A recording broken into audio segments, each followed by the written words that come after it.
Run me my money. Run me my money. Yeah. Big bad money maker, working hard for all this paper. Check my stats, I'm kinda major. Can't nobody do it greater. I can make your body rock. I'm the boss, I call the shots. Doesn't matter what it costs, baby. No, I got it. I'm forever popping like the hot grease in the pan. Gotta make them understand. I don't never need no man. I'm a INDEPENDENT chick. Yeah, you haters think you slick. Got it all, never fall. I'm the one they always call. Spend a stack up at the mall. They say I'm the greatest, y'all. I bring all the flavor, yeah. I bring all the heat. If you ain't trying to get money, baby, you can have a seat, yeah. Run me my money. Yeah, run me my money. Run me my money. Run me my money. Run me my money. Run me my money. Run me my money. Yeah, look, they don't want no smoke cause they know I got the vapor. Keeping all my jewelry on me tighter than a taper. I be on my ballin' tip harder than the Lakers. Do nothing for low, I don't do no favors. Came from the bottom, bustin' out the bag. I'm the girl you never had, never will and never have. All these suckers know I'm bad, know I'm lit. Make these haters wanna quit. I don't want no things you got, not even a little bit. Face pretty, game tight, make you get some act right. Play me once I catch a flight, money Himalaya height. Got no time to be polite, get these broke men out my sight. If you got the cash, baby, we can leave tonight, alright? Run me my money. Yeah, run me my money. Run me my money. Run me my money. Run me my money. Run me my money. Run me my money.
Hello, everyone, and welcome back to Worlds 2022 at the Hulu Theater at Madison Square Garden. Now, with half of the group stage already complete, North America is still hungry for their first win.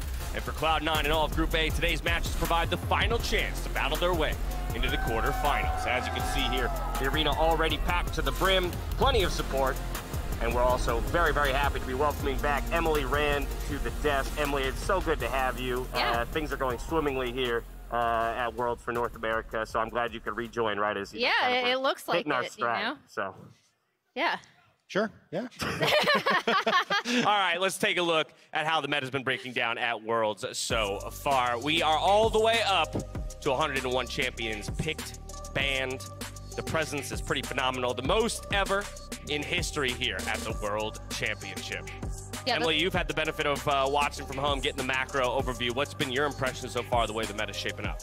I mean, I think it's really cool because everyone kind of came with very different ideas, and it also means that it makes every draft really interesting depending on bans and then what gets locked in first, because there seem to be multiple ways to play and also multiple ways to counter that.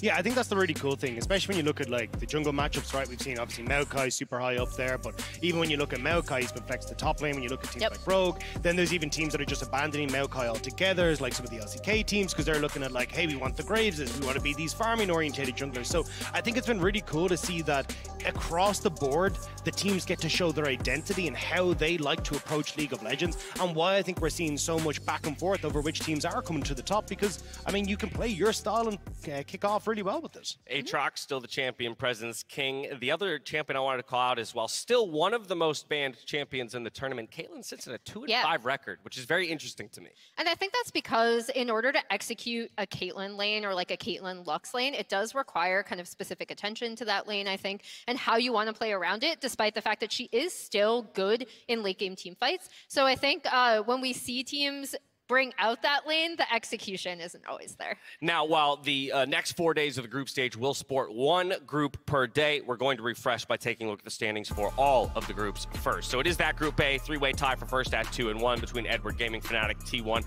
and then Cloud9 still hunting for their first win at 0-3. That group will play today, so let's first take a look at the rest. We got JDG still up top the table in Group B at 3-0, just like Royal Never Give Up and Rogue, all undefeated, topping their group. Any surprises for you in particular, Emily, when it comes to the group stage and the standings we see so far through 1 week of play? I'm very pleasantly surprised by Rogue. They've been playing really, really well. I know they themselves even said, oh man, we didn't come out and expect to play as well as we did. And that's really cool because I feel like they're the European team that people have kind of doubted the most, or at least you have these two historic orgs with massive fan bases in Fnatic and G2, and it's also been really cool to see Rogue, you know, punching out and being like, we're here and we're really good.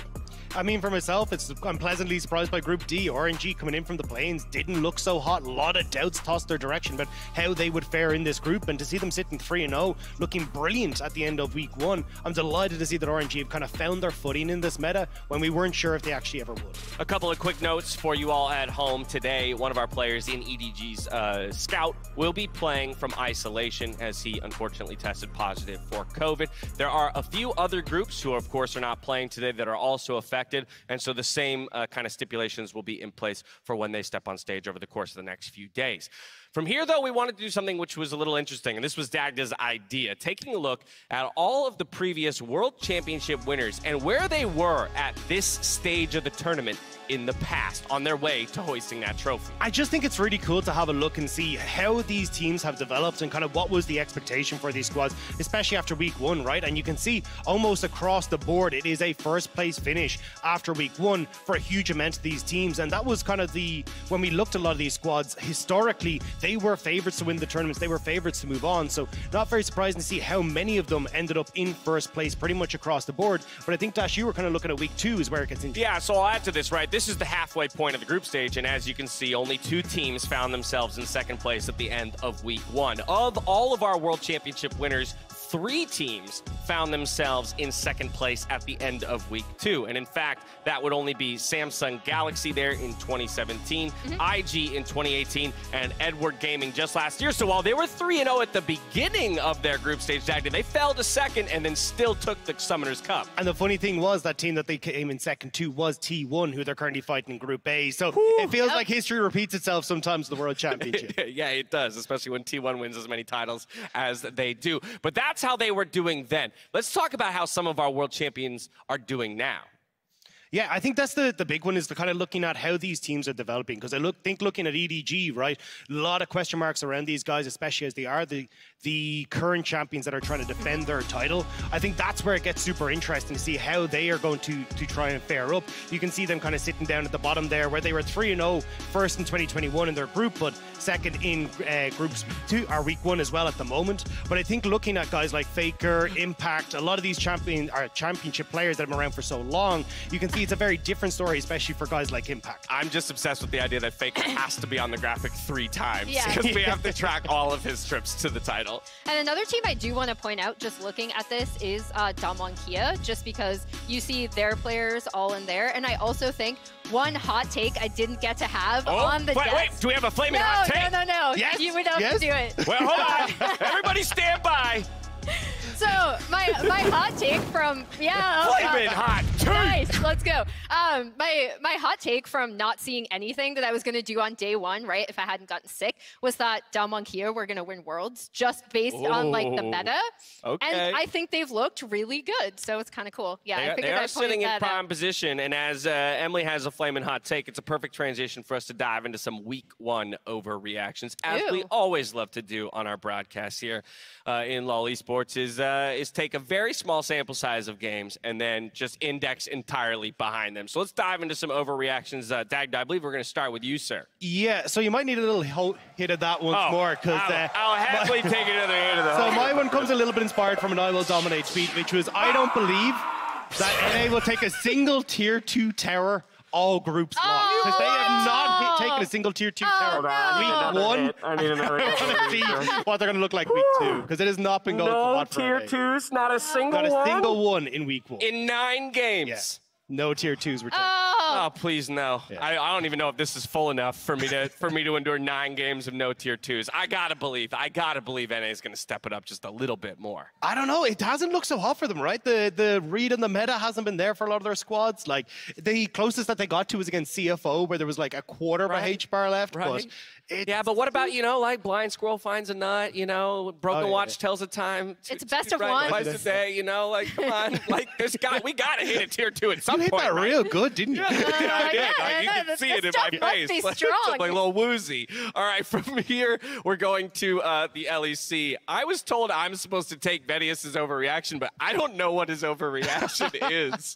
So, I'm gonna. Europe's gonna win Worlds. Producers just passed along me. Vetty was supposed to be on the show with us today. Unfortunately, he's under the weather, so I'm going to be the representative for the LEC in this scenario. Love those screams, by the way. Of course, LEC is gonna win Worlds. Have you seen us play? We're so good.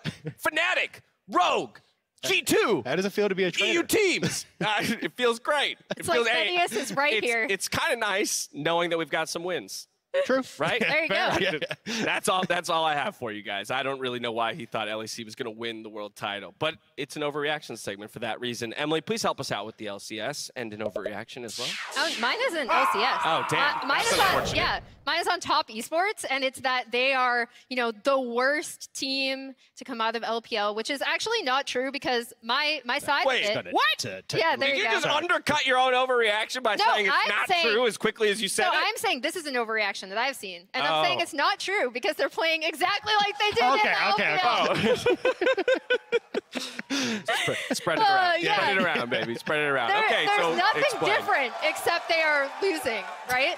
Oh, God. I still think that we see them take Okay. the same risks and they haven't paid off, right? Like they come down to a lot of those things and we haven't seen them pay off. So, Playing exactly how you would expect them to. Just the results maybe The not results what are not you there, have yeah. expected. All right, that brings us to our standings here for Group A, the only group that'll be on stage today. It's a 3-way tie at 2-1. Edward Gaming, Fnatic, and T1. Cloud9 for North America, the 1 seed out of the region, sitting at 0-3. And so I want to talk about some takeaways from what we've seen so far here at Worlds, particularly when it comes to the meta, because as we've mentioned, different regions seem to have very clearly different reads, or at least did in week 1. And of course, I'm curious to see, with that little bit of time between week 1 and week 2, who's going to adjust to who? Really, which meta will reign supreme? Yeah, and I've been loving the bot lane meta, how it's kind of developed, because a lot of these champions that we expected to be dead coming into Worlds have had a resurgence, right? And I think specifically when we look at the LEC, it's the Lucian and the Nami in the bot lane that have been really impressive to me. Taking the first strike on that summon area is still giving you a lot of pressure on this bottom side, even though the Electrocute isn't still there to proc the Lucian as heavily. And we're seeing teams play super well around it, right? You get these early leads thanks to some early skirmishes or a bit of an upset, as we see here in the bot side for Fnatic, and suddenly you can still have that raw power that you bring to the table, especially when it looks towards the laning phase, but also just bringing Cullings in, poking members off before fights. It's still been incredibly strong, regardless of the nerfs that came through. Yeah, the Mermaid is still very much alive. Emily, I was promised that I wouldn't have to watch the cat at the World Championship, and I've had to watch a lot of cat games. Yeah, sorry to say, Yuumi is not dead. And I'm going to point it out as kind of an LEC, or an LCK thing, rather. The first team to play the Sivir Yuumi in groups was T1. And I think you see a lot of LCK teams still be willing to lock the Yuumi in. It's kind of spread already throughout groups. And I think, you know, we already know what she offers. The nerfs were not enough. You're going to still see more of her. I'm so sorry. Somebody's got to come up with an answer sooner rather than later. And so while the cat is very much alive, if we hop on over to the jungle, Dagda, I can't ignore the fact that Viego seems to see a lot of play from the LPL teams. Yeah, and it's been really interesting to see how he's used as well, because so frequently you see him going for these early skirmishes where he's able to utilize the fact that he can start to get these resets, become that late game scaling carry. And I think teams like RNG's Way has worked this very well in the past, both in LPL and now at Worlds. We're seeing it from Kanavi as well, where he's been able to get a ton of these early skirmishes going his direction as well. And once you start to get the ball rolling with Viego, it very quickly starts to snowball completely out of control. I think that's why LPL have been so good at using him, because they like to take these early fights. They want to find these early skirmishes and get this Viego into position where he can carry. Now, well, that's basically a slew of champions that we think we've identified look very strong in the tournament, brought to the table by multiple different regions. We also have to talk about some of the picks that have left something to be desired, Emily. Yeah, so LCS teams came in, and they came in with this trio of Sejuani, MF, and Fiora as things that they were really, really hyper-focused on. Now, Fiora, we've seen other teams bust out, and that obviously comes down to a lot of skill and how you're going to play your side lanes. But this specific trio did not work out so well for LCS teams. A lot of it does come down to execution and not necessarily the strengths of the picks in a vacuum. But I think another thing that comes out of this is that obviously every single region scrimmed differently, right? Because typically there's a little bit more time. We see EU and NA teams going to Korea to boot camp, and this was kind of the result of North American teams coming to the table and what they thought was going to be strong, and it really has not worked out well for them. Yeah, maybe in contrast to previous World Championships, a few more pockets, or at least more definitive pockets of scrims have kind of resulted in 3 to 4 very distinctly different takes on the meta in week 1 of group. And that's why I'm really curious to see what C9 is now going to come to the table with today, right? Because they're going to have a very different story from what we saw in in week 1 of groups, because it feels like you've got to now adapt to what the LPL and the LCK are bringing to the board. And I think we even saw that from their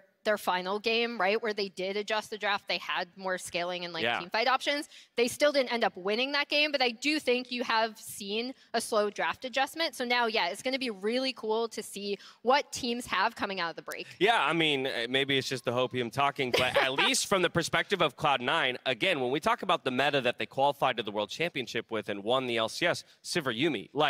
Now, whether or not they can secure that kind of a duo in the bot lane 3 games in a row today in order to have a shot of making it out, I don't know. But at least what seems to be strong in the meta actually does play back towards Cloud9's strengths regionally. And so I definitely wonder whether or not they're going to have that. And then likewise, what does anybody else come up with in terms of counters to all the strengths of these picks? Because that's the other piece of week 2, is always somebody bringing out something inventive. And in a best of 1, all you need is to flip the result of 1 game to make your way out of groups. Yeah, and that's why I love watching how this World's meta develop, because you definitely start to see, obviously, the regional diversity that we we've talked about. But even when you think back to like super old school, like we had the Tsar in the bot lane where the Misfortune came out, like these kind of things really cool. That are just super exciting to watch and suddenly completely change the switch. They change how you have to think about the game. And that's why I love watching Worlds, because we kind of have this mash of regions coming together and kind of seeing what comes out on top. Yeah, 6 games to play today, and they all come from Group A. Let's take a look at our schedule. We kick things off with Fnatic versus Cloud9. We follow that up immediately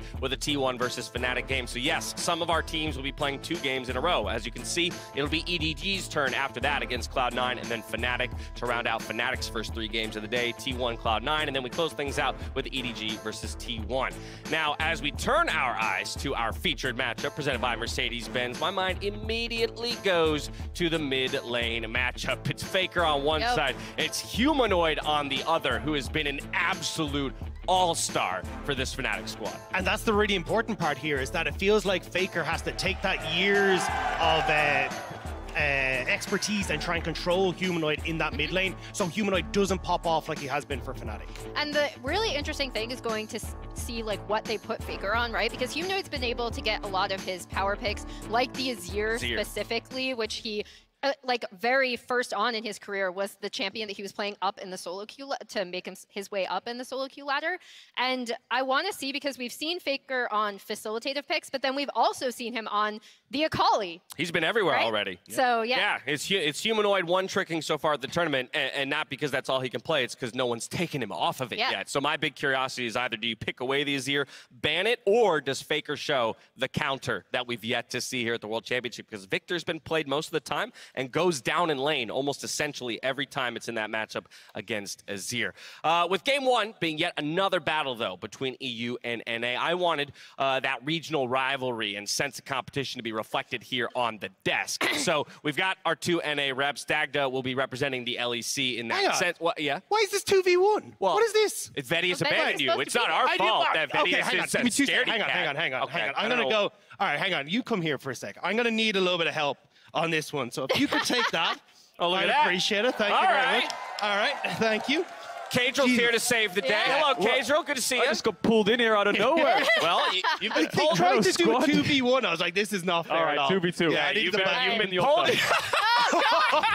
NA versus EU trivia. So here's what we're doing. We're splitting the desk into 2 teams. Obviously, myself and Emily will be representing NA. Team EU is going to be Dagda and Kadril. Here's the thing. The questions are going to be asked to specific teams. If they get the question right, they get a point. If they're unable to answer correctly, the other team will have an opportunity to steal that point. Winner gets to add a point to the official NA versus EU record here on JoJo the Eagle. So we're playing for some real... A lot of pressure. And you get to win here at the group stage. Maybe you could be the first. But we're... right. Hey, I'll take that. I'll be NA's last hope. We're 3-3 on the Eagle right now, so this will be for we got our little cameras as well. All right, let's get this. All right, we're going to dive straight in. Since EU are the guests at this event, we'll be gracious hosts and let you guys have the first question. Let's go ahead and see what it is. I'll read it out. Which LCS player has played the most NA versus EU matchups? Jensen's been to 8 Worlds. Yeah. Probably so Rift Rivals as well. By default, it probably has to be Jensen. Because I think he's played the most international games anyway. Yeah, I was thinking double lift as well, but it's probably Jensen, I think. Anything else? I'd say Jensen. Your mind? No, I'm on the Jensen. Sneaky could be up there as well. Ooh, yeah. Because he played the... This is the classic, though. He's like... I know Jensen has the most worlds, I guess. It must be Jensen. Final answer? Jensen? Yeah. They're locking in Jensen. Was that an incorrect sound? Yeah. Okay, it's just a very, very light buzzer. To me, that sounds like they're saying it's incorrect. Can I get confirmation? That's incorrect. So we have to... I thought that was a good guess. I was actually going to go double lift or something. Double lift, yeah. I mean... I'll go double lift.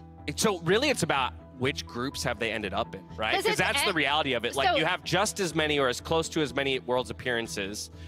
But NA-EU matchup tells me it includes Rift Rivals, it includes stuff like Battle of the Atlantic. I'm like, we're not which I do not remember. Let's go double lift. Double lift? You like double lift? Yeah. I like double lift. I'm going to follow Emily on this one. We're locking in double lift. Season 1 and Incorrect or correct? Oh, incorrect. Incorrect? What? Who is it? And the reveal is Sneaky!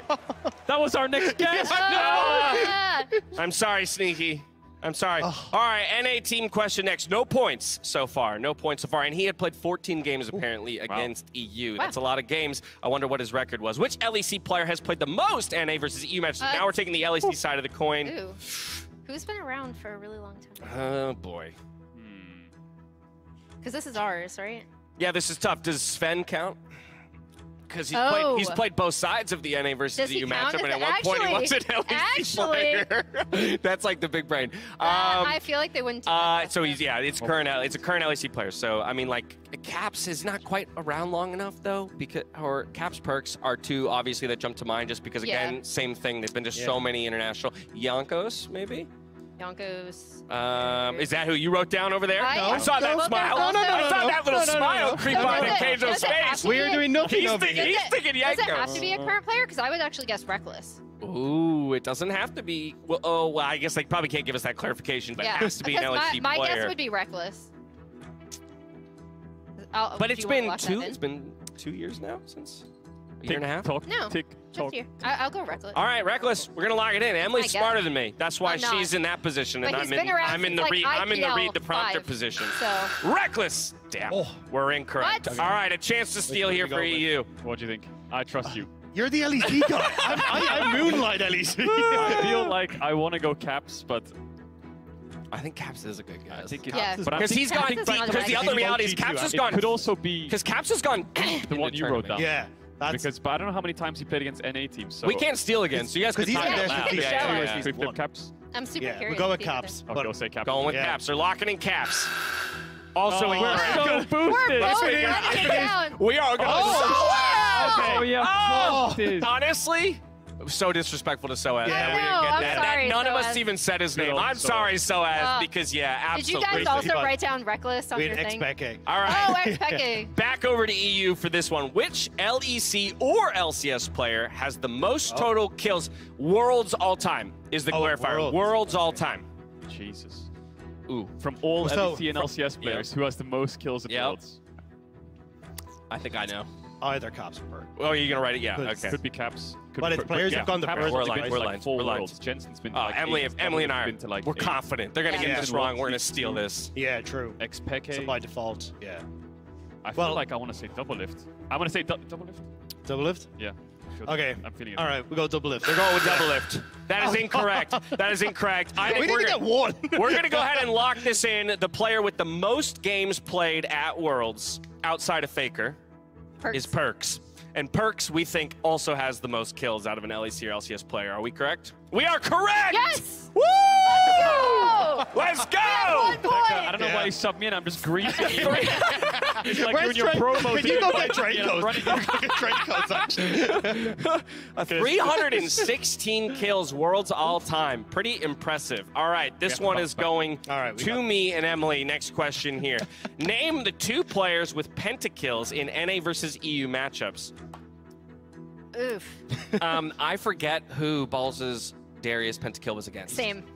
And so I just don't know if it was in the U team or an Asian team. I just don't know. But that would be one of my guesses, just because it's a pentakill at Worlds, right? And we don't have that many Worlds pentakills. No. What were our pentakills and play-ins this year? We had two pentakills. Neither of them were NA versus EU. One of them was for sure a Chinese team. So then the other one, I don't remember what the other pentakill was. I'm not sure. I don't either. If it was that. We have to get both players? Like this, This one feels like a step up in difficulty I was compared to just the rest. gonna wing it out there and just be like, I don't know, sneaky. So Balls and Sneaky. Has Sneaky ever gotten a pentakill on World Stage? I actually don't think so. I don't think so either. Double if maybe. One of them is the one that honestly, I'm really bad with it's actually hard for me to believe that NA's ever gotten 2 pentakills in Worlds. Right? Like, to me, that sounds like an overestimation. Balls is the most obvious one. Wait. Also, it doesn't say it has to be NA players. It just says NA versus EU matchups, 2 players. Oh. So it could be an NA and an EU player. So I want to go with Balls. Let's just take the shot that that was against an EU team. Yeah, sure. I'm not convinced it was. And then let's pick an EU player. The Caps? Perks, Caps, Perks, Caps. Like Do we go back to Perks? You want to go Caps? Since we did Perks earlier? Yeah. Balls and Caps. Balls and Caps. No idea. Taking a shot. Yeah. Of course we're incorrect. Of course we're incorrect. One of them is EU to steal. Balls, Reckless. Do you want to say Reckless? Yeah. I'm not sure if he did, but let's flip it. You're going Balls and Reckless? Yeah. Balls or Reckless? You're so good. Oh my goodness! 2014 Fnatic. Oh my goodness! They beat Cloud9. Wait, was that the Cloud9 year? No, that was 2013 when Cloud9 lost in the quarters. Okay, final round. Okay, teams will alternate. There's a new rule here. So teams will alternate guesses one by one until both teams give consecutive incorrect answers. Okay, so the losing team goes first. Okay. Well, who's losing? No one's losing. No one's losing. So they'll have to just tell. We're Name both the 13 equally players. Terrible. Okay, name the 13 players who have represented both LEC and LCS at Worlds. So okay, so we give one answer at a time. One answer at a time. And sorry, which team goes first? Producers? EU's going to go first. So EU will say one first. They're going to say Perks, so cross that one out because we're going to make sure. Okay, Sven, we know for sure. Okay. Also correct. So we'll cross that out. They're going to go with Mithy, which is correct. I'm assuming they'll just tell us we're incorrect when we're incorrect. This is Worlds. It's at Worlds, is it? At Worlds. Okay, at Worlds. At Worlds. At Worlds. Was he at Worlds, though? Oh, Mithy is incorrect. Yeah. Really? So this is correct. Is it? Absolutely. Because, he went with TSM, right? So Broken Blade? Power of Evil. Oh, Power of Evil. What a call, man. What a call. Okay. Okay, who else? Did, well, Inspired was in MVP, but did he? Yeah, so Inspired is one. Inspired. That's correct. Okay. Back over to you guys. Who else was there? Whippo. Oh, yep. Is that your? Whippo didn't make it last year. Are you? Wait, hold on. You gotta let them lock it in. Yeah, you're right. Yeah. Oh, can we change it? Change it? You can. I'll let you change it. You guys didn't lock it in. Hooney. They're calling Hooney, which should be correct. That's correct. Ooh, I like that. Hans. Hans Sama. Did they make Worlds with Hans? No, oh wait, he just joined this year in NA. Oh, wow. Sorry. Wait, EU gets it. They win. We've only had one incorrect. We've only had one incorrect. What? Right? No, he was on Clutch. Oh. With the Monte and stuff like that. Oh, Hooney, yeah. Ignar. Oh. Ignar? That's correct. That's correct. Let's go! Oh, I'm not sure I understand the rules of this game or how you guys won when you answered more incorrect than us, but fine. EU wins 5-4. We'll spot them the extra one because they need it. Sorry, I ran it down. All right, well, I gotta go. Yes, I appreciate it. Good for some. Easy win. EU as usual. Minus 3 minutes. Go get ready, my friend, with Captain Flowers. We're gonna break down the intro to the first game of the day. We've got. He told me it wasn't. We've got. Wait, no, it is. In Worlds. That's what I thought. Yeah, sorry. Go on, Ed. It's all right. You guys can talk. Oh wait, no, Smithy was on that team. Never mind. I love how. See, this is what happens when you make analysts play a game and it doesn't get seen through. Now they're just like, we're gonna get this whole list by the end of this all. Okay, we got EU versus NA to kick things off. We got Fnatic versus Cloud9. Let's talk about it because historically, between EU and NA, actually it doesn't look so bad for North America, which is interesting to me because it definitely does not feel that way.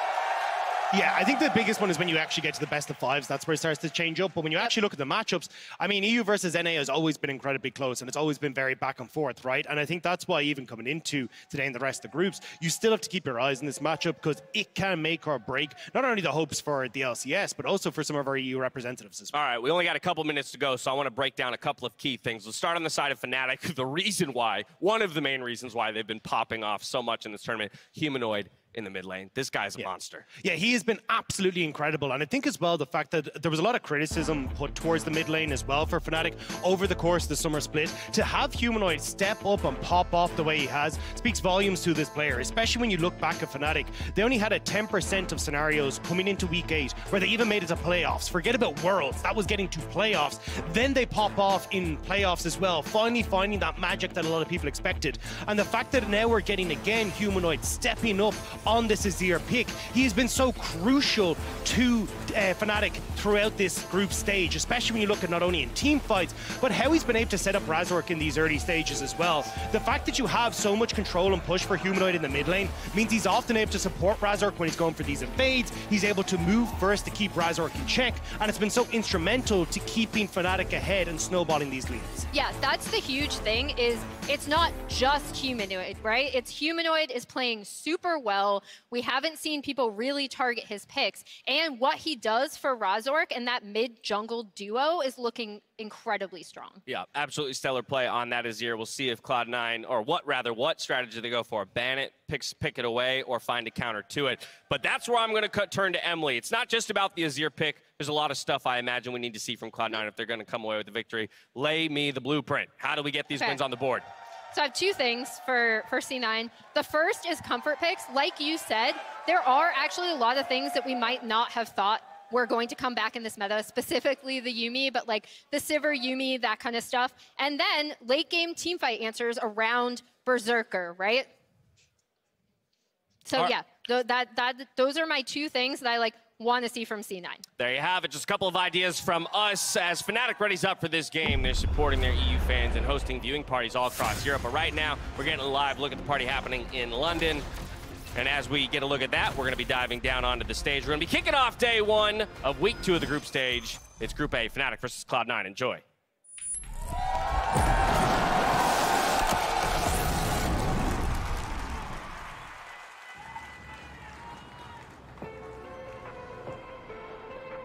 I think for sure we can go really far in this tournament.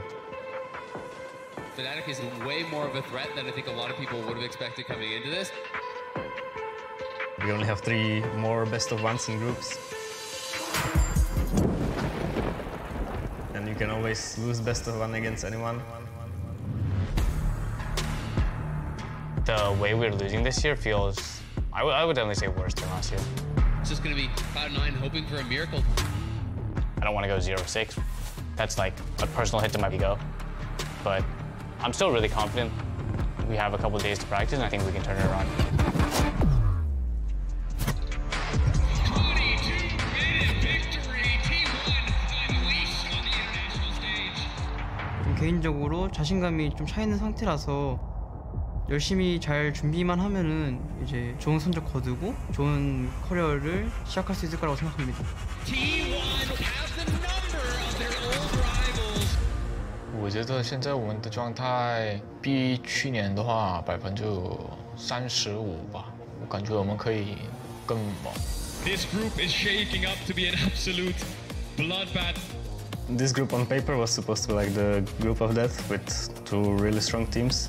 But now, looking at it and playing against them, it's very beatable. And it's T1 lambs to the slaughter.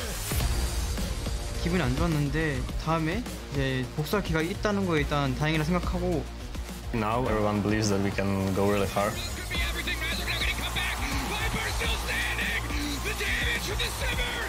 She's so Mako. They get it. Fnatic. 我们是石头吧，是因为我们的游戏风格不是个人发挥，我们就5个抱在一起，我们的5个人的一个配合去赢游戏的，对。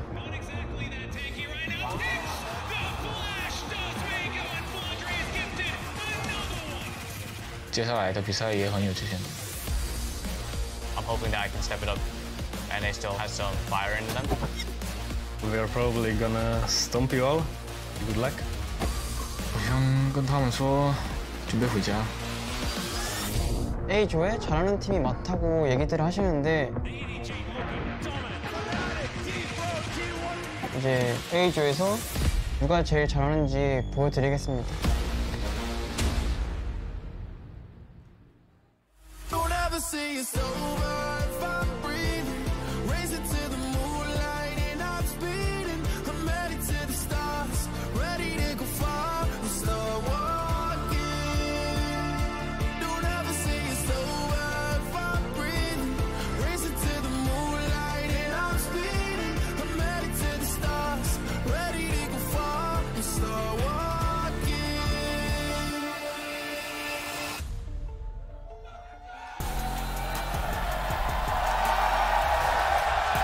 Welcome everyone to the second week of group stage play here at Worlds 2022. We are in New York City. We have an awesome crowd here today, and we are starting it off with a banger of C9 versus Fnatic. I am Captain Flowers, and it is my distinct and specific honor to be casting for the very first time on the international stage with Cage. Oh, I'm so excited for this. This is going to be such a banger. And to kick it off with NA versus EU is just the cherry on top, isn't it? This group is so competitive. C9 yet to get into that race, but 3 teams tied at 2-1. All these best of ones are just so important. it could be chaotic or it could be settled very quickly, depending on how the first couple of games here today go. North American fans are starving for a win right now, and everybody is hoping that Cloud9, historically the org that gets it done in North America, can find the secret here starting out against Fnatic. I mean, they made a semis in 2018, right? And they always find a way out of groups. Even last year with FPX and Damwon in their group, they managed to find a way to the quarters. So a lot of pressure on them to pick up a few wins. For NA fans, they need to go 3-0. If they drop a game, they're pretty much guaranteed out because teams are already tied at 2-1. And in a sense, they'll be guaranteed wins depending on how the group plays out today. But it's that man on your screen, Upset. It's Fnatic who are the ones fighting back against T1 right now in this group, fighting back against EDG despite the level 1. We'll see what they can bring to week 2 of groups. And I talk about Cloud9 being one of those mainstays at Worlds for NA. Hey, Fnatic. You mentioned Cloud9 getting to the semis in 2018. It was Fnatic that crushed them there. It was Fnatic that would make it to the finals that year. We don't talk about the result of it, but it's Fnatic who has also always been such a clutch representative for EU. I am excited for this matchup, buddy. Really, really excited. And Fnatic's the one team in Europe where they're just known as the non-scrim team because of the amount of issues they've had to overcome to even get here in the first place. I saw a couple stats of, Humanoid versus Faker, which we'll see later on the day. But Humanoid's CS difference right now is at 21 at 14, so he's having a storm of a tournament. We'll see how Jensen can deal with him. But we're into draft, and when you think of draft, you think of Fnatic. They've played 3 Azir games so far, and they're on blue side, so that's an instant first pick if C9 don't take that one away, because Humanoid will be prioritizing that so heavily. All right, Cloud9 going to start off banning away that Yuumi. Sejuani banned out by Fnatic. The desk mentioned how North America came in looking for these like Misfortune, Fiora, Sejuani type of picks. Fnatic are going to say, okay, no comfort there. There's the Azir banned away. You called it out. You can't be letting them have that, especially with that blue side first pick. Varus and Aatrox taken off the table by Fnatic. Interested to see the Varus ban. I think Varus is yet to pick up a win here at Worlds, and it was I believe 100 Thieves who pulled out the Varus that was actually finding success on it, or EG. So it's other NA teams are actually playing the Varus, but C9 yet to play it here at Worlds. We've seen Berserkers, MF, Aphelios, and Tristana. What's the last ban here for C9? Maokai is another champ I think of when I think of Razork and Flexible for Fnatic, but they're going to leave that one open. They could snatch that. I wonder if C9 has a plan. C9 has banned Caitlyn every game they have played so far here. They really do not want to go against this champion. I also would place Maokai on a higher priority. I just feel like he's been incredible all over the Rift, throughout play-ins, throughout the main stage here. But it's Victor, first pick here for Humanoid for Fnatic. Yeah, Fnatic telling us a story here. When Azir is banned, Victor Prio goes through the roof. They really want to control mage mid with good scaling, good wave clear. Now it's on C9. How do you respond to this? A LeBlanc lane could work. Looks like they're actually going to first rotate an Orin, so taking Fudge off of the carries. You've only seen him on Fiora and Jack so far this tournament, but now it looks like they're just going for scaling team fights. And you know what? I like this a lot, especially up against Fnatic, who Upset has just been so big for. If you pick a top laner that you've got to focus resources into, you're just giving Fnatic a free ticket for Upset to carry the game. And what C9 have done here is they've targeted Fnatic in a sense where Wunder's only played Orin and Aatrox. They've taken both away at Worlds. And Humanoid's only played Azir, so they've taken that away. So they've put Fnatic on champs that we haven't seen just yet in the group stage. There's the Aphelios locked in for Upset. C9 could pick their jungler up here. Something like a Trundle would work really well, unless they want to pick up Berserker's AD instead of, dropping bot lane into 4-5. But every time I see it, man, that Maokai, it's just such a power pick right now. You know Fnatic are happy to get their hands on that, especially with all the CC he offers, combined with Victor, who loves people to be locked down for the Chaos Storm for the second half of the laser. This combo is very scary, and there it is, the Trundle you're talking about, to sap some of those tank stats. So they've sacrificed their bot lane a little bit here, C9. I don't think they'll struggle to find AD carries. You can pick up things like Tristana here on 4, a Kai'Sa. I think they will be okay in finding a marksman. It's just denying supports here from Fnatic. I think Renata ban would be great here if they don't want to play it. Kalista is still up as well if they want to play really aggressive on that bot side. And let's not forget that Maokai is a flex. So they're not really sure if the Maokai is going against Yoran. That's why they've banned away the Graves. Fnatic now taking away some aggressive playmaking AD carries. Alrighty, no Lucian, no Graves here in the second half. Does Cloud9 want to focus a similar type of champion here for the third ban in the second half? Remember, they don't really have a whole lot of flexibility in what they've drafted so far. You're talking about the flex of the Maokai there over on Fnatic's side. Cloud9, we pretty much know what they're going to be going for. They're really taking their time on this one. Okay, Thresh will be their last ban. So, knowing Fnatic as well as I do, and considering their game against EDG where Flandre picked the Gragas into Ornn, I wouldn't be surprised if Fnatic just go Gragas Renata here on 4-5. That would round out their comp to something that they would feel really comfortable with. But do they ban Kalista is the question, or Tristana? Do they try to take away a little bit of these aggressive AD carries and make bot lane a little bit more volatile. They've got the last ban coming in, and they've taken away the Kalista. So that does leave Tristana up for Berserker, Kai'Sa up. I think counter-picking support makes the most sense. If they pick Renata, Nautilus would be a good R5. Yep, we're expecting an AD carry here. Cloud9, will they lock that one in? That would be, that's your hyper carry angle right there. Trundle and Ornn on the front line. Oh yeah. Jinx being the firepower from behind the scenes. Stock standards, front to back scaling. Looks like that's going to be C9's plan. So I think they'll pick something like Tahm Kench up on 5 here just to make sure the Jinx is safe, depending on what Fnatic blind pick here on support. I mean, we've got 2 immobile, hyper-scaling AD carries going head-to-head in this bottom lane, man. Yep. This one's going to go off. I can already feel it. Deep down in my veins, deep down in my blood, there is going to be some action around the bottom lane here in this game. Yeah, front-to-back positioning is going to be absolutely everything. So Jarvan might be getting picked up here, putting the Maokai top. So this is the first time we will see Wunder on the Maokai. Razork had a fantastic success with the champion. So Fnatic being a little bit more aggressive here. They're saying we could pick Renata Gragas and play front-to-back, but we're going to pick Jarvan to shut down your immobile carries right now. How aggressive does Hilly want to get with this support blind pick? They're playing in a Aphelios lane, so a lot of enchanters work well with him, melee supports, but you can pull something out the box like a Pyke if you really want to play for early game towards bot side with that Jarvan as well. How fast and loose is it going to be, Fnatic? Or we'll get the Soraka instead. Okay. The beauty of the Soraka is Rogue brought it out in the semis and the finals and in the LEC domestically. And the Jarvan ult is the same size, width-wise, as the Soraka E. So you can silence someone in the Cataclysm to stop them from being able to get out of it with their flash, right? So that might be the idea here as well. Attributes a lot to front to back, helps out in that sense. Now does C9 pick up a range support here? Tahm Kench and engage support to help be a little bit more aggressive on the spot side to help out the Trundle, but it's going to be Jinx Lulu. Okay. Enchanters bot, tanks top. I don't think I need to describe how these comps work because it's very front to back. It's very basic League of Legends here. There's nothing super tricky. It's team fight versus team fight. And I think this is just a good adaptation from C9. They've tried carries top, they've tried the LeBlanc mids, they've tried the MF and the engage supports.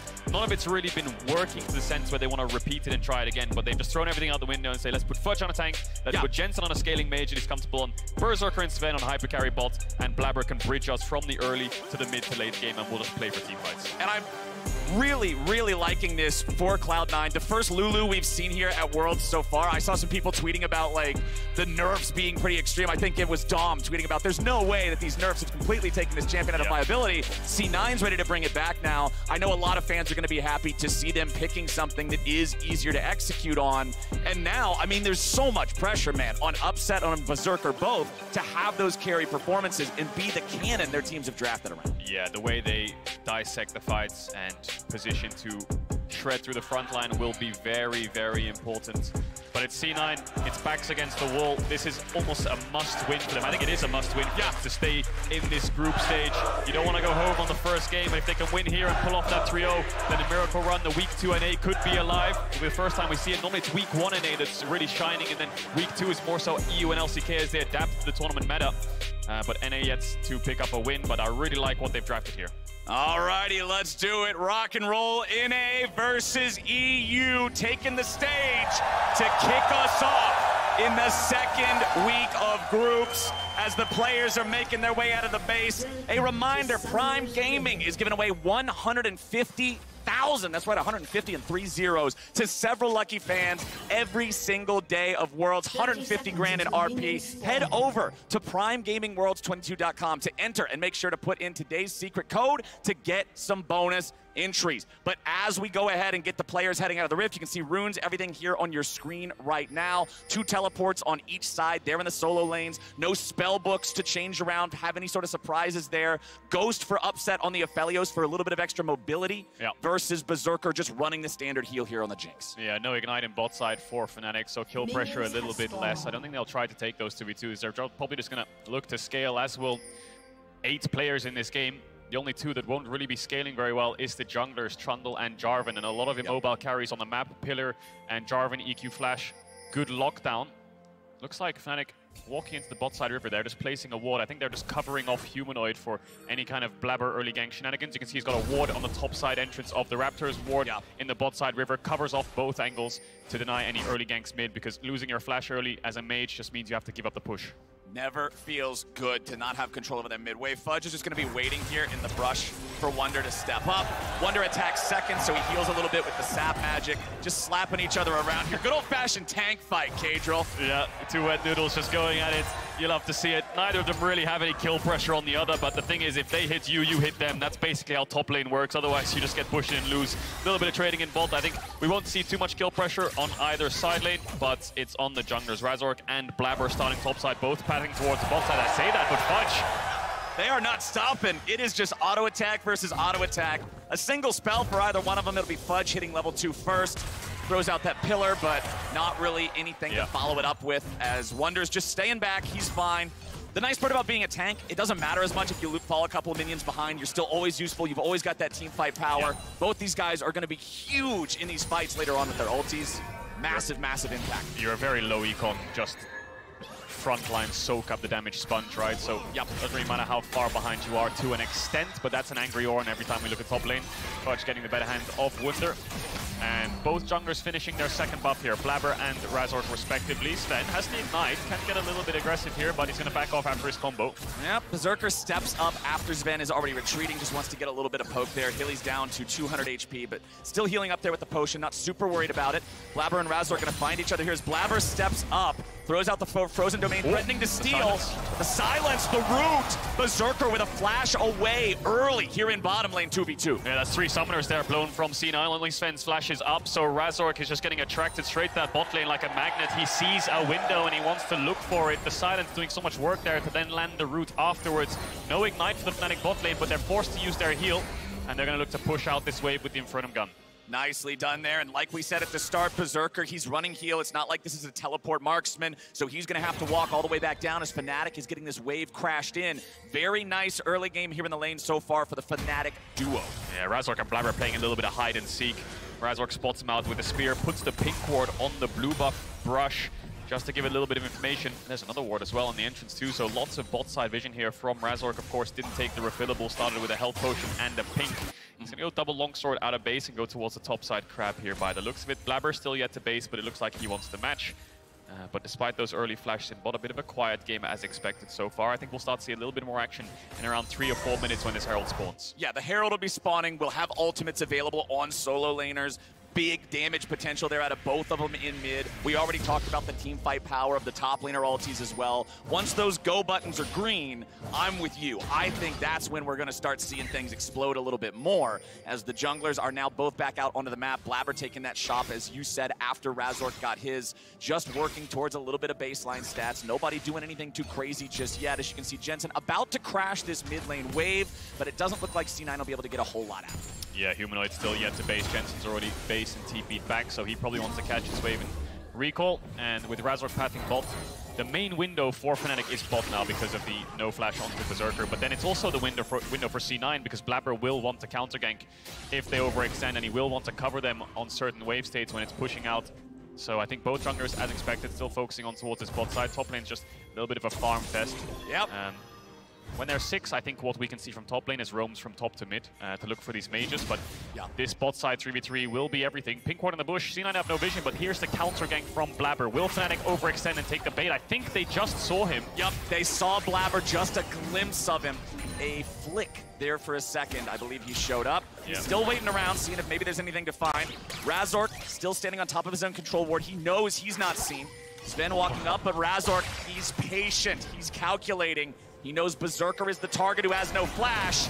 Razork, it's Blabber who's having to walk away from it now. Razork, he goes for a bad flag, and C9 gets first blood of the Fnatic jungle. There's the counter gank that Blabber was looking for. Razork was a bit unsure which target to look for. Upset's fighting back against Berserker. Upset wants to go, but C9 wants him to go home. Hillsong and Upset now having to walk off that one. Upset using the flash there, not getting a whole lot back for it. First blood goes over to Sven. Blabber's not done just yet. Upset no sums. He's going to look for the pillar here.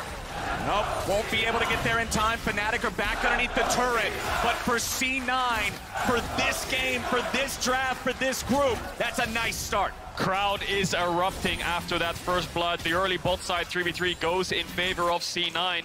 Fudge might find Humanoid here, but I don't think there's much to be done as Jensen is on the bot side of mid. But really good awareness from Blabber. The wave's pushing out. Let's cover it. Razork here a little bit questionable. He thinks, I'm going to run past the Trundle here and look for Jinx, but then by the time he realizes she's too far, he misses his combo onto Blabber, flashes over the pillar, but then Blabber matches the flash. Of course, PTA Trundle early can do a lot of damage. Yeah, a bit of a blunder there from Razork, but great punish by C9. C9 getting it done in what honestly looked like it could have gone either way, with both junglers posturing around, sort of daring the other team to do something. But now, Fnatic, they're sitting at about a 1,000 gold deficit 7 minutes into the game here. Solo laners are now at the point where they all have their ultimates, but teleports are down. Humanoid going to force Jensen back here a little bit as that wave keeps pushing forward. Humanoid will be in control of that. Jensen's going to need a recall here.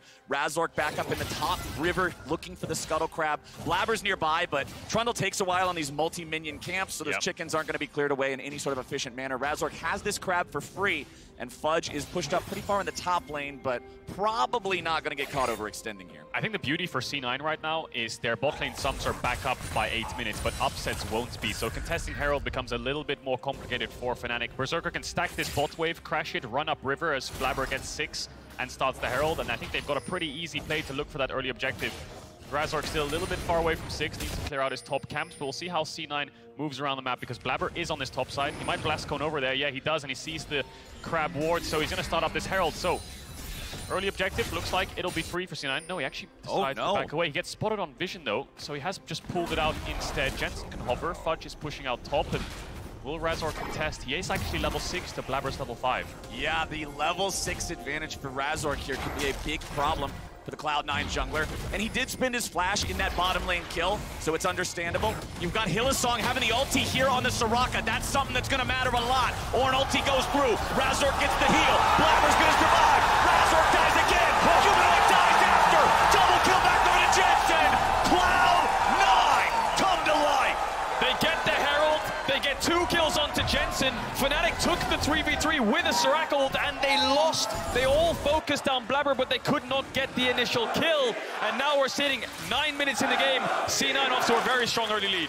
Huge advantage there for C9. The Soraka ulti, Fnatic thought that's their ace up the sleeve, but it did not do enough. So Blabber is actually level 5 when this play kicks off. They go instantly onto Razork and try to get him down, but Blabber gets the Herald and levels up, and the Trundle passive heals him up so much that he then ults Wonder as well, so he gets so much resistances and health back into this Trundle, so that he actually does not fall. That is so important. The King's Tribute on Trundle. When you're just killing monsters in the jungle, or even a champion that doesn't have a lot of health, you see a little bit of HP come back. But the Herald is so tanky. The HP value is so high. That heal is just incredible. And for C9, the timing couldn't have been better. Now for Fnatic, they've got to find their footing here in this game. They've slipped up a couple of times. Cloud9's got the better of them in these couple of skirmishes they've had. So they got to stabilize before this really starts running away from them. C9 getting the flowers buff right now, lands in New York, and NA's already off to a good start. We're in there, baby, let's go! Let's go indeed. So Dragon's still up, and C9 have this Herald. Fudge has the top push, and this is what we expected from top lane, moving from top to mid to try to threaten the victor so Jensen can get a free push, and then he can be the first one to Dragon. So C9 should be able to pick this one up uncontested as Razork's on the top side. The question right now is, where will C9 place this Herald? I think they have really good options in mid and bot. It's just a case of how much value can they get out of either one.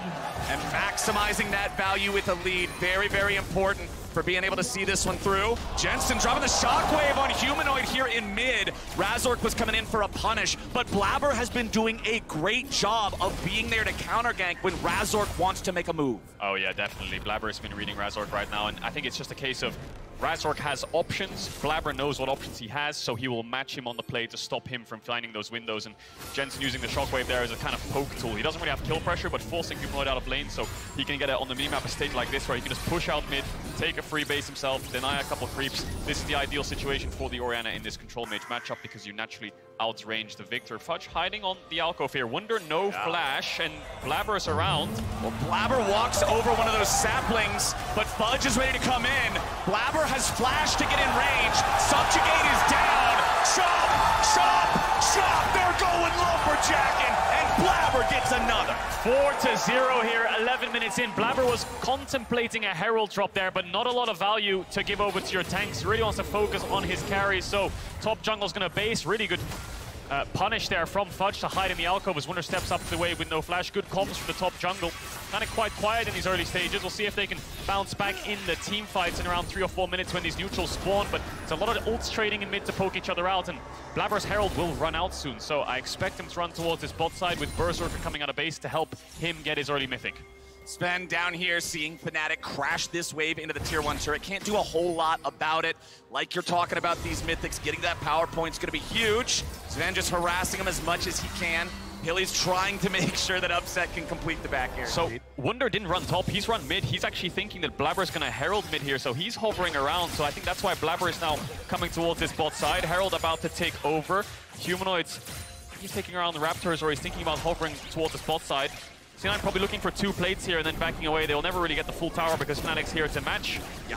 But a little bit of a gold injection into the Jinx never hurts. Yeah, and they force down that first plate, nearly getting the second before the Herald charges. So priming that up, getting more than just the 2 plates of guaranteed value. I think if you're C9, you're happy with that Herald usage. Also makes it so they have an easier time breaking that turret away once the plates fall here in about a minute and a half. As we go back to mid lane, you can see Jensen still got control there. He seems confident in this 1v1 against Humanoid. And as expected, right, the mid bots was what we talked about from draft, but if you look at the minimap, the amount of vision that Blabber has just put down alongside Sven to just deny any kind of windows from Razork just helps out so much in C9 contesting the bot push. Now Berserker's got that Kraken Slayer from the Herald, and Jensen can lean to one side. The way mid lane works is if you lean to one side of vision, it's really hard for Razork to actually gap close and get on top of you because he always knows that Razork will be top side.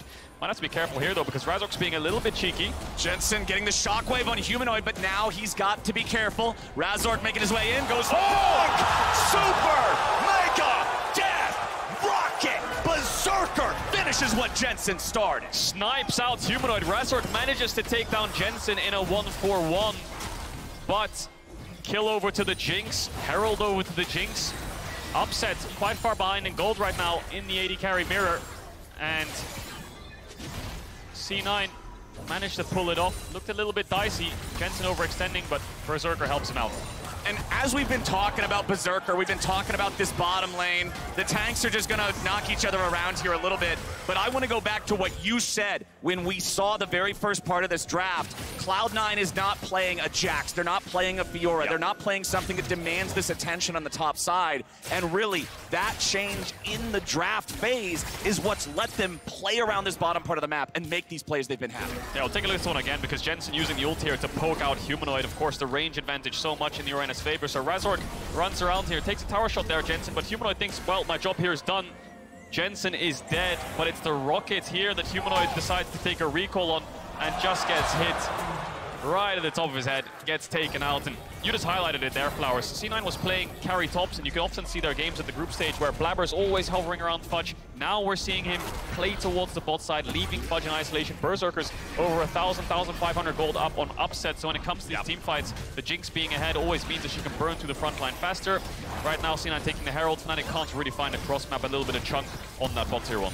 But if you're Fnatic, you still have Upset on a hyper-scaling AD carry. This guy has been a pretty standout performer so far, had some incredible performances. So if you're Cloud9, you can't get overconfident. You can't get too excited, too hyped just yet. They gotta keep things going, keep this pacing up. That pacing is gonna continue with the second Herald summoned up in the top side, the turret forced down. 15 minutes into the game, Cloud9 is going to find first turret. And you know what, Adriel? The sad fact of us, North America, as a region, not taking a tier 2 turret in all of week 1 groups, Cloud9, I believe, will surely be able to break that here in this game because they are doing beautifully so far. Jensen getting dunked. Razork keeping him locked down. Sven comes in. Jensen gets killed, and it's Humanoid getting paid. Carries of C9 need to be very careful. They're extremely strong, but they don't have many defensive tools, especially Jensen without the flash, and that's a Jarvan Cataclysm into a Victor ult. There's no way for you to survive it. Now Fnatic thinking about collapsing onto this Dragon. They're lacking a couple of ultimates, but it is a numbers advantage. Actually, Upsets towards the top side, so it might just be a 4v4 down here. Yeah, 4v4 with those ultis spent like you're talking about means Fnatic knows Cloud9 is going to get this objective. So it is a trade of mid laner for Drake. Cloud9 taking the Drake in that one. Upset's got free firing time in top. Hilly wants to get away. Flash will escape the pillar, and C9 will get a summoner spell from this Fnatic support. Jensen defends the top tower. TP's up there. C9 contests his mid wave. Upset's probably just going to push out top here and take a base. Still 16 minutes in. He hasn't got his mythic, but he probably has a lot of gold in his inventory. No neutral objectives now for the next 3 minutes. It's just going to be a vision game, but Fnatic yet to crack a tower here. And when you get that tower down, you can push waves in deeper, get deeper vision, and it just allows you to play the map a lot easier. It's just a case of whether Fnatic can find that. Both side towers are extremely low, but Upset's going to take his recall. First mythic's coming in. Yup, we've got that Gale Force for the Aphelios. I love this choice on the champion, especially considering the lack of mobility in the kit. It gives him outplay potential, gives him execute potential. Aphelios with Gale Force is the Chad Aphelios build, and I'm always happy to see it. So Upset having that extra little bit of playmaking could be very important here. Honestly, Mythics on the board just across there for everybody except Hylissang. Soraka has not been able to quite find enough money for that one just yet. But where are we expecting the next bit of action to be? Is it just going to be a nice slow game like you've been talking about so far until the objectives, or do you think they're gonna keep trying to push this for C9? Well, whoever gets mid push can start to accelerate the game. This is what happens. C9 pushes in mid with their bot lane, moves into the bot side jungle, puts down wards, threatens a dive onto Wunder, and then Fnatic have to cover, but it's very hard to cover because your bot lane has to catch the mid wave and Humanoid's top, so C9 will get this bot tier 1 very easily. That's just called a very simple shift from mid to bot. Happy days. Now the question is, can Fnatic cross-map it? That top tower is extremely low, so they'll be able to answer pretty easily, but C9 can play on 2 lanes. So they've gone from mid to bot, and now they'll go through mid to hit this tower, and they can pick this one up as well, unless Humanoid decides to TP behind them. Well, C9 are just straight going for it. Hylissang is stuck. The traffic cone blocks the road, and C9 get the mid lane turret and the support as the cherry on top. Hilly getting caught there, no flash from earlier like you highlighted. C9 just kind of walk up to Hylissang and say, hang on a second, what is this guy doing? Is he flanking on Soraka? What's his goal here? Razork might be in a little bit of trouble. Getting jumped on there by Fudge, manages to get away with the EQ, does not have to spend a flash. Very, very important there. So all outer towers are down here for Fnatic. C9 have picked them all up so they can push in waves deeper and get deeper vision. Now the question is, can they play for tier 2s? And I think it'll be quite difficult given the amount of wave care that Fnatic have. Now it's just an option of fighting over neutral objectives. 2 minutes, 30 seconds on that Cloud Dragon will put C9 on Soul Point. They've picked up the first 2 dragons of the game. And Fnatic just looking to put a little bit of shallow vision, try to contest the river on C9's bases, and try to find angles and windows into these objective fights. Front to back right now favoring C9 because of the gold lead, of course, and the 2-item Jinx. And I really like this second item that just came online here for Fudge, the Thorn Mail. One of the problems with the Bramble Vest is it's a Grievous Wounds item that your opponent has to opt in to taking the Grievous Wounds. They have to hit you. But the Thorn Mail allows him to apply it, and they're going to be needing to apply it to kill through this Soraka. Hylissang gets away as Razork provides cover. He throws down the terrain of Cataclysm, so C9 cannot chase. But Fnatic, now without that Jarvan ulti, that's a tool that C9 doesn't have to respect for the next 60 seconds. Yeah, C9 now moving into this top side jungle, see if they can get a little bit of vision down. Baron's up in 20 seconds. Not sure if C9 can start it up on the spot. The Jinx is rather fast, but I think Fnatic can find an avenue in to contest it. It's quite early on, but Razork getting jumped on now. He tries to get away. That cancel was beautiful. 20-minute Barons are tough, Cadril, but when the enemy jungler's dead, they become a little easier. Oh, they definitely do. Now C9 will start this up. They'll TP in with Fudge. This Baron is as good as gone. Fnatic can try to fight this 4v5, but they might be running into their own death here. Jensen's quite low on mana and has no ultimate. The Baron will die. Can C9 get out? Jensen does have the blue buff stolen away from Fnatic. Blabber's left to the Baron. It is secured by C9, and Upset is going to get jumped on. Blabber beats him over the head with the club as Fudge tanks 3. Upset still getting away. Fudge should die here to Fnatic as Upset gets out. Jensen protecting the tank. Wunder continues forward and flashes back out. C9 regrouped as 5 in hot pursuit. Fudge leads the way, and C9 gets another. They get the Baron, they get out, and they get a kill as a consolation prize as well. C9, after that pick, execute it perfectly. They stay together, they manage to get Upset summoners as well, and this all comes off the back of this pick. So the polymorph onto Razork, watch this shockwave. Jensen just pulls the trigger the second he sees the combo, pulls Razork back in. Even if he flashes there, C9 can gap close and get the kill. The start of the Baron happens. Fnatic a little bit split here. Hylissang ideally would want to be with Upset, but Upset's next to Wunder. C9 force Humanoid out. They finish the Baron, then they turn. One of my favorite things to do in a game of League of Legends is look at the smallest thing, the individual button push that made the biggest difference. And that shockwave from Jensen was just massive. Fudge also playing this beautifully, knowing exactly what his limits are. He is so damn tanky, isn't it? And C9 force out upsets flash, then they come back to help out their top laner. Wunder does a good job here to avoid the knockup, but there's just no damage to help him out. As much as Hylissang can keep him alive, he's out of mana, and he's out of position. C9 now. Will this be first tier 2 tower for NA at Worlds? They're gonna start hitting it on, and Fnatic have no way to defend it. C9! Die, you stupid turret! Die, die, die! First tier 2 picked up. Now they're sieging the tier 3. Fudge is pushing in mid up against Humanoid. Blabber is just charging in. They are trying to hard force this. The turret stays alive. C9 have gone a little bit too far, but Fnatic will only get the 1 kill back on the jungler. Fudge fires off a big ulti as Hilly tries to get away and barely lives himself. C9 have leveled the playing field 4v4. No flash. Upset has no flash. He has no way out. And now Fnatic have no AD carry. They're gonna get this bot in it 22 minutes into the game. 20 seconds on Wunder, 30 seconds on Upset. They have a small wave to look for the end. We'll see if Humanoid can clear it out, but C9 looking for the Nexus towers. C9 are bloodthirsty. It is 23 minutes into the game. Berserker will die underneath the turret, and C9 has to back up. Jensen nearly out of mana. Sven and Fudge very low on HP. TP. The game will not end here, but a TP from Wunder may cut them off. The Maokai ulti is not ready. Cloud9 still trying to get away from this one. The goal is to exfiltrate with as few losses as possible. Sven the target here at the start. Blabber's coming around trying to help him. Wunder leads the way, but the subjugate on the tree is going to make him a little squishier. Razork tries to fall back as Wunder continues distracting, but Blabber's still chasing. Fudge bellows breath, takes Hilly out finally as he tries to get back away from Razork, who just goes straight to his death. Here comes Humanoid. There goes Humanoid. Another rocket from another state away. C9 stands strong, and the reinforcements come in just in time. Does Jensen take down with the Leandries?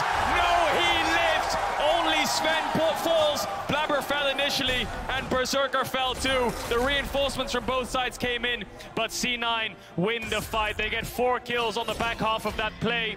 And with Dragon up in 2 minutes, they're going to set up on this bot side. They didn't get a Nexus tower, but they're on soul point. This was a hell of a long fight, and it all started with Wunder coming around on the flank, looking for Sven, of course, as the initial pick, because he's quite low on HP. Razor can't really gap close with the EQ, and by the time he looks for it, Blabber has shown up. Look on the minimap, because Upset's on the way, Berserker's still dead, and then Humanoid will TP in a little bit later on.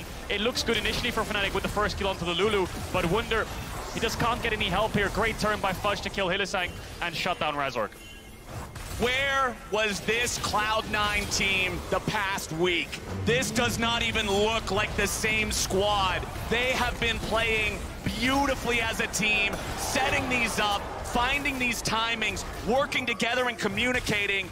Holy cow, they are turning on now when they absolutely must. This comp is just, as much as it might not be something they ran so much in playoffs, more so like carry-oriented top sides, and with the hyper-carry spot like Zeri and Sivir, Jinx fits that. Yeah. She fits that kind of concept, and C9 with just scaling teamfights seem to all be on the same page. It's much easier to execute a comp like this than playing carries top and having Blabber hover for a Furor Jax, getting your side lane ahead, playing from side to mid. This is just raw teamfight, group mid and engage, and C9 are loving it. Well, they still have to end the game, my friend. They can't celebrate until that Nexus falls. Tier 2 turret, all 3 of them are now nothing but rubble. C9 backing away. The Baron will spawn in about 30 seconds. They know that they can go for a recall, group up, force that objective, and Fnatic either has to take the fight in open ground or sit back and wait for the inevitable bulldozer coming to their base. Over a 10,000 gold lead right now for C9. You can see the item difference. I mean, Jensen just picked up a Rabadon's death cap. Fudge, top damage on C9 right now. Yeah. The aura base damage is through the roof. The classic AP mage tank hybrid assassin, Bruiser, DPS bard, frontliner, bruiser, assassin. sorcerer, cleric, druid. Yeah, of Ornn. the whole thing.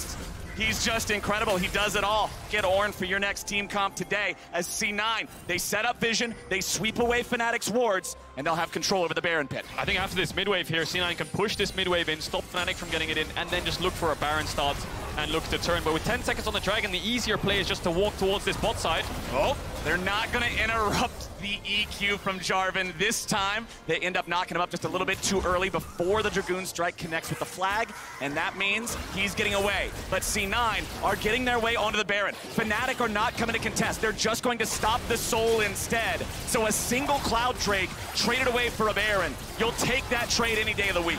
Yeah, C9 playing it a little bit safe here. The Rocket connects, but the Dragon will not fall. Objective bounding over to Fnatic. I think they'll lose the Nexus Tower here. Fudge is TPing into the base. He recognizes that their base timers are skewed. How much can he get done here? Fudge is alone. Nobody else is close enough just yet. Now he's finally back to the rest of the team. They're pushing down top side here with the Baron. They'll take out the tier 3. Now they're ready to fight. Razork goes into the back. He's got 2 locked down, but Humanoid's already gone. Jensen, unstoppable. Cloud9 finding the fight they need to end the game, and Razork will fall second. Wonder will do nothing, and C9 are going to find the first win of the group stage for North America. They've done it. They've only gone and done it. Better late than never. C9 show up in week 2, and they will find the win against Fnatic. Oh, C9's going to have a long day ahead of them. If they lost this one, they were out, but now they've got 2 games left ahead of them. If they can clean sweep a 3-0, then they might be able to force a tiebreaker. And on the opposite side here for Fnatic, they're now sitting at 2-2. T1 and EDG are at 2-1, so this hurts Fnatic a little bit in the sense that next game, they really got to beat T1. Where even if they lose that, they really got to beat EDG to get to that 3-win sweet spot. The pressure is on for both teams now. As Cloud9, they've got to be feeling relief. They've got to be feeling glad that they found something that worked this well. The first week was so rough. And for all the North American fans here in the audience, that is not just the start that you wanted, that's the start that was demanded for them to have any chance. Definitely was, and momentum is such a powerful thing. The only ever time I think we've seen this was Fnatic when they had that disastrous week 1 in Worlds with the groups, with the Immortals and such, and then they managed to pull it back, went 3-3, won the tiebreaker, got through. Still a long way for C9, but this is the first step on that journey. And considering we're in week 2 now, that means every day fully resolves a group. We'll be seeing plenty more of both these teams. Fnatic plays again next. They are going to have to shake off this game. All right, this was not a good one. They fell behind early. They stayed behind. The game ended pretty swiftly. They just got to be able to look past this one, wipe that off, and go into the next game ready to go. Yeah, mental is also a very powerful thing. You really don't want to get in your own head, especially on a day where you're playing 3 games guaranteed and you're the first game of the day and you're playing second game as well. So you need to make sure that you can bounce back from these losses incredibly quickly, because you get in your own head, you start self-doubt creeps in, and was this really worth picking? Was this really worth picking? And I think C9 just came into this this week 2 of group stage with such a clear plan. Scaling, team fight, we'll go out with a bang. We'll see if we can play these hyper carries and these scaling stuff. It worked, and they're going to stick to it.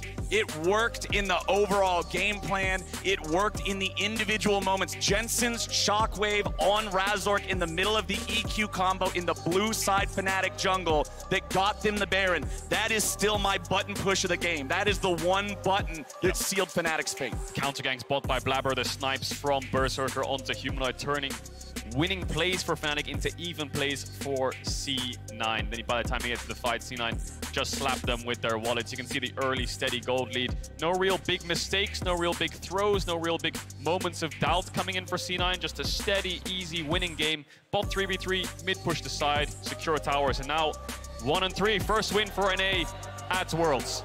Fudge looked good on Ornn too. You saw the damage charts. Humanoid tied him, Jensen beat him. He had either the 2nd or 3rd highest damage in the game by the end of it on this tank. And honestly, just incredible stuff from Cloud9 here in game number 1. But North American fans, do not unclench. They still have a long way to go. And for Fnatic fans, they'll be playing again next. So we got to see if they can bounce back. A reminder, the World's 2022 Event Pass has launched. So fans around the world can support their favorite teams in the Rift and in real life. You can claim rewards and collect 2022 tokens to exchange for exclusive content like prestige skins and chromas. And to top it all off, 25% of the pass proceeds will be added to the world's prize pool. You love to see it, you love to celebrate it, and now we are joining Shocks and the Fudge Factor for our Verizon post-game interview.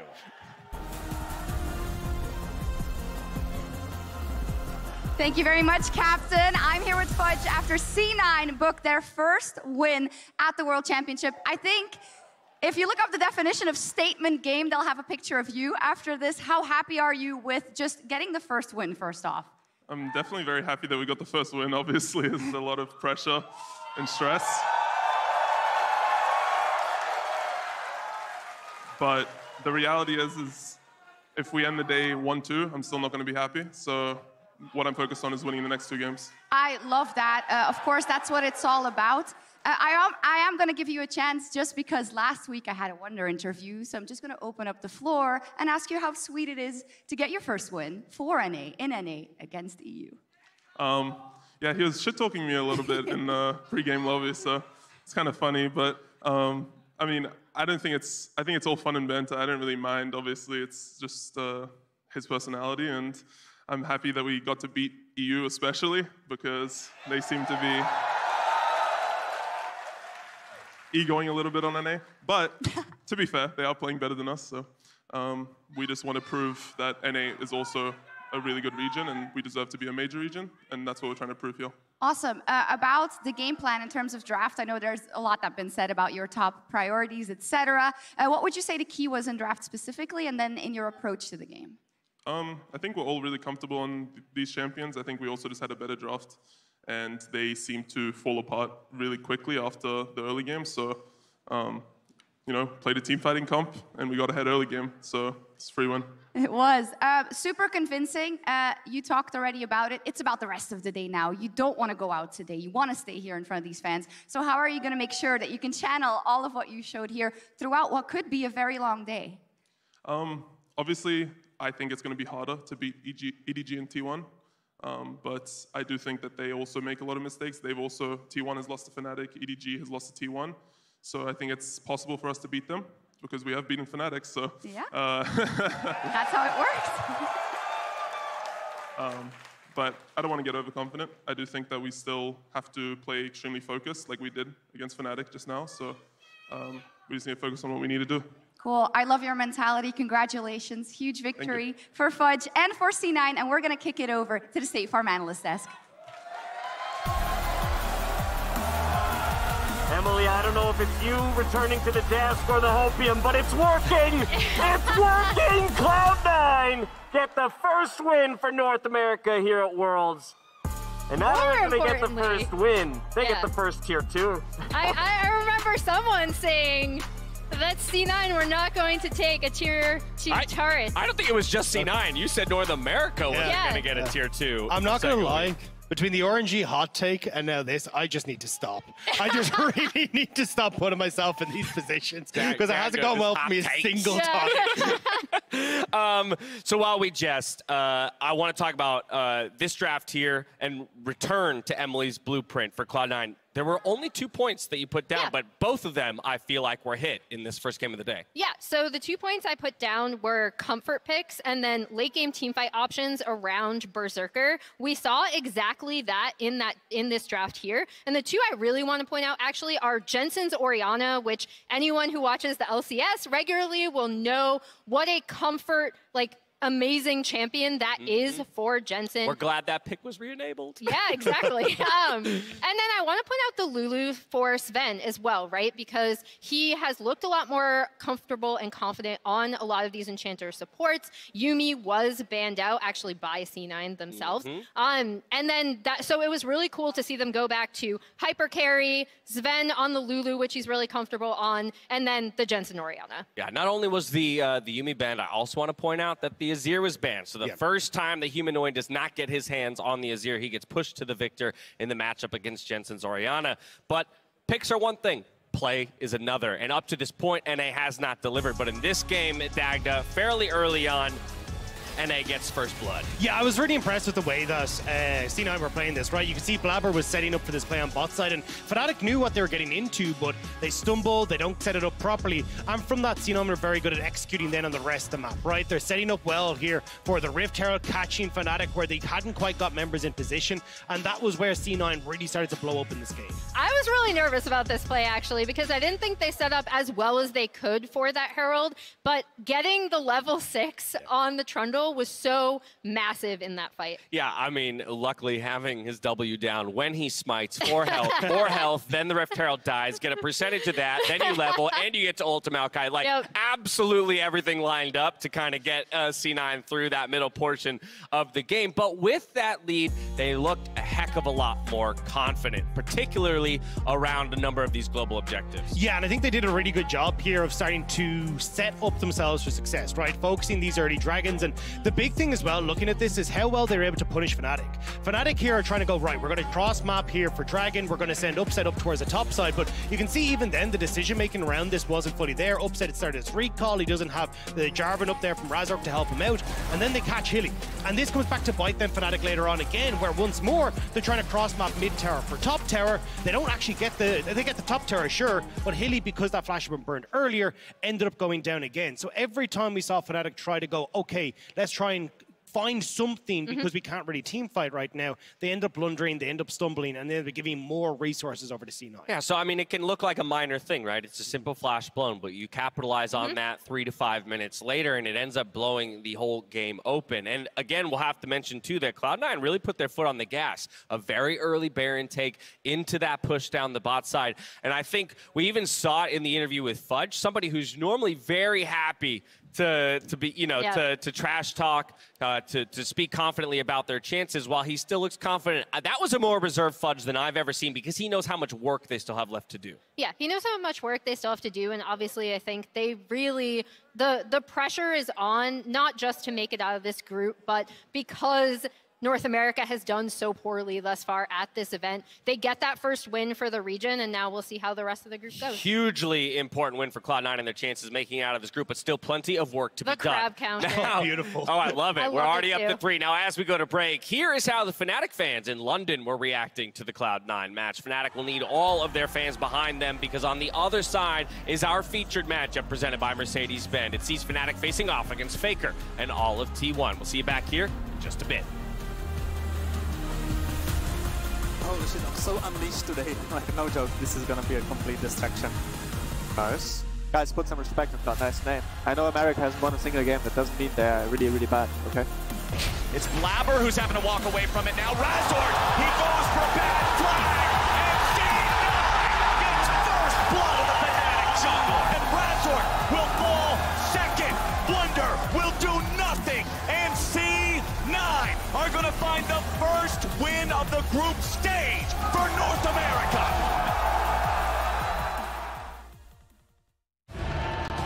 Behind 21 epic days of epicness. Behind 1 billion hours of dropped jaws. Behind every match, every broadcast, every moment at League of Legends World Championship 2022 is the network capable of making it all happen. The Cisco Network, aka The Realm. Cisco, powering the future of esports.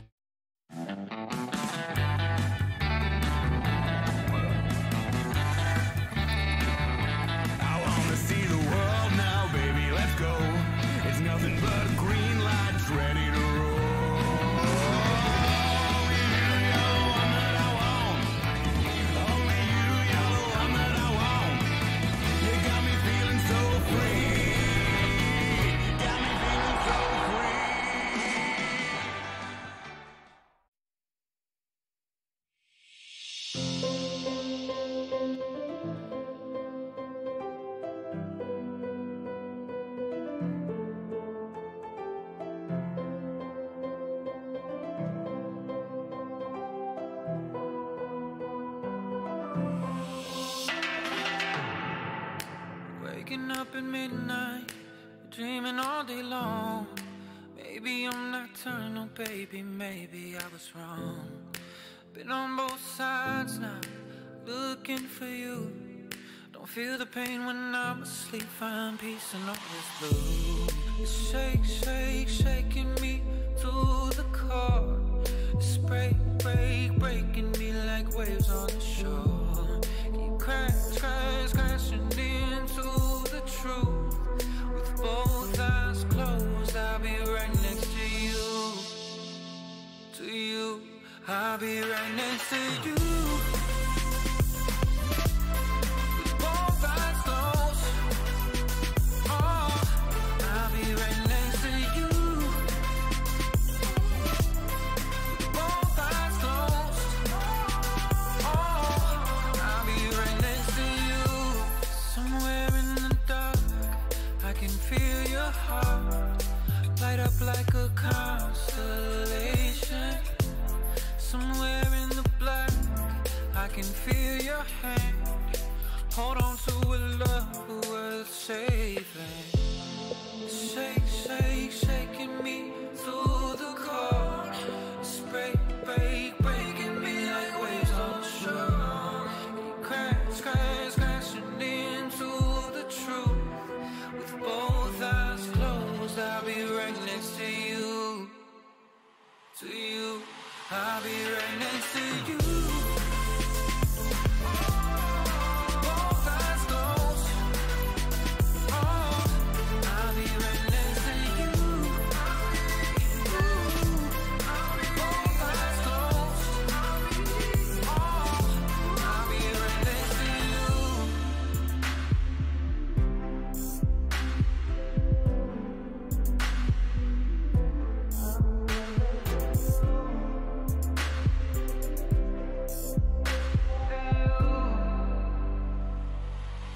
I'll be right next to you. I'll be there.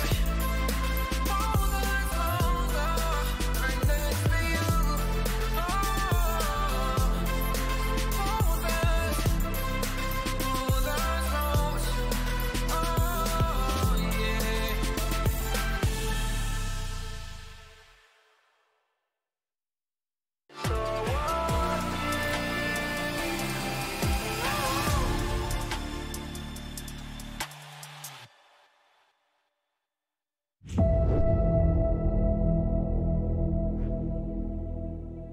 Thor has to burn his own flash when he can jump the wall. Goes for the stealth. Wants Gahili first blood through to Fnatic. Baker shuts down the gold lead. Upset is down to continue.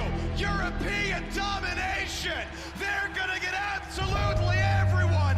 Faker just drops again. Among many incredible games so far at Worlds 2022, T1 and Fnatic put on a show for all League of Legends fans the last time these two met. Both of these teams are absolutely determined to get through to the next round and are now neck and neck in the standings. 일단 푸나틱한테 한 판 져가지고 좀 기분이 안 좋았는데 다음에 이제 복수할 기회가 있다는 거에 일단 다행이라 생각하고 꼭 이길 수 있을 거라고 생각합니다. Gumayushi is going to be backed up by Carrier. The killer instinct. That's one. That's two. Jensen pumped for a triple. Guma gets a quadra. The player that everyone has their eyes on this group is Humanoid. Since play-ins, he has outclassed every mid laner in his way, including the unkillable Demon King. Can't find his way in either. They get Nami. The scoop buys time. Perfect timing by Humanoid. And it's T1 Lambs to the slaughter. After playing all the teams in our group, it gave us confidence knowing that we can beat anyone for sure. Usually our mental hasn't been the best, but now our mental is like really unbreakable. In today's featured matchup presented by Mercedes-Benz, Faker is out for revenge. And this is a player that has broken the backs of many young mid lane hopefuls. Will he do the same today?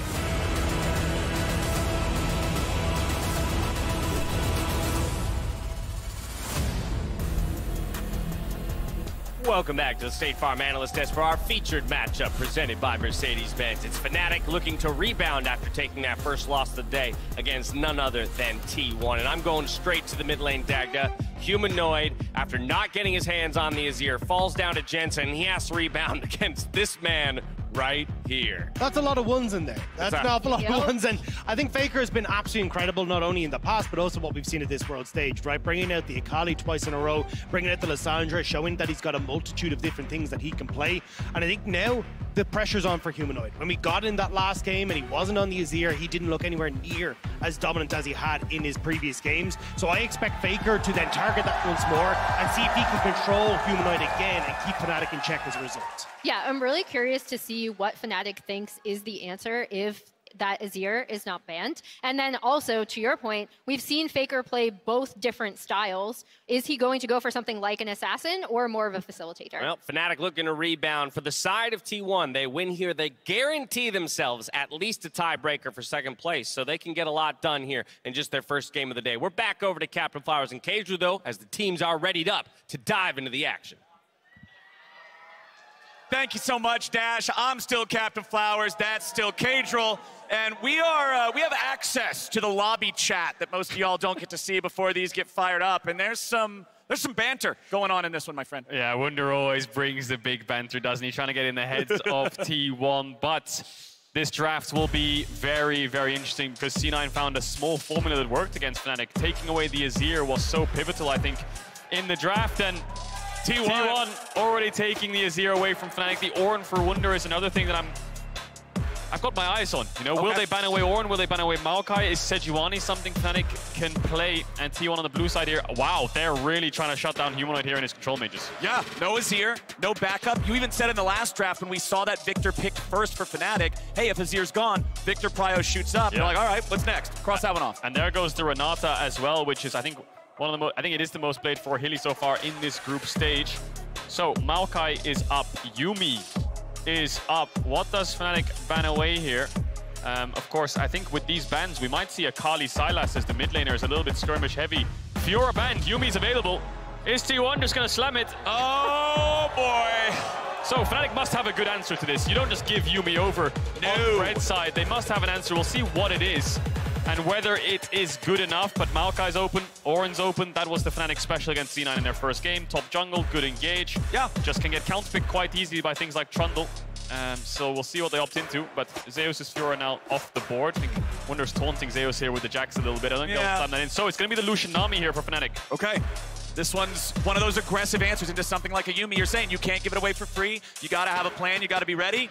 They're saying, all right, we're just going to push bottom. We're going to threaten these guys. Keep that pressure on. Yep, there's the Maokai as well. So they will pick the Nami up on 3. They know T1 can't take away the Nami, so pick up the Maokai to deny that Mei as well. Makes a lot of sense. So what does T1 pick here with the Yuumi? Will we see Sivir Yuumi? I think that's the most common real pairing. And then what could they pick jungle? I think Trundle is another one of them considering to Maokai. We saw that last game from C9, but Sejuani, very high prior with this tournament as well in terms of pick ban. Massive, massive tank there in that Sejuani. And as you were predicting, Sivir Yuumi will be the duo to go up against the Lucian Nami. Sivir has that scaling power. She has that wave clear. And then the Yuumi just being able to attach for even more move speed, even more buffing. I hate that cat. Everyone hates that cat. Everyone hates that Shout cat. out to Medic for providing numerical, analytical reasons why Yuumi is bad. Bad to play against, not bad as a champion. Now we just need to find a bug for her as well, and then we're all happy. Yeah, we just check the boxes, baby. But now, we're checking the boxes for the bans here in the second half of the draft. It will be the Jax, banned by Fnatic. They want to keep that one away from Zeus. Do you think it's going to be just pure top lane focus or switched up a little bit from that? So a couple options here. The Maokai's a flex. They could pick Ornn here, Fnatic as well, and just play the Maokai Ornn run back. But with the bans on mid lane so far of mages, if LeBlanc's down and if things like Orianna are down as well, I wonder what the mid lane matchup will be. Sylas, Akali are the next one that I think of. Lissandra is another one that could work as well. But with Jax Camille bans, I think Wunder either wants Ornn, Maokai, or Gnar, something along those lines. And then they'll probably counter-pick mid. The Sejuani, of course, is a flex for T1. Zeus has a couple games under his belt. Owner doesn't really have any in summer, but I don't think it's a champ that he'd be unfamiliar with. Just really want to pair that Sejuani jungle with things like Renekton, things like Set, something that can work really well on melees. That's why it's a bit easier to put it top. but the Renekton ban is coming out from T1 to deny that from Wunder.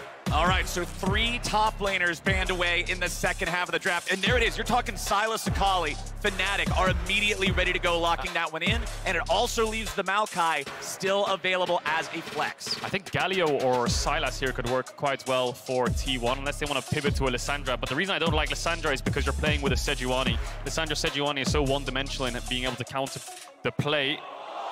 This could be Zeus Yone. Yes! Or it could be Faker Yone. Either way, I'm ready for this. Oh, yeah, and Sylas would work really well as another melee to facilitate that Sejuani jungle we expect. And it is going to be the Sylas-Akali matchup. Skill matchup. A lot of skill expression, individual outplays in the mid lane. Melee champs across the board. Now it's on Fnatic. Where's this Maokai going? Is it going top into the Yone? Do you have a counter pick into the Yone here, Wunder? Or is it just going to be the Maokai top and pick something like a Jarvan 4? Could also be a Kali top, actually, now that I think about it. Yeah, but it's gonna be, won't. It won't be. Yeah, it'll be the Poppy jungle, and it'll be the Maokai top here. So Wunder running back the same champ, and the Poppy makes sense into the dashes from champions like Sylas, Sejuani as well. It always feels so good playing that Poppy to be up against something that you can really shut them down with a steadfast presence, interrupt those dashes there a little bit. Both sides having a giant meatball on the front line there as well to tank up, play front to back if they need to. I just love the fact that we're getting to see what you described as a very skilled matchup, but I mean, it looks like we might just have Sylas in top side and Yone versus Akali in mid. Oh, they swapped back now. Okay, they were teasing us a little bit. They were maybe thinking about I didn't want to fully Sylas. commit. Yeah. But having a skill matchup with Faker and Humanoid, this is banger guaranteed, my friend. Oh, it is indeed. And let's not forget when T1 first debuted on the world stage here this year against EDG, they were playing Fiora Sylas with the Yuumi. Now they've got Yone Sylas with Yuumi, and they steamrolled EDG with a similar kind of composition. Now it's just a question of whether they can pull it off against Fnatic, who have tools to fight back with the Akali and the Poppy, and a little bit of team fight coming from the Maokai. I think it's on Fnatic to just make sure mid is the most important role and covering top side. I think in the isolation, Lucian Nami, I think they will be able to get the push. It's just how much can they leverage on this top side of the map? The biggest thing I'm looking at for Fnatic, I think in their previous game, Razork was just so easily read by Blabber. Everywhere he was going, Blabber was ready to go. Yep. I want to see him be able to find more angles, find more ganks without being countered as much like they were in the previous match. Oh, it's gonna be exciting. Fnatic lost to C9, of course. They beat T1 the last time they played up against each other, and it was Razork on the Poppy, upset Hilly on the Lucian Nami, so they've got a similar foundation to their initial draft. But that's a Yuumi, and that's carry as Yuumi, with a lot of melee champs on the top side for T1. Gomyushi very comfortable on the Sivir, will just play to scale. Will we see any early game shenanigans is a question. Fnatic could look for some kind of late invade. You know, Sejuani quite weak on the level 1, Yuumi similarly, despite the combat summoners. But with the 5 points on both sides, I don't think there'll be any early game level 1 invades. Yep, 5-point spread, line of scrimmage. Just gonna make sure nobody's trying to do anything too sneaky here early on. We can see junglers both hovering around that top side of the map. Means I'm expecting a red start for both of them, or red start, blue start, excuse me, and then working from top to bottom. I'm excited to see how active these guys get in the early game. You were talking about focus around the mid lane. The thing is about this skill matchup, it's a double melee skill matchup. There's a lot of opportunities for a properly timed gank to really swing some things.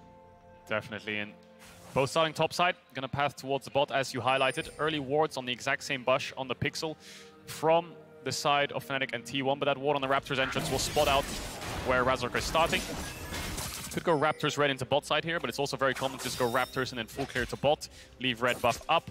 We'll see what he does. Phase rush for the top jungle of Fnatic, and I think Wunder will have a little bit of a hard time against it. Hang on a second, Ignite dropped onto Upset. They're just immediately going in at level 1 against this Lucian Nami. With the 2 combat summoner spells and how weak champions are at level 1, they're saying, okay, you've got an aggressive duo, but we got a chance to just jump on you here early. Yeah, and trying to contest the push here. There's a couple more minions there for Fnatic, and they have got the sustain on both sides with these enchanters. Melee matchup mid means a lot of contest, and we expect there to be action in top side, but it looks like that'll be in isolation for now until a couple more levels come through for the Yone. Level 6, there's a lot of kill pressure on this top side for either side, and Humanoid really aggressive onto Faker right now, who will pop the potion.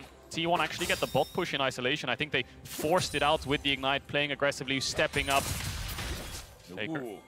They're always willing to trade. I love this. Yeah. I love this. And that's kind of how this matchup works in a sense. Contesting creeps also, it always becomes so hard. Humanoid has no W here. Oh, Faker has gone in. Humanoid in trouble. He's walking towards the wrong way. The flash didn't work. Humanoid wanted an outplay. Faker's still chasing. He goes in. Faker! He gets first blood, but he dies doing it. Wow, so Humanoid actually dashes back in there on top of Faker with the shuriken, then flashes upwards and pops the W so he can't get auto-attacked.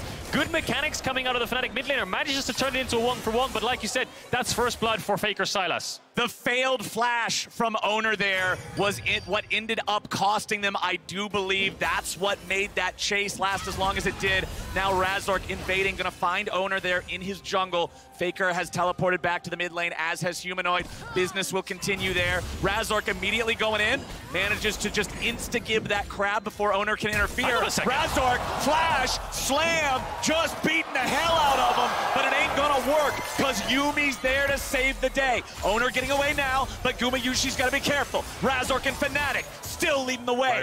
This is what they need to be doing. Gumayushi throwing out the boomerang, flashing away from a wall stun, and T1 retreats. Razork had no bot push, but he's playing with no fear as well. Manages to get the heal out of Gumayushi, trades his flash for it, but then he gets Gumayushi's flash on the back end of it. Owner's red buff is still up, and Razork's going to start it up. He's calling Hylissang. You see on the minimap, he's calling his support to help him out to secure this. Humanoid has a little bit of mid push too. I think Owner knows that this is being taken away from him.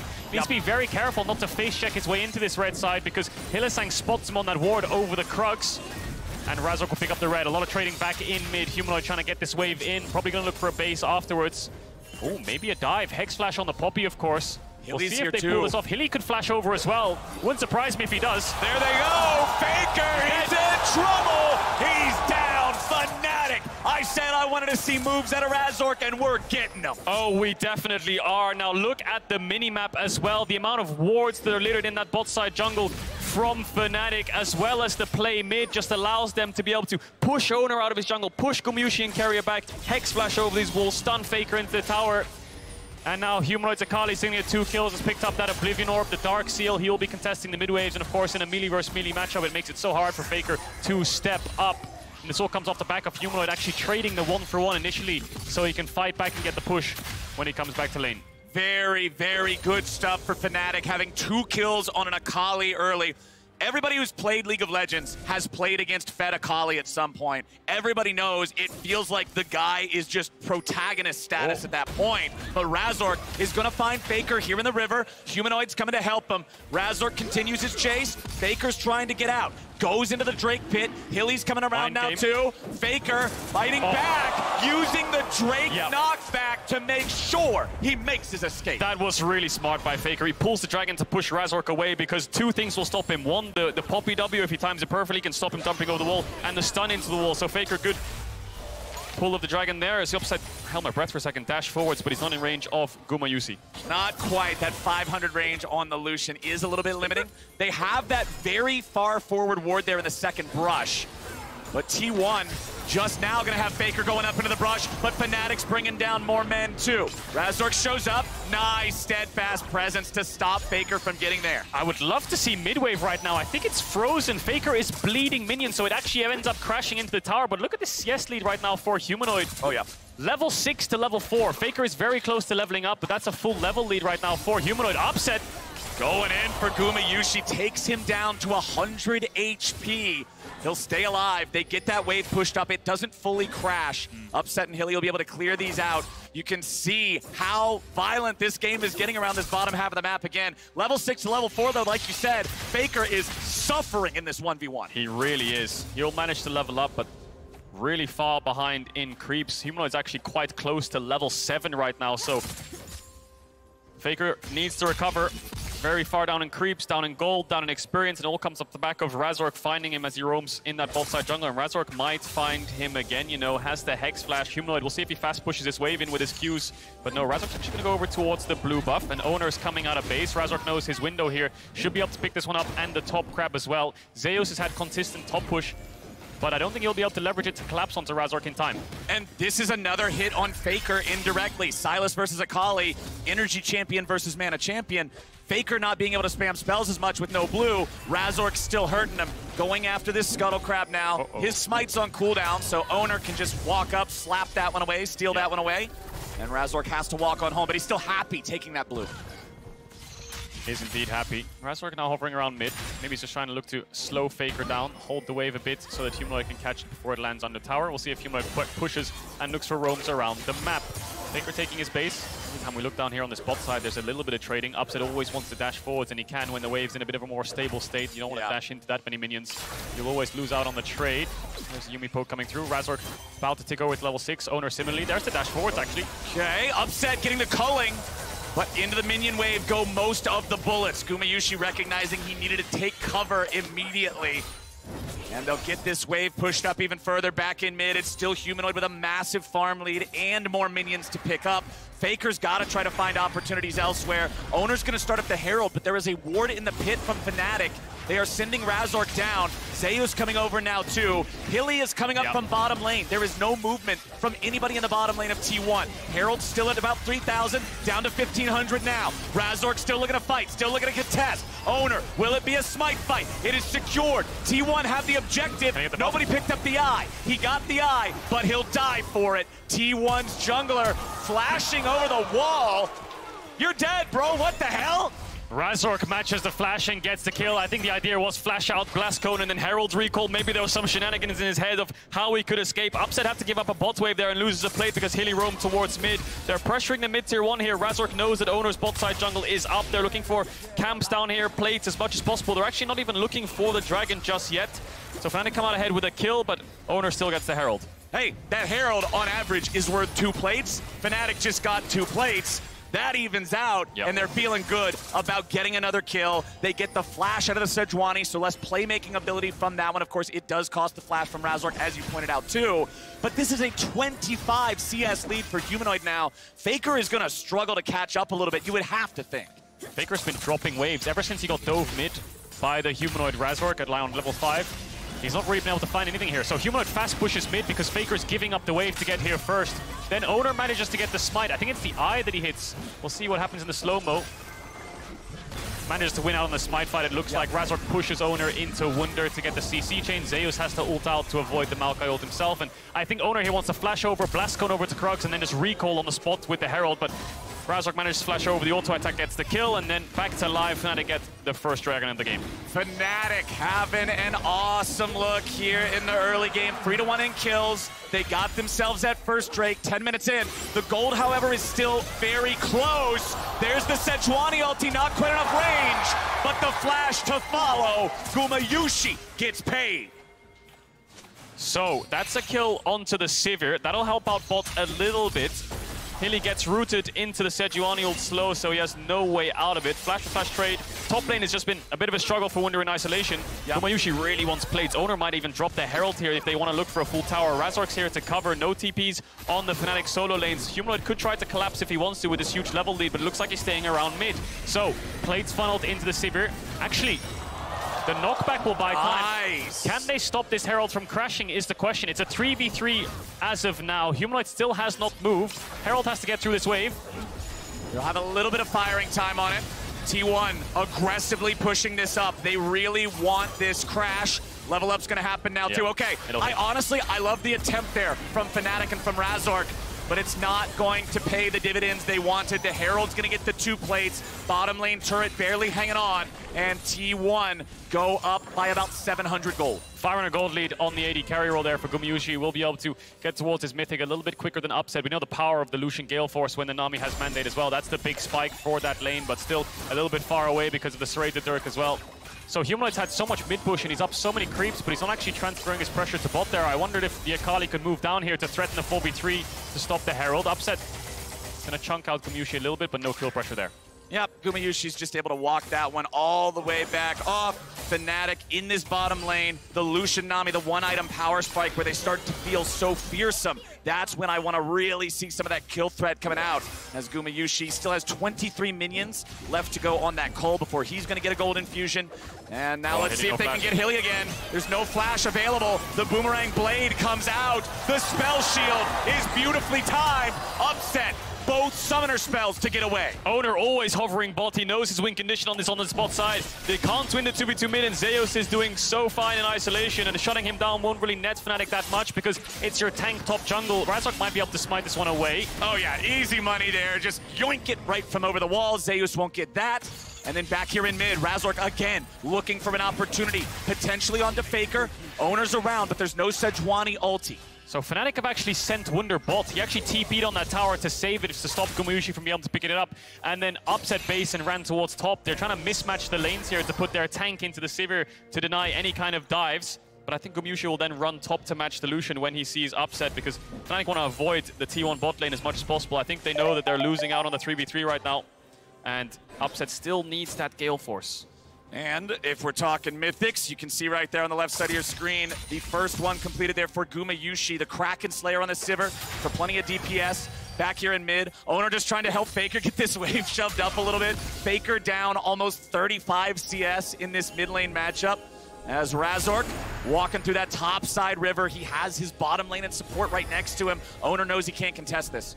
He does indeed, and now T1 have evened up the lanes. They've matched the states that they've wanted. They've put Zeus back into Wunder. They put Gumayushi back into Upset. Look at Upset summoners. No flash, no cleanse. If Sejuani's even around or in a top rush, he's basically dead, so they have to give up a lot of this push. It's Humanoid that's holding Fnatic in this. It's Humanoid with this big lead, as you just highlighted, that can push in waves and move whenever Fnatic need him.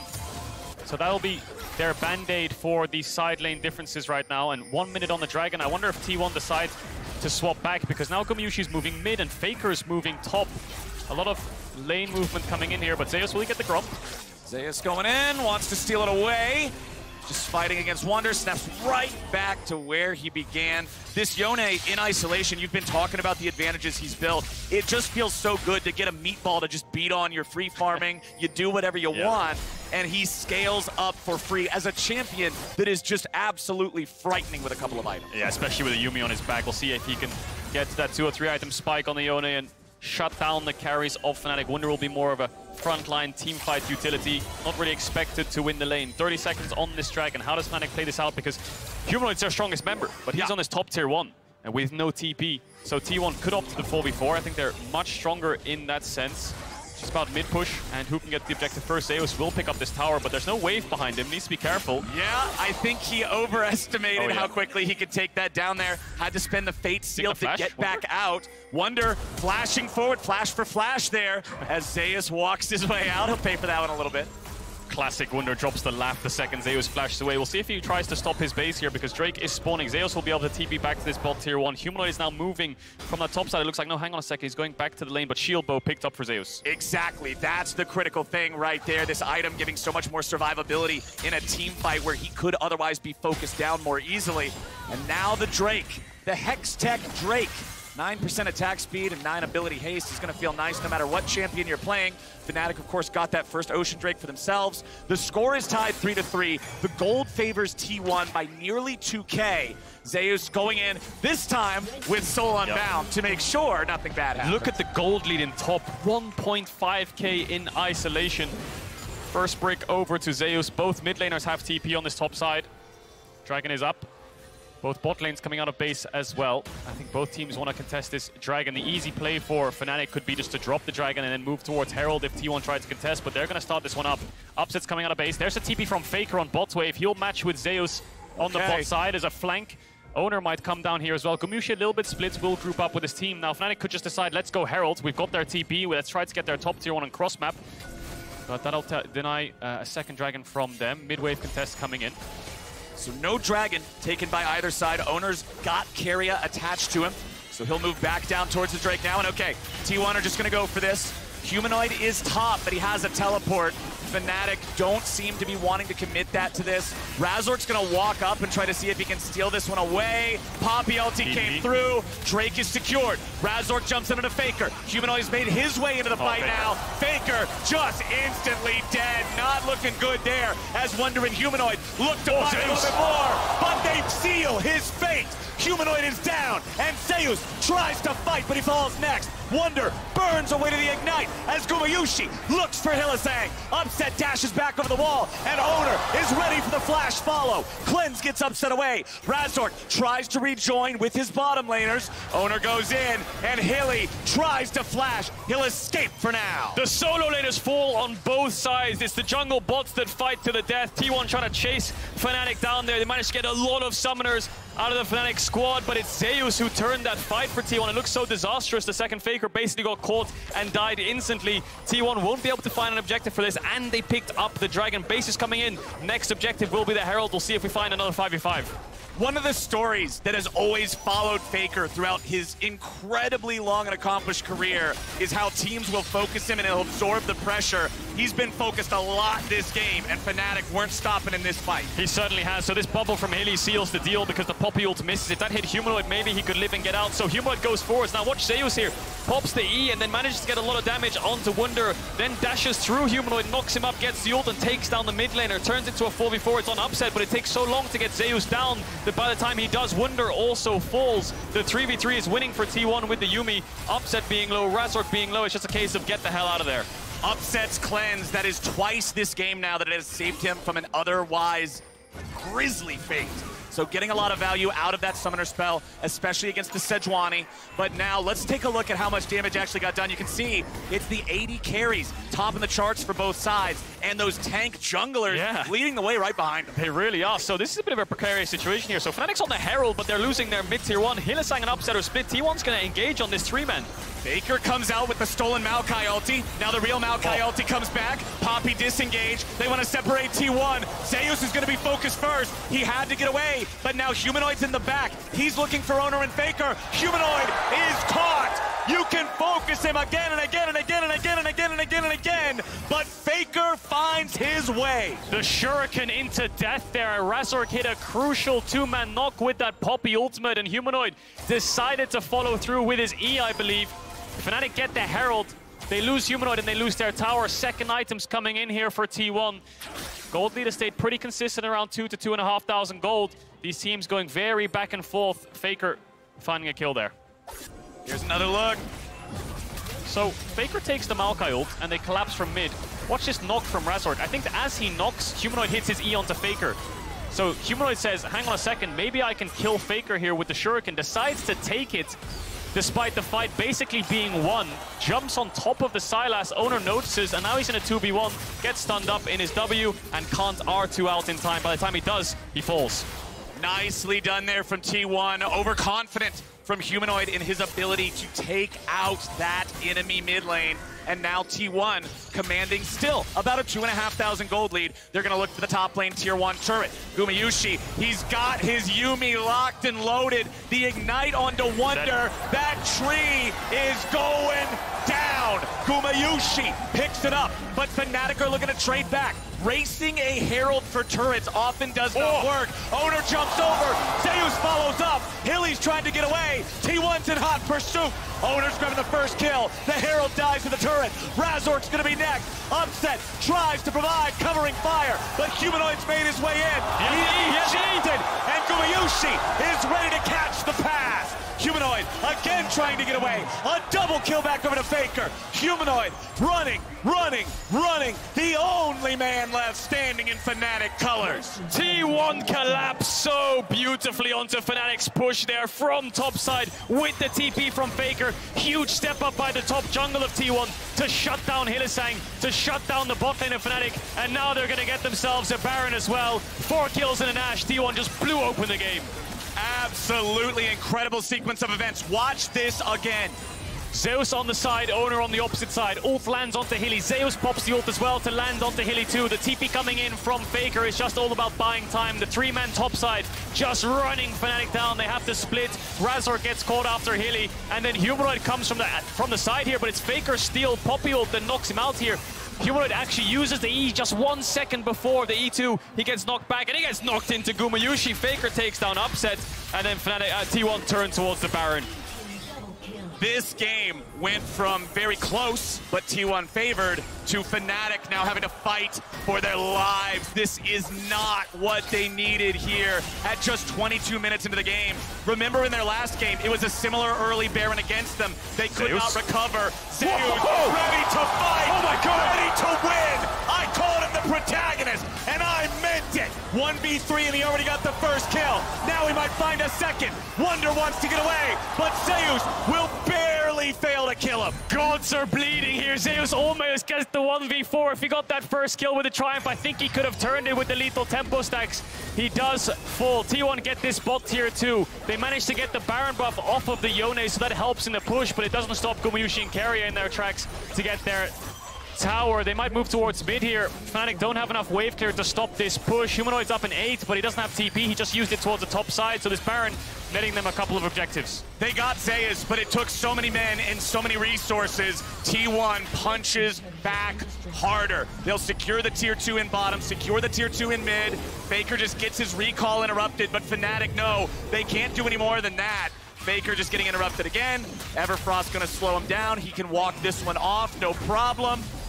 You would think, eventually. Razork wants to delay him as much as possible. Razork is being the most obnoxious Poppy possible. He really is. And despite Faker being down so far behind in gold and experience, he manages to find a couple kills and fights to get him back in the game. This is the top dive, so Fnatic recognize that T1 are going to play 1-3-1 here and just destroy their base. They need to get a Baron buff off of someone. Zeus does so much damage to kill Humanoid, then gets stunned up, manages to get the lethal tempo fully stacked up. Nice W there to stop the dash from the Yone into the knockup from Hylissang. If he took down that Maokai with the knockup, I think he would have turned and killed Razork and Hylissang too, but game of inches. Fnatic trade 1-for-1. Shut the Yone down, and now here comes the top push. Bot outer tower, bot inner tower, mid inner tower. Now it's going to be top. And ward lines, I think, tell so much of a story in a game of League of Legends. And you can see right now, there's really not a whole lot of wards outside of the Fnatic jungle. They are in pure defense mode. A single control ward placed down in their enemy jungle on the backside of the red buff. But everything else is just Fnatic trying desperately to hang on to the territory they have. This is their last structure standing outside of the base. And T1 is moving towards it fast. Faker ejecting part of the front line. Hilly is caught, and Faker is on a rampage. Wonder looking to see if they can follow this up. Faker getting away for now, but the Yuumi ulti comes through. Now Wonder's been baited in. He tries to heal it up, but he can't do it. T1, get it done. Humanoid no TP, he can't join that fight. Fnatic didn't want the fight in the first place, but Faker forces it. They're gonna crack the base open. Tier 3 will fall. Will they get the inhibitor as well? 30 seconds on Wonder should be easy pickups. Faker actually TP's bot there to defend the tower to deny an objective bounty, and they can continue to play on these two lanes, top and mid.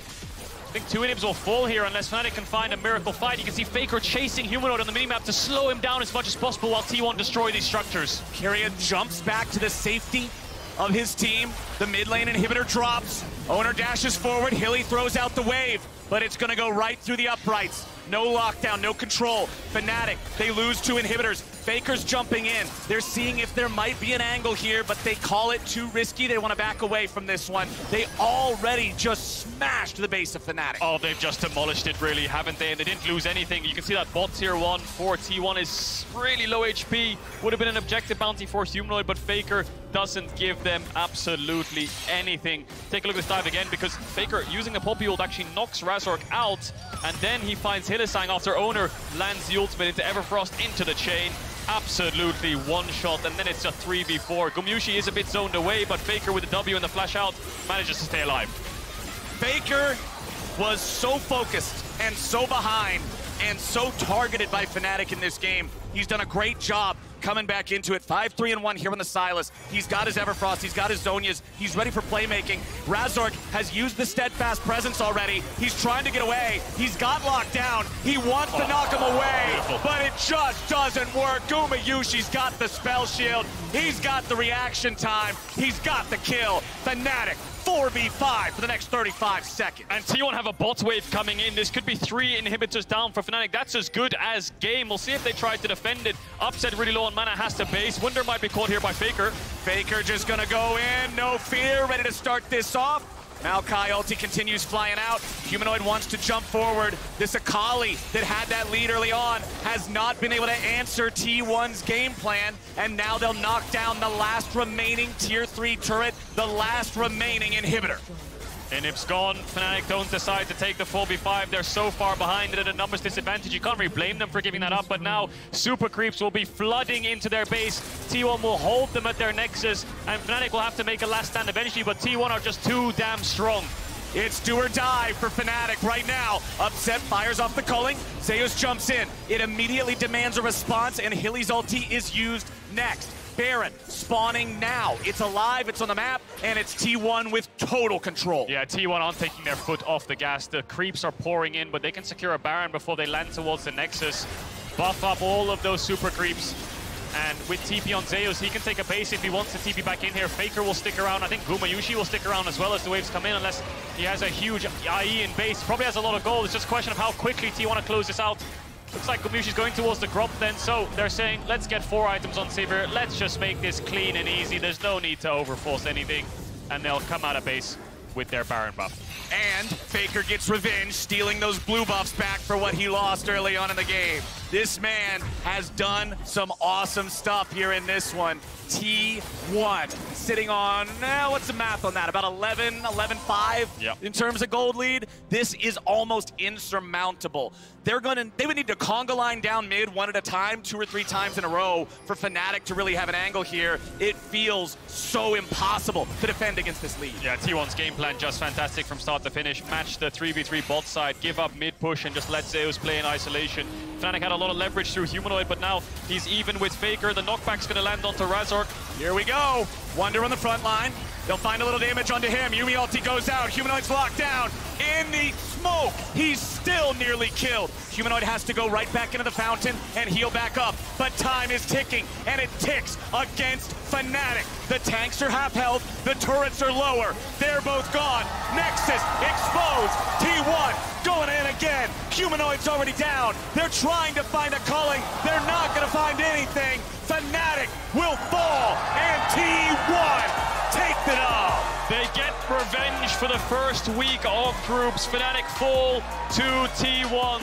Very similar composition that we saw them run against EDG, and Yumi is such a powerful champ when you give over skirmishers like Yone and Sylas, and even Sivir is a hyper carry. So many targets in Keria can sit on, and they got the better hand of the 3v3 bot side, and they managed to snowball it across the map. Faker found his way back into the game, and this group is shaping up to be a very messy one, with Fnatic now losing their 2 games. They need to beat EDG. 3 wins is the sweet spot for tiebreakers, and T1 just reached it.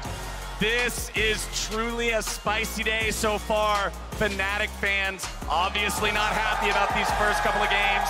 T1, I like what we saw from Fnatic in that early game a little bit, with Razork finding some of the moves, focusing on the Faker, getting the Akali ahead, but it just wasn't enough.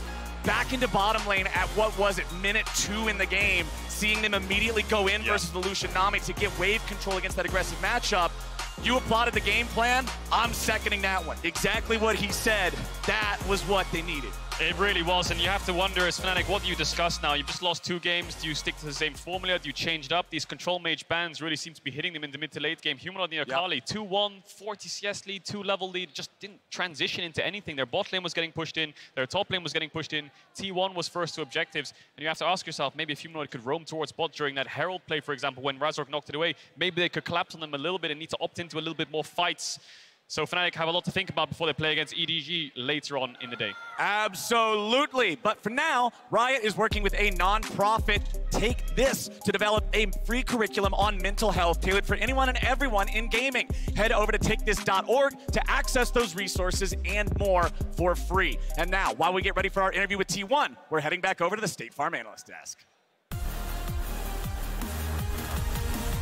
Thank you so much, Captain Flowers. And with 2 games under our belts, we'll start by pulling up the Group A standings. Take a look at how things stand at the moment, but also update you on all of those tiebreaker and knockout stage scenarios. With that victory there, T1 now at 3-1 have guaranteed themselves at least a tiebreaker for 2nd place. So that would be the absolute worst that their day could go if they were to drop the next 2. For Fnatic, pressure is on, as you heard Cadril say. That sweet spot is the 3 wins. So with only 1 game left in their regularly scheduled games, they're going to want to pick that one up to at least end the day at 3-3. But plenty left to be decided here still. We should talk, though, about how T1 was able to put this one together, and unfortunately for Fnatic, how it fell through, because I think we're going to first hone in on the draft. Emily, when we've been talking about the development of the meta at this tournament, the Sivir and the Yuumi has definitely been at the forefront of that conversation, but likewise, so has things like Lucian Nami, and so we kind of got to watch those 2 things come to a head here. Yeah, so these are the 2 kind of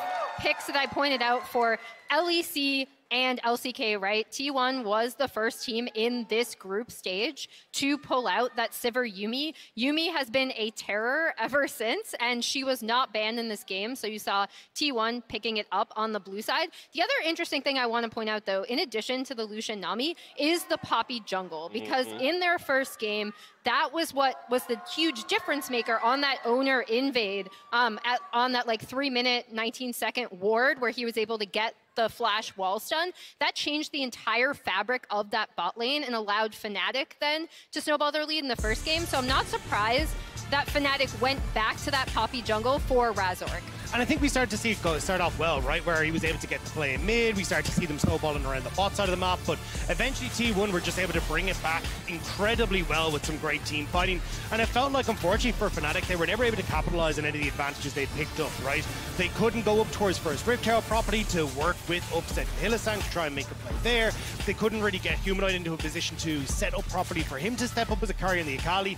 And then eventually Faker massively brings himself back into the game. You look at Zeus as well, who scaled the Sivir Yuumi. It was all the late game going brilliantly. It's so tough, particularly because of how much focus we put on Humanoid as being such a pivotal member of this Fnatic roster, that when he gets taken off of the Azir, and this time it looks like it's going so well on the Akali pick. Huge CS lead while trading 1-for-1 early against Faker, but it wasn't enough to get him over the line. Yeah, Akali is actually another pick that I think he's performed super well on. But as we were talking to kind of the EU casters backstage, it was like, this is the duality of Humanoid, right? And so it wasn't just, I don't think he played like super poorly, but it was just that the rest of the way the rest of the map went for T1, especially that bot lane, that's ended up making a huge difference. Well, a bit of a stumble for Fnatic, but still not out of it for T1. They kicked the day off on the absolute right foot, and we're going to be joining Shox on stage with Gumayusi for our Verizon post-game interview.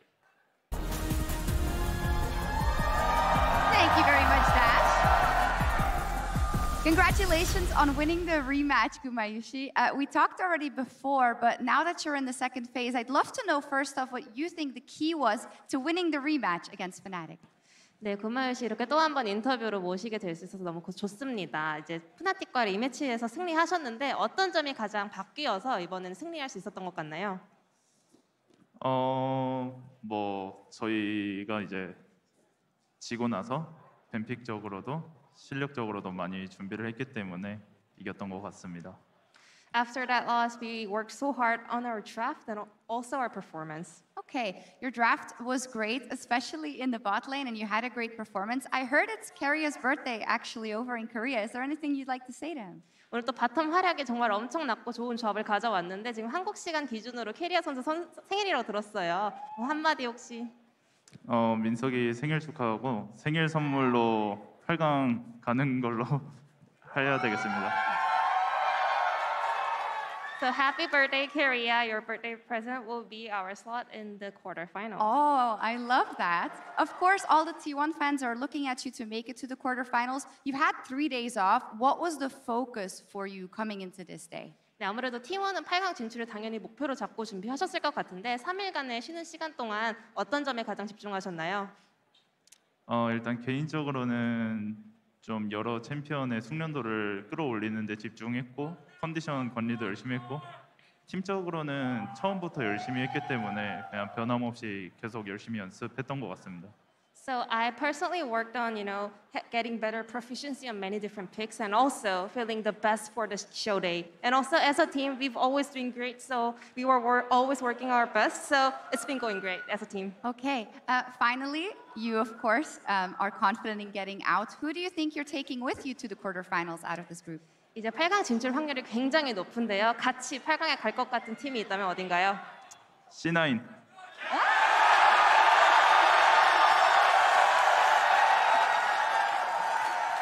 I love that. 감사합니다. Thank you very much. Thank you much, Ji-sun, as well. We're going to kick it over to a quick break, but the OnePlus cam is going to give us a refresher of what popped off at the venue in the first phase. We'll be right back.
Yeah, that's the most I can give you. Fine.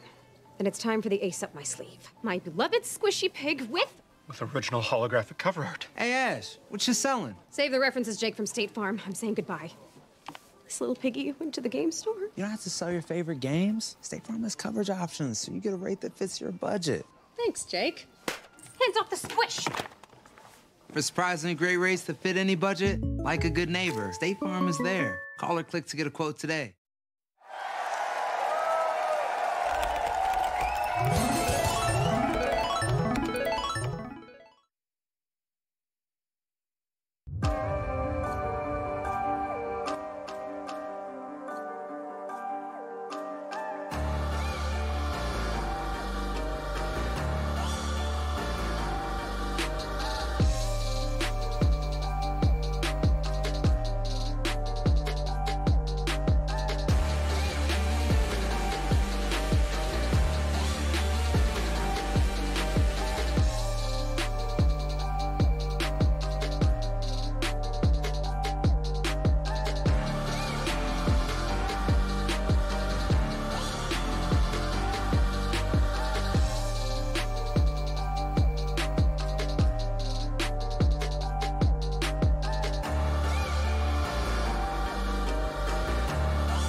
Hello, welcome back to the State Farm Analyst Desk as we gear up for our next bout of the day. It's Cloud9 up against EDG. Our first look at EDG here in the second round robin.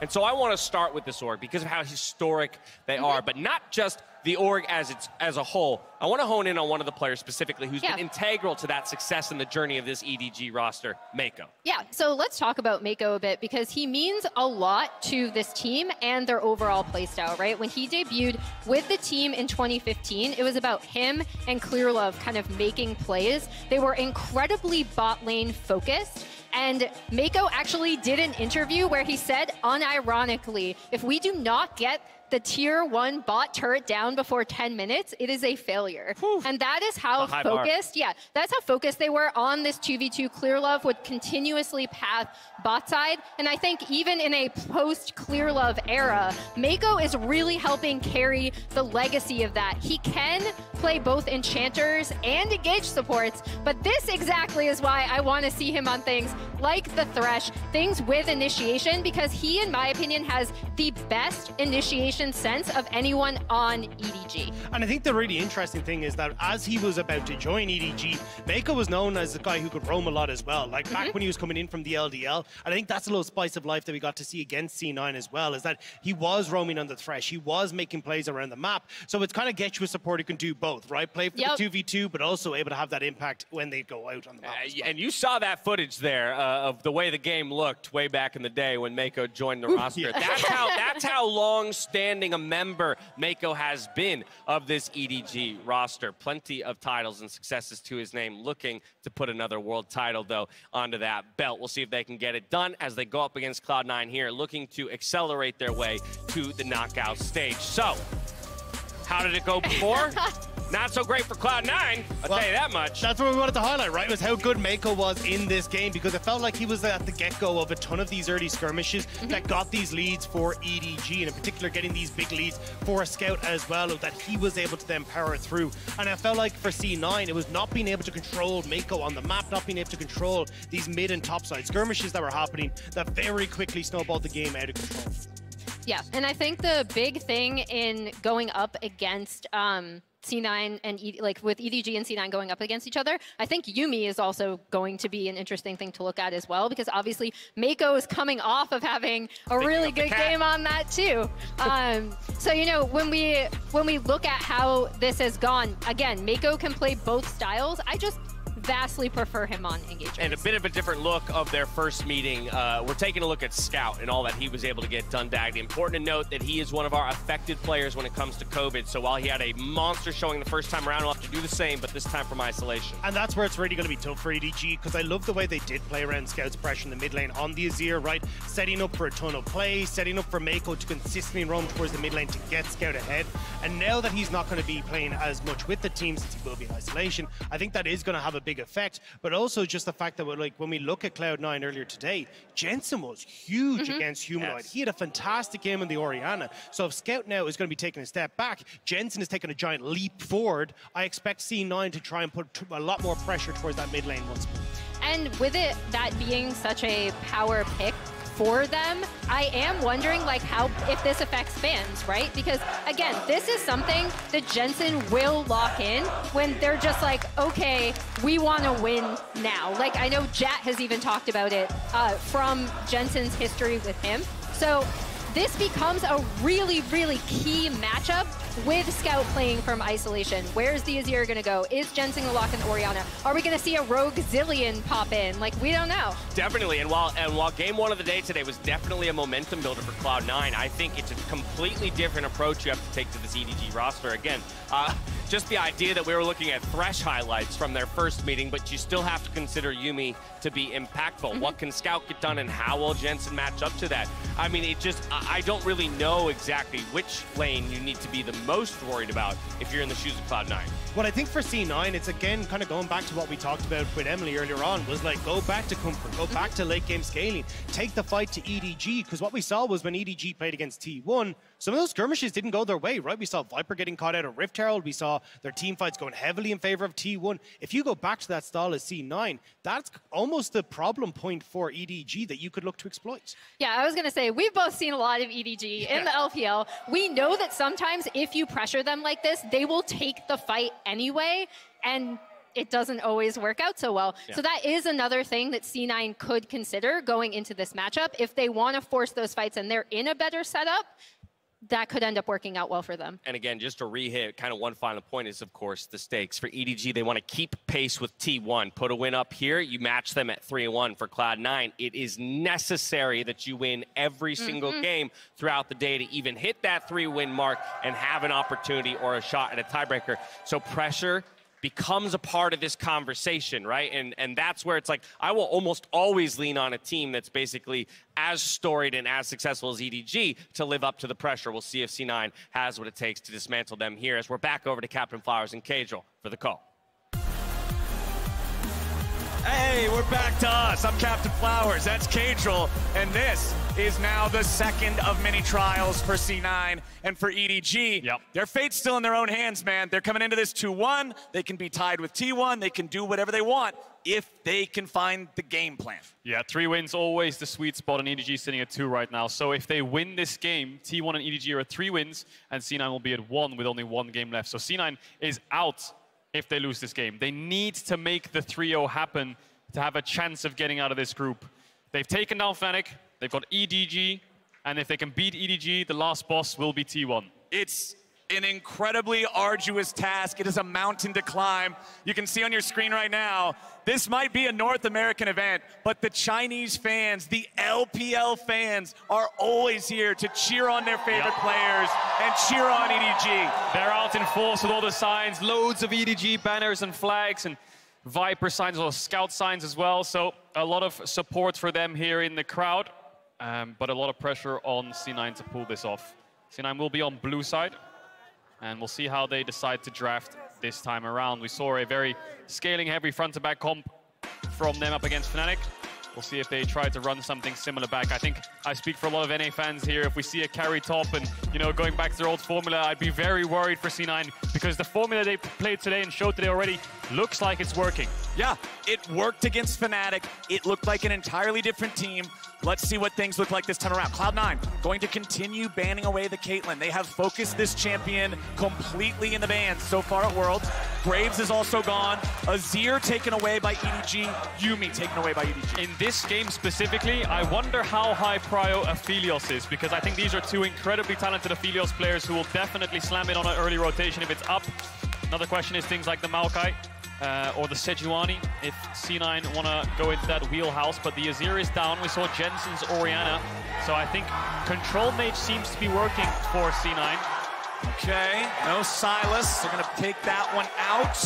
What will that final ban be? Are we going to get another Control Mage? No, the Sejuani banned out. So that's one of those super Aatrox, tanks along with Maokai. Aatrox is up. C9 are immediately going to lock this in. As much as you might want Fudge on a tank and engage, Aatrox is just such a powerful champion. You cannot let it through. I wonder if that was intentional by EDG in saying, well, Oren Maokai, you can always get good engage on top lane from Fudge. We'll give you Aatrox and see what Flandre can pick into it. Maokai will be picked up here as a flex. It feels like a dare, right? Yeah. They're saying, okay, you've shown us that you can play one style well so far in your 4 games. Now we're saying you have to play something different. The Maokai locked in for EDG. They still have 1 more pick to go, using all the time so far. Oh. Do they just slam this down? Yeah. Yeah, they do. They're ready to go. LPL Fiora versus the Aatrox. Everything is so telegraphed. The chain snapback, the Q spots. Riposte is child's play in this match. It's a skill matchup for Fiora. Aatrox can contest a little bit early on, but when it gets to 2 items, becomes really tough for the Aatrox. Similar to Fiora, similar to Camille. This will be Blabber's Trundle again into the Maokai jungle. Makes a lot of sense. Yep. Worked in their first game, seemed very comfortable on it. And we saw the power of it around Herald fights. Now, what does C9 pick up here? Aphelios could be an option. Could pick up some kind of Renata support, but I don't think that's very C9-esque. Mid lane, control mage to stop Jensen from facing Victor or Bands could work as well. Zillion's being hovered right now. Not sure if you want to blind pick that, but it's going to be the Victor. Make sure they don't lose out on those control mages. Exactly, the Zillion pick, a pocket pick of Jensen's, a long time thing that can come out in times of need. Shouting out sort of Cloud9's backs being against the wall more so than anything, I think. But that Victor locked in. One thing I am very worried about with this first half of the draft from C9, the engage options aren't really there. You have a pillar, and that's it. So the second half of the draft, I would expect EDG to look towards some of those engage options. EDG themselves, they have Maokai there for the front line, and then two powerful fighters, high damage melee champions in that Akali, in that Fiora, picked up for them. So it's got to be both of the bottom lane roles I would expect here for them with the Maokai in the jungle. Definitely agree. And I guess the good news here for C9 so far is the Aatrox is playing against 3 melee champs. That really helps him in team fights, in gap closing, and getting resets and being able to heal through a lot of the damage. Aggressive AD carry bans coming out from Kalista and Lucian. The last one really is things like the Tristana, which we've seen touched on a little bit. We'll see if it's picked up or banned here in this series. Aphelios open. Varus is another one that teams have been prioritizing in terms of AD carries. Kai'Sa, another champ as well. There's the Jinx ban targeted at Berserker. I think Aphelios has to be a ban here for C9. Jinx Aphelios, you would think, was the old school MSI trade-off, and it's probably one of the strongest scalers left. They could pick Sivir into it, but Sivir into Akali would be a little bit tough unless they can find some kind of peel support. They're taking their time. They really want to think it through. Plenty of options left. Marksmen have been pretty focused here so far, but there are still those options like you're saying. Okay. Kai'Sa, I like this. It feels like a respect band just towards LPL in general. Whenever I think Kai'Sa, I think LPL. I think Kai'Sa and Nautilus. I think aggro bottom lanes, but it does leave Aphelios open. This is the pick you've been talking about all draft. They lock it in for Viper. I feel like Aphelios ban there could have worked a little bit better, but they're gonna give over the Aphelios and they have a plan. Varus Tahm Kench here would do really well into Akali. Varus Renata would work too in denying the Renata from the Aphelios Renata. Now, Mako has a lot of options here. Nautilus would be the easy pickup to engage onto those immobile carries. Any hook champion to threaten the 3-man ranged of C9's mid-bot side works very well. We'll see what he opts into. Of course, Mako incredibly good at those melee support engages.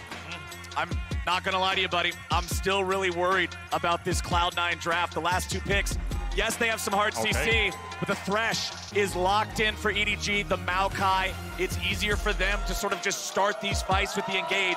Renata's ulti moves slower than some champions walk. Varus has the Chains of Corruption, but they only hit one target. Cloud9 are really gonna have to find angles and picks here. They definitely are, and I feel like the Aphelios Thresh can be mobile with one another, right? The Thresh can always pull the Aphelios out of a bad position if he gets lanterned or if the Aatrox manages to get on top of him. But you were talking about engage from C9's bot lane. The Varus helps out a little bit with that in terms of finding those picks or finding engages around the team fights. I feel like a Varus ult into a Renata ult or a Victor W is their way of setting up through a Trundle pillar. It's just a question of execution. I think we've got a very, very volatile top matchup the longer the game goes on. Mid lane, of course, Jensen will want to get the push, but Blabber will need to cover him. And bot lane, I mean, you're playing 4 range champs down there, so push is everything. Blabber had a really good first game of the day. I complimented him during that game for being able to properly read Razork, always be there for the counter ganks, using that Trundle effectively to change the way those fights would go. And now here up against EDG, I think he's going to need to do the same yet again. C9 backs against the wall. This is the game that could push them forwards with momentum against T1. This is the game that could knock them out of the tournament. So much pressure on the line on the blue side here. I don't think we'll see any level 1 shenanigans. Trundle, of course, incredibly strong up against champions like the Maokai, playing with Varus Renata too, so they could try to do level 1 invade towards bot side, but then you're splitting the map against Aatrox with Fiora. You don't really want to get into that kind of situation. We'll see what they do, though. Here we go! C9 versus EDG. It is a must-win game for the North American representatives and for the team from the LPL. You know they want to stay tied at the top there with T1. Find some of that domination.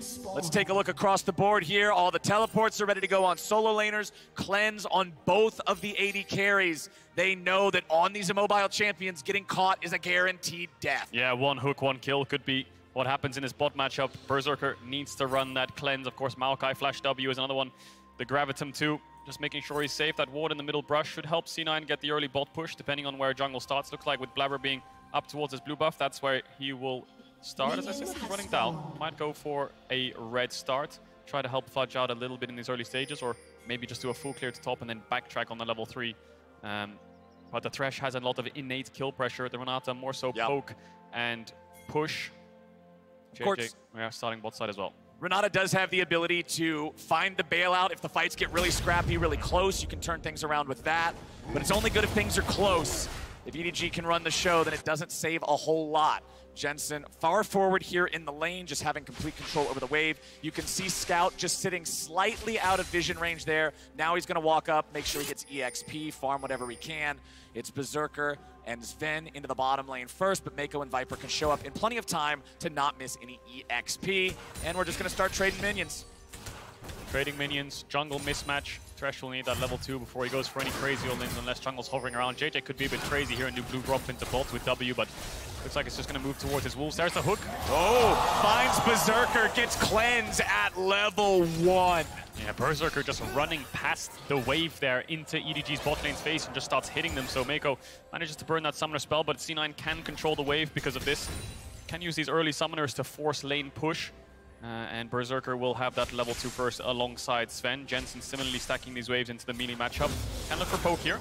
C9 going to do their best to try to chunk Viper down. He's got a couple pots in his inventory, and Blabber, who's pathing bots on his 3 topside camps, will finish off on his red. Don't think there's any bot diving windows here. Maybe with an melee support they could look for some kind of crazy 3v2 dive, but we'll see what Blabber does. Still a long way away till the crab spawns, but he's moving his way into this bot side of the map. There's a ward that will spot him out. We'll see if he goes through lane or if he goes through river. Looks like he's just covering for now. Yep, making sure these guys can get this pushed up. That's the responsibility of the jungler in those situations. Sven is hooked. Mako sets it up. Viper knocks them down. EDG make them look foolish. C9 hovering for some kind of dive there, but EDG don't even flinch. Just instantly go onto Sven as he walks up, and he was tanking the tower with the Ignite. By the time he flashed out, the tower shot was already in the air. He falls, and JJ's been full clearing all the meanwhile, while his bot lane has been winning. So great start here for EDG. EDG in the bottom lane, a 2v3, a pause. Coming off of first blood at 3 minutes into the game with the money on Aphelios. Oof, so yeah, only 3 minutes 45 seconds into it, and the pause has come through. A lot of things to talk about, really, for both these teams, because Flandre, for example, this is his first game of Fiora in summer.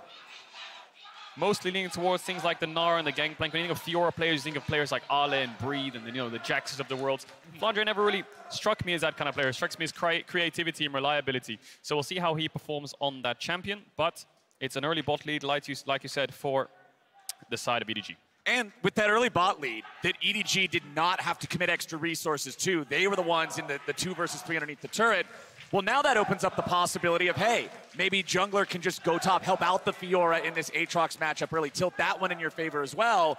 And then if things get dire in 2 separate lanes, all of a sudden, you're just in total control. You are, and when you think of Thresh, you can play aggressive with the Thresh, land the hook, flash flay, it's a very aggressive champ, but it's also a very defensive champion in the sense where their jungler wants to play top side and get the Fiora ahead. With bot having a lead already, what they can do is have Viper push out waves with the Lantern, the Thresh quite far away with the Lantern at the ready, and you can kind of push waves in despite being in a numbers deficit.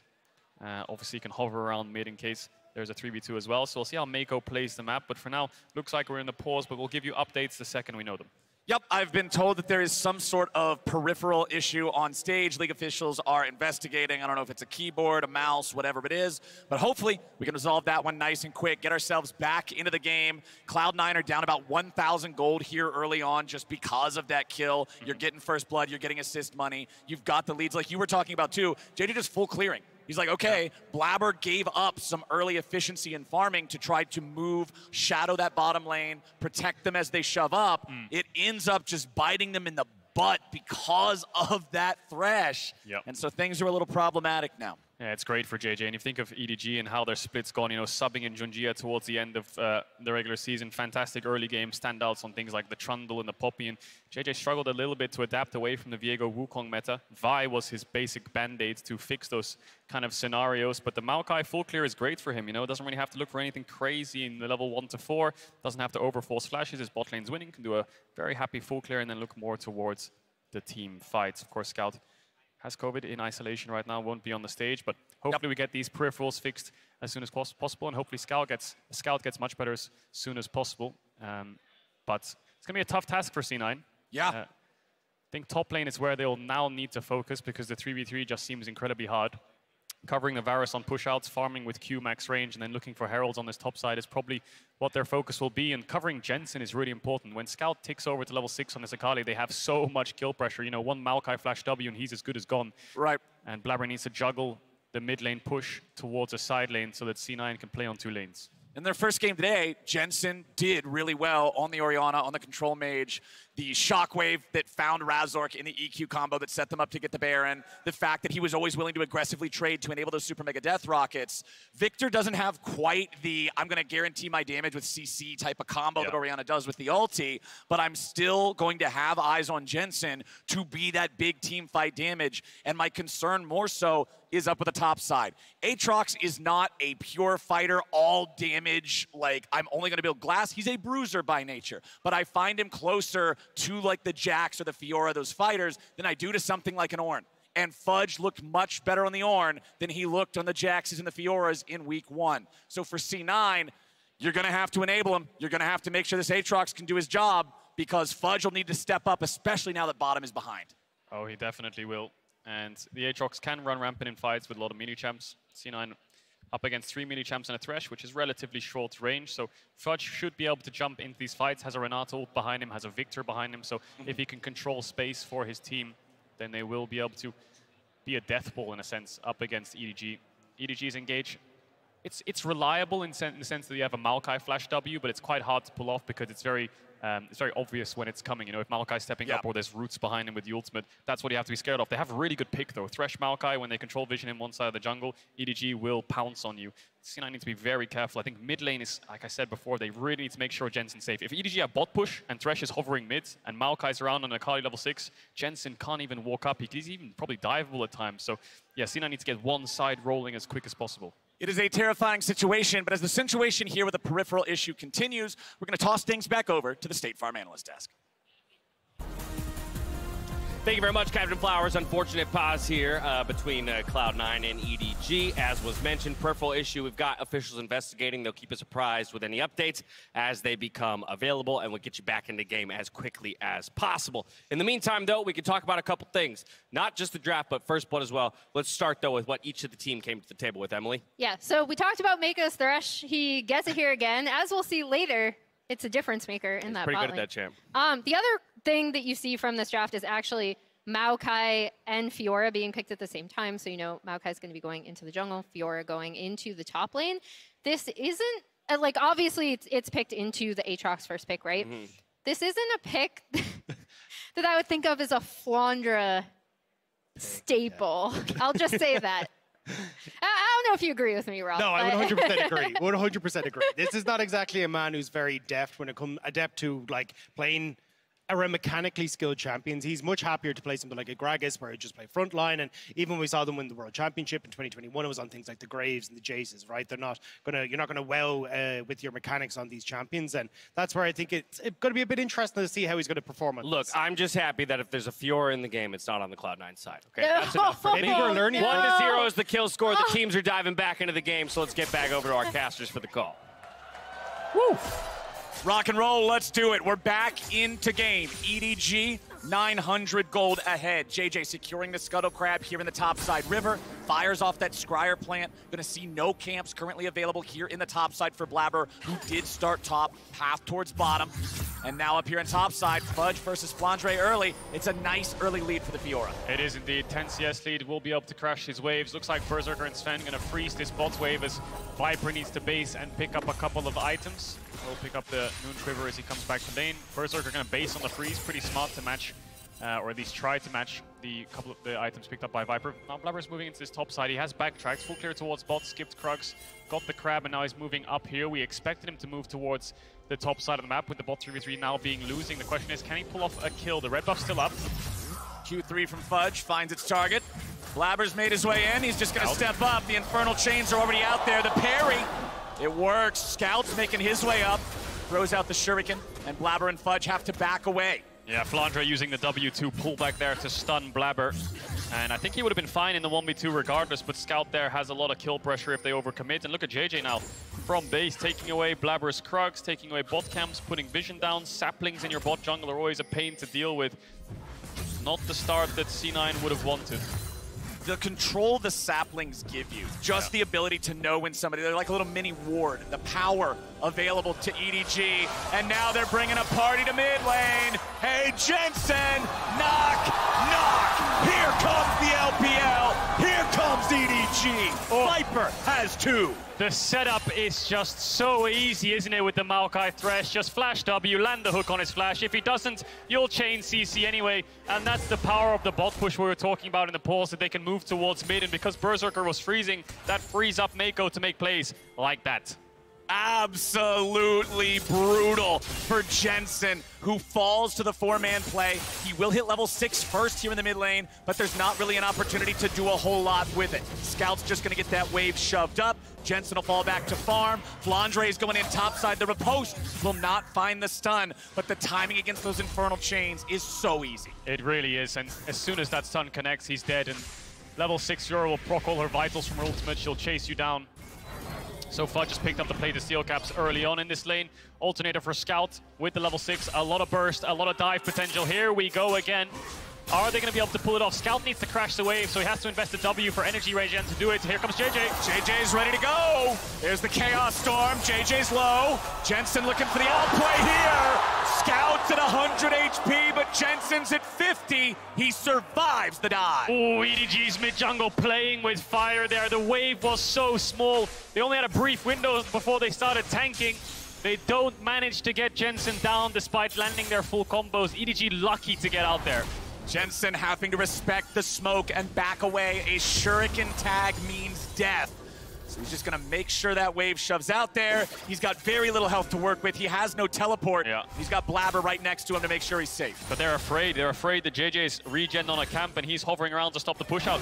Actually, they're going to stop their bases. They know they need to get this in. Scout hasn't yet based himself, so he needs to stay around and catch his wave. JJ is going to recall. So both mid laners able to control the waves the way they wanted. Okay, C9 will crash that one in. Jensen can get back. It won't hurt him nearly as much to not have that TP now. Blabber going back into his own jungle. As you can see, JJ's recall has afforded him his Ionian boots of lucidity. The staple for tank gameplay in the jungle, going to allow him to make more of those moves. Back up here in topside, Flandre just continuing. Look at the farm, Cagel, 69 to 49. Nice. The Fiora is just starting to run away with it. Yeah, almost 20 CS lead now as Fudge catches a little bit off that wave. And look at the minimap. You can see that ward on the Raptors, the red ward, that ping from EDG, as well as the sapling on the blue, basically gives information as to where Blabber is the whole game. As he blast coned over there around 10-15 seconds ago, spotted by the sapling. As he walks into his bottom side jungle, spotted by the ward. So EDG have kept track of Blabber the majority of this game. Flandre is consistent top push, and the 2-0-0 on the Aphelios is giving EDG a bot push. And they can always collapse towards mid. They can always hover towards Jensen's lane, and him having no flash makes the game so hard. So C9 need to force a play with a numbers advantage. It looks like the Herald is just going to get started up here on Vision with Mako in mid. I think EDG should be able to collapse here quite easily. Sven's on his way up. Yeah, EDG ready to answer this. Fudge still only has half HP in the top lane 1v1. Blabber has to get away now. Yeah, they threw the control ward down on top of the ward, but they still started it, like you said, with Scuttle Crab still there. Yeah. EDG was ready. Cloud9 can't just do that. And now JJ will keep planting these saplings every chance he gets. Always on the lookout, always providing extra information. As Blabber and Sven step up, Blabber's getting grabbed. He'll probably just die here. Scout goes back in. They try to get him with the bailout. Instead, it'll be 2. Sven with the flash away. Mako, don't miss. Mako makes it happen around the Herald. We talked about the strength of their picks from their jungle support, the amount of CC that they have. Mako lands it onto Blabber, lands it onto Sven, gives 2 kills over to EDG, and they get the Herald as well. Fudge forced the base because he knows that his jungle support just died. He has no cover on this top lane. He could be dove at the click of a finger, so Flandre will get 2 plates. He's 30 CS up. The map is in shambles for C9 right now. 3,500 gold at 9.5 minutes into the game. Cloud9 is getting absolutely destroyed here by EDG and by Mako on this Thresh. It was the final pick of the draft, and it is paying off. Let's watch again. Really monstrous pick. Instant hook into the box. There's the Maokai route. Blabber has absolutely nowhere to go. And then beautiful Mako sets it up next to Scout. Sven flashes, hook connects. 2 for 0. Happy days, and Mako is just such a standout performer, and he has been for so goddamn long. 7, 8, 9 years, just constantly at the top of his game. Hook champions, especially engaged champions, is where he shines, and we're seeing it right now. Total gold, you can see a lot of red at the top of that chart. Only just now has Jensen barely got a bit more money than the EDG jungler, and that will be a problem as we head further towards the mid game. We still got 3.5 minutes left on plates, but if we're talking plates, we're talking EDG hasn't lost a single one yet. 5-5-5 across the towers. Dragon started up here. Viper's just gonna pull it out as JJ comes from base to assist. Easy objective for them, both neutrals in their favor. We won't count that one as a hook, Mako. We'll ignore that one. You've done so well. We won't. Missing the dragon is excusable. This is how he gets the bad ones out, right? Yeah. You just gotta get it out here, and then in the team fight, you're ready to go. You're locked in again. It's programmed to hit champions only. Exactly. That's not a champion. That's not gonna give you 300 gold when you kill it. It doesn't matter. Dragon slain by JJ and EDG now with a 4-kill. 3.2 thousand gold lead, and the Drake under their belt, feeling great and no signs of slowing down. Imagine you're Blabber right now. You're being pulled to every lane. You need to hover around mid to cover Jensen. You need to go towards top so Fudge can push out against this Fiora. And you need to make sure your bot lane can't be dove by the 3-man of EDG, or even get set up on a flash lantern gank, right? So Blabber has a really tough task ahead of him in terms of covering and juggling these lanes to make sure EDG can't find plays. And I've got to compliment EDG for that. They're the ones who got themselves the Fiora pick into the Aatrox to always demand some pressure up there from Blabber. They're the ones who are hitting the hooks on Mako in the bottom lane to make that demand some pressure. Like, this is the squad who is absolutely just choking Cloud9 out of the game and making Blabber make these impossible decisions. The only option C9 have right now is weathering the storm through the lane phase and fighting neutral objectives. And Blabber needs to be on the top of his game to cover these dives. JJ's now up towards this top side of the map. By taking that Scryers, I think C9 will know he's there. Fudge trying to get aggressive on the Flandre, but the W stops his own W from pulling him back. Taking away the blue buff once again. They have a 3-man play here on top if they want to dive. Fudge, TP on Jensen. I'm not sure if it's up. Well, Fudge has 2 long swords and a pair of boots. Flandre's got a Divine Sunderer. That fight will never go the way of Cloud9. And now the Herald is summoned up just to beat him further into the dirt. First turret completely goes over to EDG. 4,500 gold ahead. They're even going to force the charge onto the tier 2. Fudge wants to try to stop it, but JJ won't let that happen. Blabber's around. Jensen's here too. 3v3 might be something C9 opt into. JJ slowed down here at the start. They don't want to overcommit onto the tank. And EDG walking out, but Scout's looking for a chance to maybe go back in. Not going to find the Shuriken, so now they make their exit. Fudge paying a lot of respect to the pressure of JJ there. The second he got a glimpse of him, he instantly popped the ult and just ran for his life. Bot lane in isolation will be in favor of EDG. You can just see it by the item scale. Force for Viper can constantly push these waves in. C9 don't really have an angle to fight back. Scout a lot of kill pressure in mid as well. Oh, the damage. Speak of the devil. Yeah, damage is absurd as much as... Oh, hang on a second, Sven. Tries to flash hand take Viper there because he has no cleanse. He must have burned that a little bit earlier on. But now he's under threat if a hook hits. If Mako can land a hook on the Sven here, he will fall. JJ now on the bot side of the map. Blabber was covering top for so long he had to juggle his camps, but now JJ might threaten the bot dive. This is so scary, what EDG has done in the first 13 minutes of this game. They got 15 seconds left on plates. They're looking to get a little bit more money. Mako just barely missing out on that max range hook there on Sven. A turret plate stays alive. 3, 2, 1. They hit the hook, but they can't go for the dive.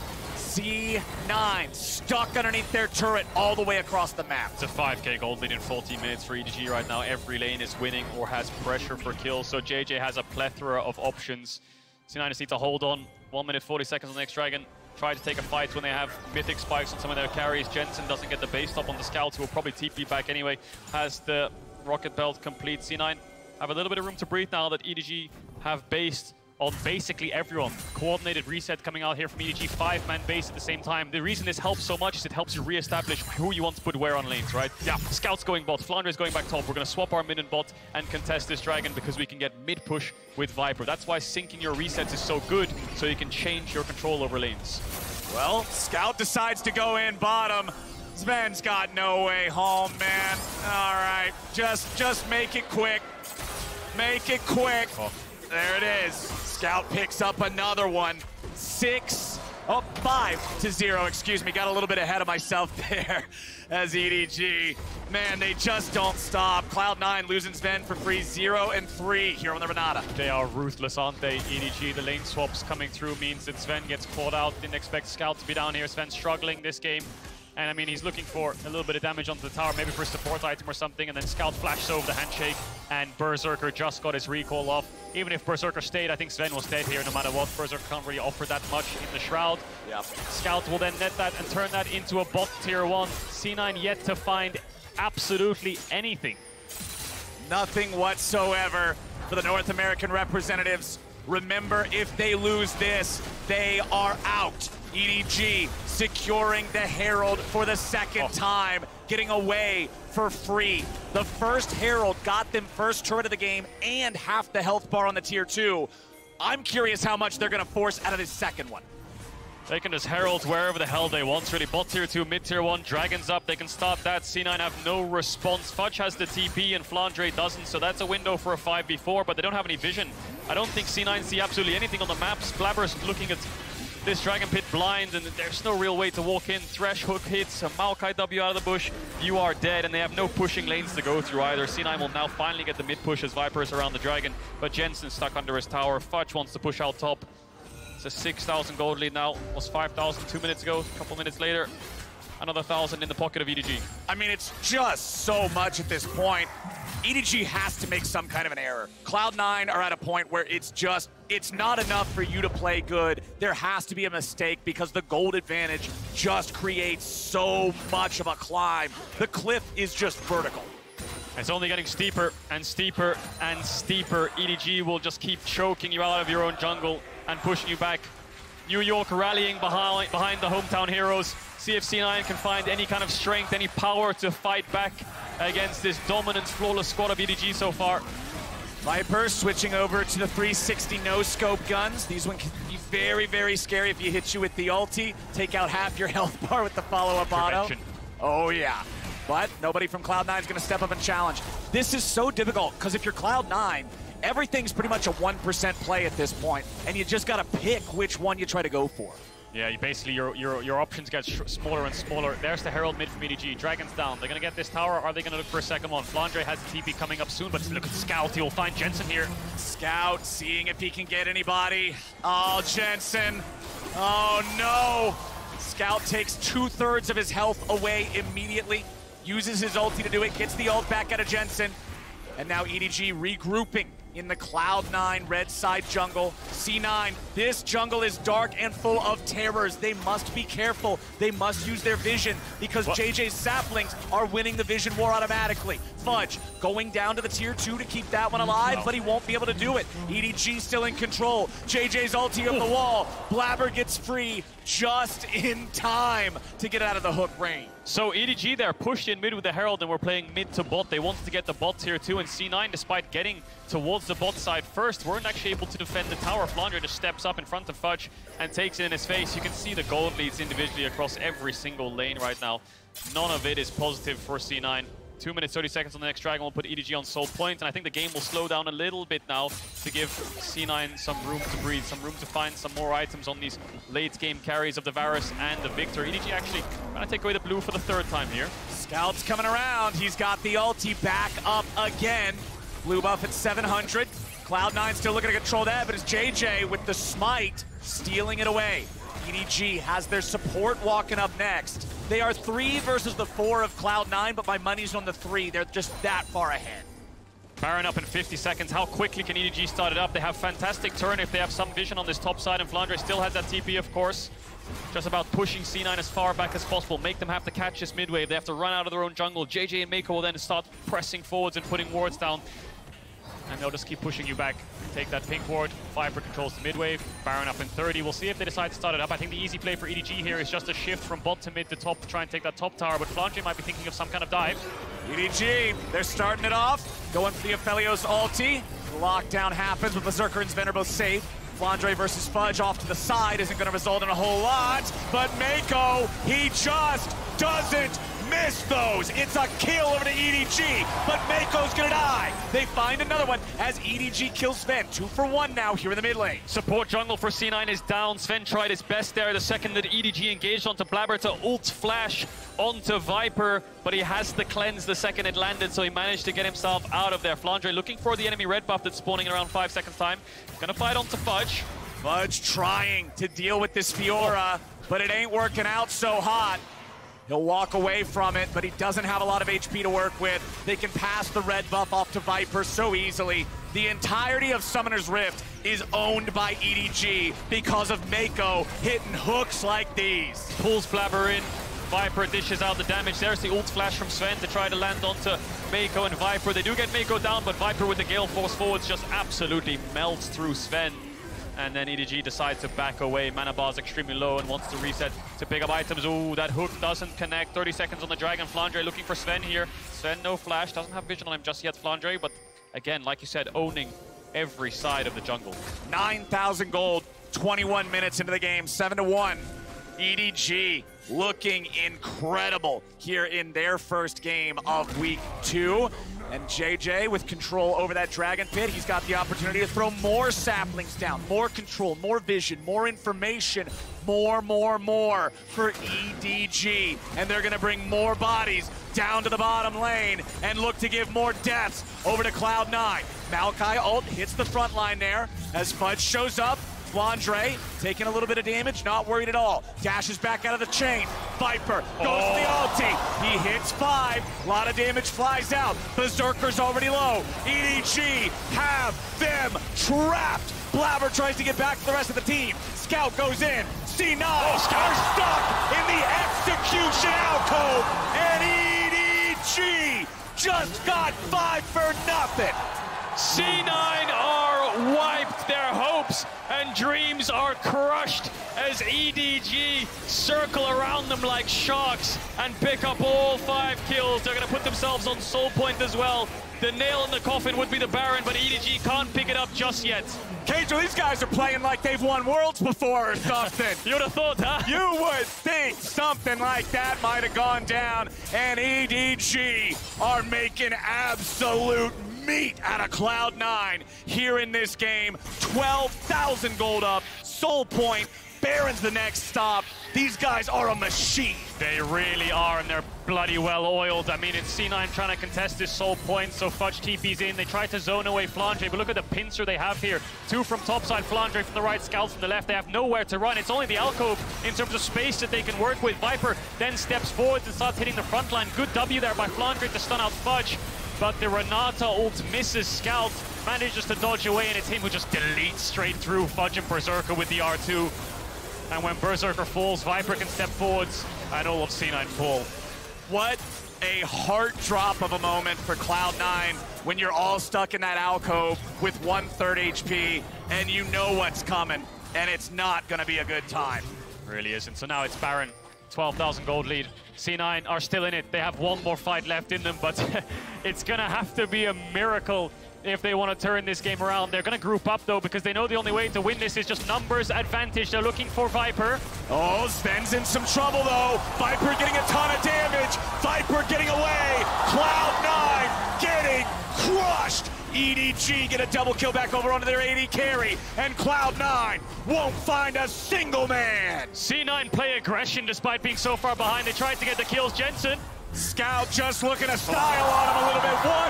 1v2 gets it done. EDG will get the Baron off that almost certainly, and C9 lose 4. They tried to just overcommit topside and tried to kill Viper with 3 members, but Viper has the subs up. He manages to get out. That was just a throw everything at the wall and see what sticks kind of moment, and EDG slapped everything away and nothing stuck.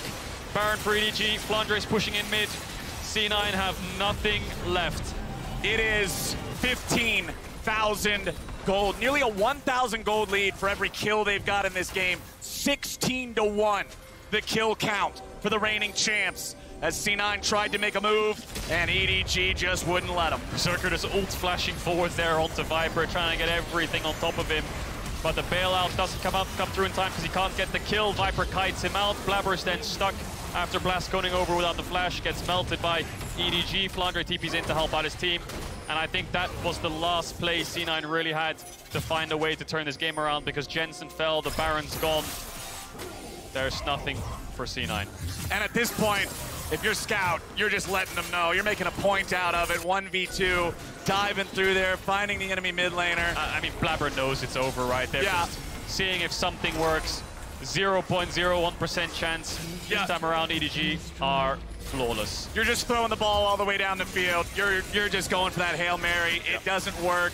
It's not like it was expected to. Fudge goes through the Hex Gate. He's immediately killed. Sven's out next. Berserker's gonna drop. Scout gets away.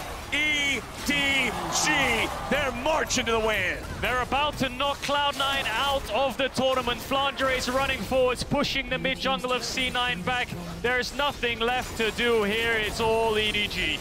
EDG, there's the inhib in bottom. They're gonna pick up a second inhib here in mid. They've got the Baron up wave. 2 left on Cloud9's side, and Blabber and Jensen cannot do it. The reigning world champions will eliminate North America's best international team from World. And what a way to do it. EDG, incredible game, consistent, no real mistakes at all. Very clear game plan, didn't even give an inch to C9 to find their way back into this game. This group's shaping up to be very competitive now, in the sense that EDG and T1 are at the same amount of wins. And if Fnatic lose to EDG, then they are also out. So Europe has their backs against the wall. And going up against this team, this one we just watched right here, these 5 guys, that is terrifying if they continue playing like this. The draft was set up great. We've got a counter pick top, we don't gotta worry about it. Bottom, we got a playmaker ready to go. They counter the move from Blabber and just get the kill in the 2v3. And then mid, Scout's just ready to scale up here on this Akali. He's always a threat against the Victor. They bring up the Goon Squad to take Jensen out as well. EDG had a plan from minute 1. This is the thing with teams that are world champions. You make one mistake and they will eat you alive. That bot play for C9 was just about to be set up.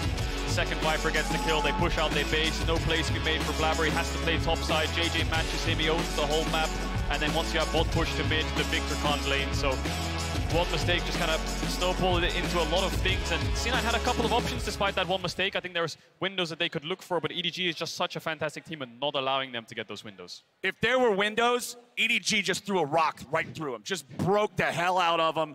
That was one of the most absolutely demolishing games I have ever seen. I got a damage dealt to champions graph here in front of me, and if you put together Berserker and Fudge and Blabber, you get around what Viper did, somewhere in the neighborhood in terms of damage. They just controlled everything. Even the fight where C9, we saw the players laughing a little bit afterwards. That second to last fight up in the top side, just running after him. All right, guys, just throw the kitchen sink at him. Maybe we can kill him once. Even then, he gets away. And that's the thing with teams when they're snowballing leads. The gold graph is just a perfect straight line, straight to the finish line. C9 didn't get a single tower, so when it comes to contesting vision control, EDG didn't give them any cross maps. There was never a situation in that game where you saw, Flandre hitting a bot tower and Jensen hitting a top tower, trade of tier 1s. No, that never happened. They shut down everything.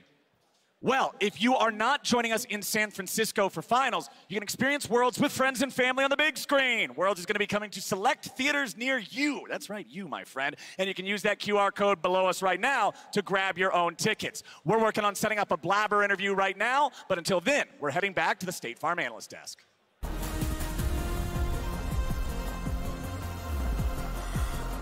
Thank you very much, Flowers. I'm not sure this is working anymore. I don't know what's going on. I think producers told me going there's on, been a little problem. What? Wait, hold on. Let me try this, though.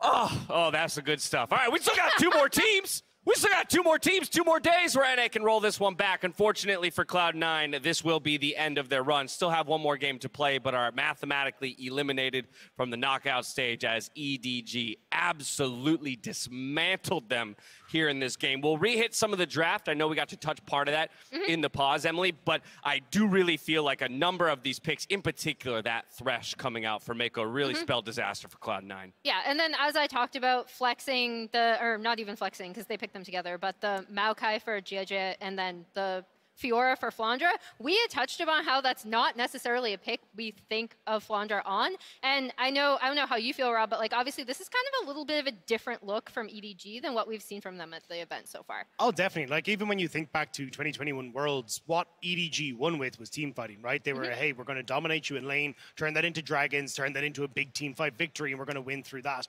Instead, what we saw here was very much a 1-3-1 composition, right? Where they wanted to try and spread out the map. They needed to get the ball rolling early, and as you pointed out, Dash, having this Thresh step up massively for Mako was the big factor here that got that snowball rolling. Yeah, I don't even know how much 1-3-1ing they had to do when Mako's pulling off the kinds of plays that he is. It didn't take him long to prove himself to be the 1+ OP player of the game on this Thresh pick. He'll secure first blood, but he'll secure many after that as well. Yeah, and obviously he was a massive difference maker. Prior to this, they had actually already blown Berserker's cleanse in lane. And then obviously it's for picks like this, right? Where he becomes a massive difference maker. Also, congrats to Mako for hitting over 600 assists at the World Championship in his career. That's massive. It's also the most all-time of any player when it comes to the assist category. Yep, and he eclipsed that mark in this game here.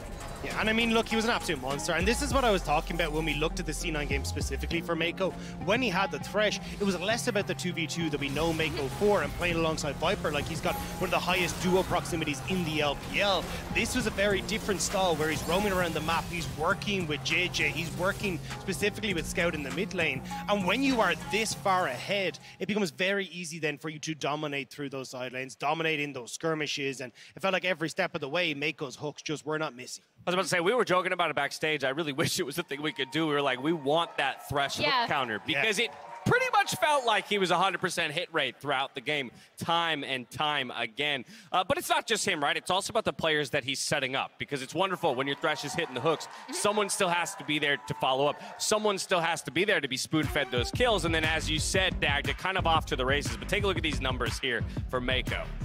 Almost a 90% kill participation, which is massive. Like we've talked about, I do think EDG, despite the fact that Mako is phenomenal on Enchanters, I do think EDG function so much better when he's roaming, when he's able to initiate fights and skirmishes. Yeah, and that 90% KP, I love that it's called out because we talked about where those kills actually go, right? He's a part of them, but most of the time they're going to one of his many carries. And in this game in particular, when we said it's going to be on Scout to show us what he's got, particularly from playing in isolation, and he does just that. Yeah, I felt bad for Jensen because we're like, you know what? He had a great game earlier against Fnatic. He just needs to try and keep that going here against EDG.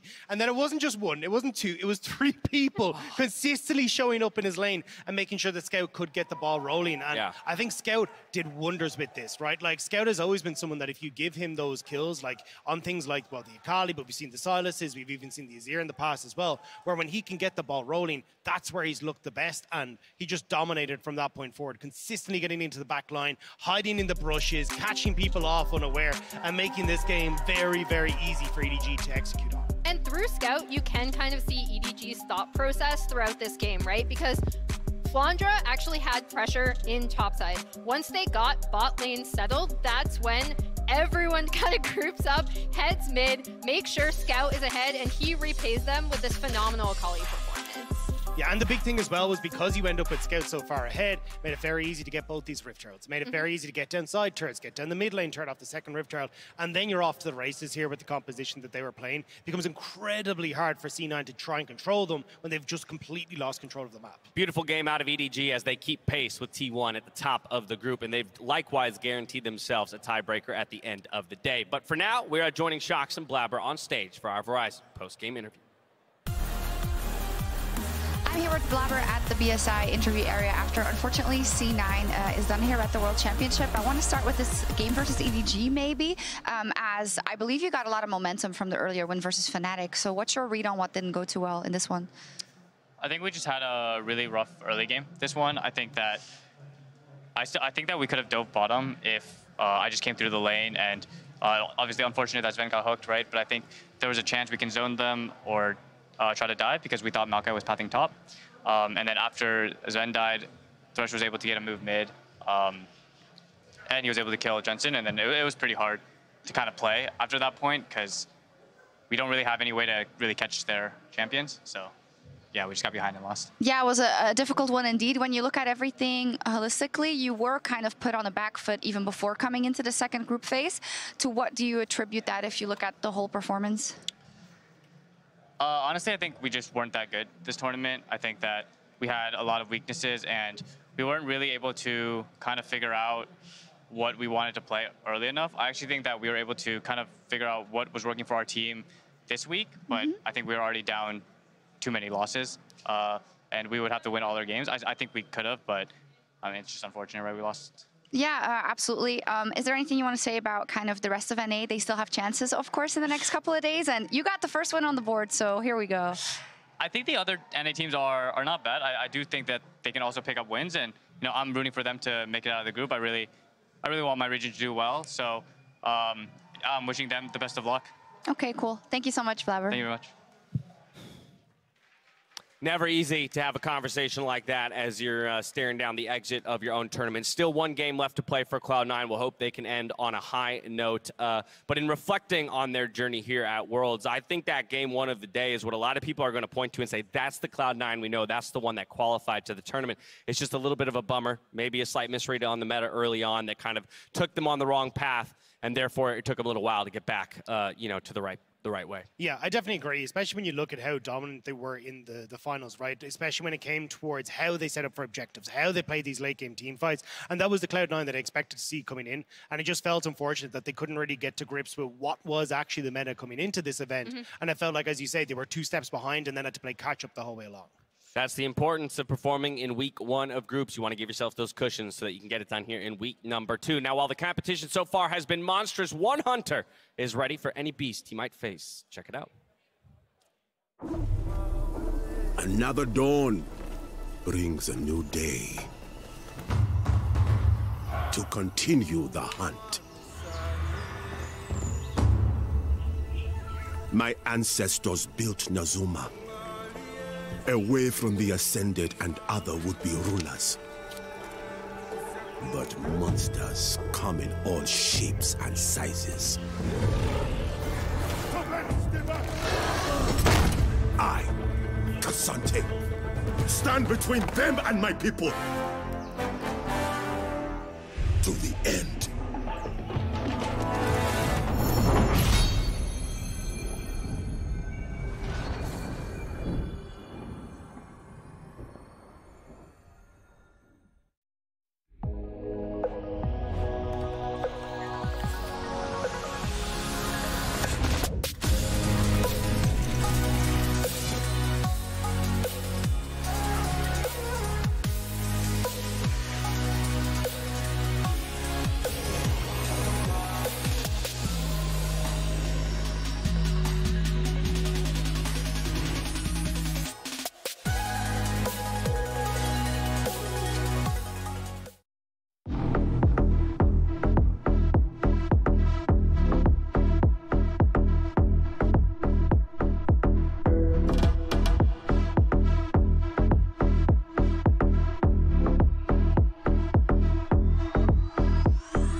I'm here in the London HQ supporting Fnatic.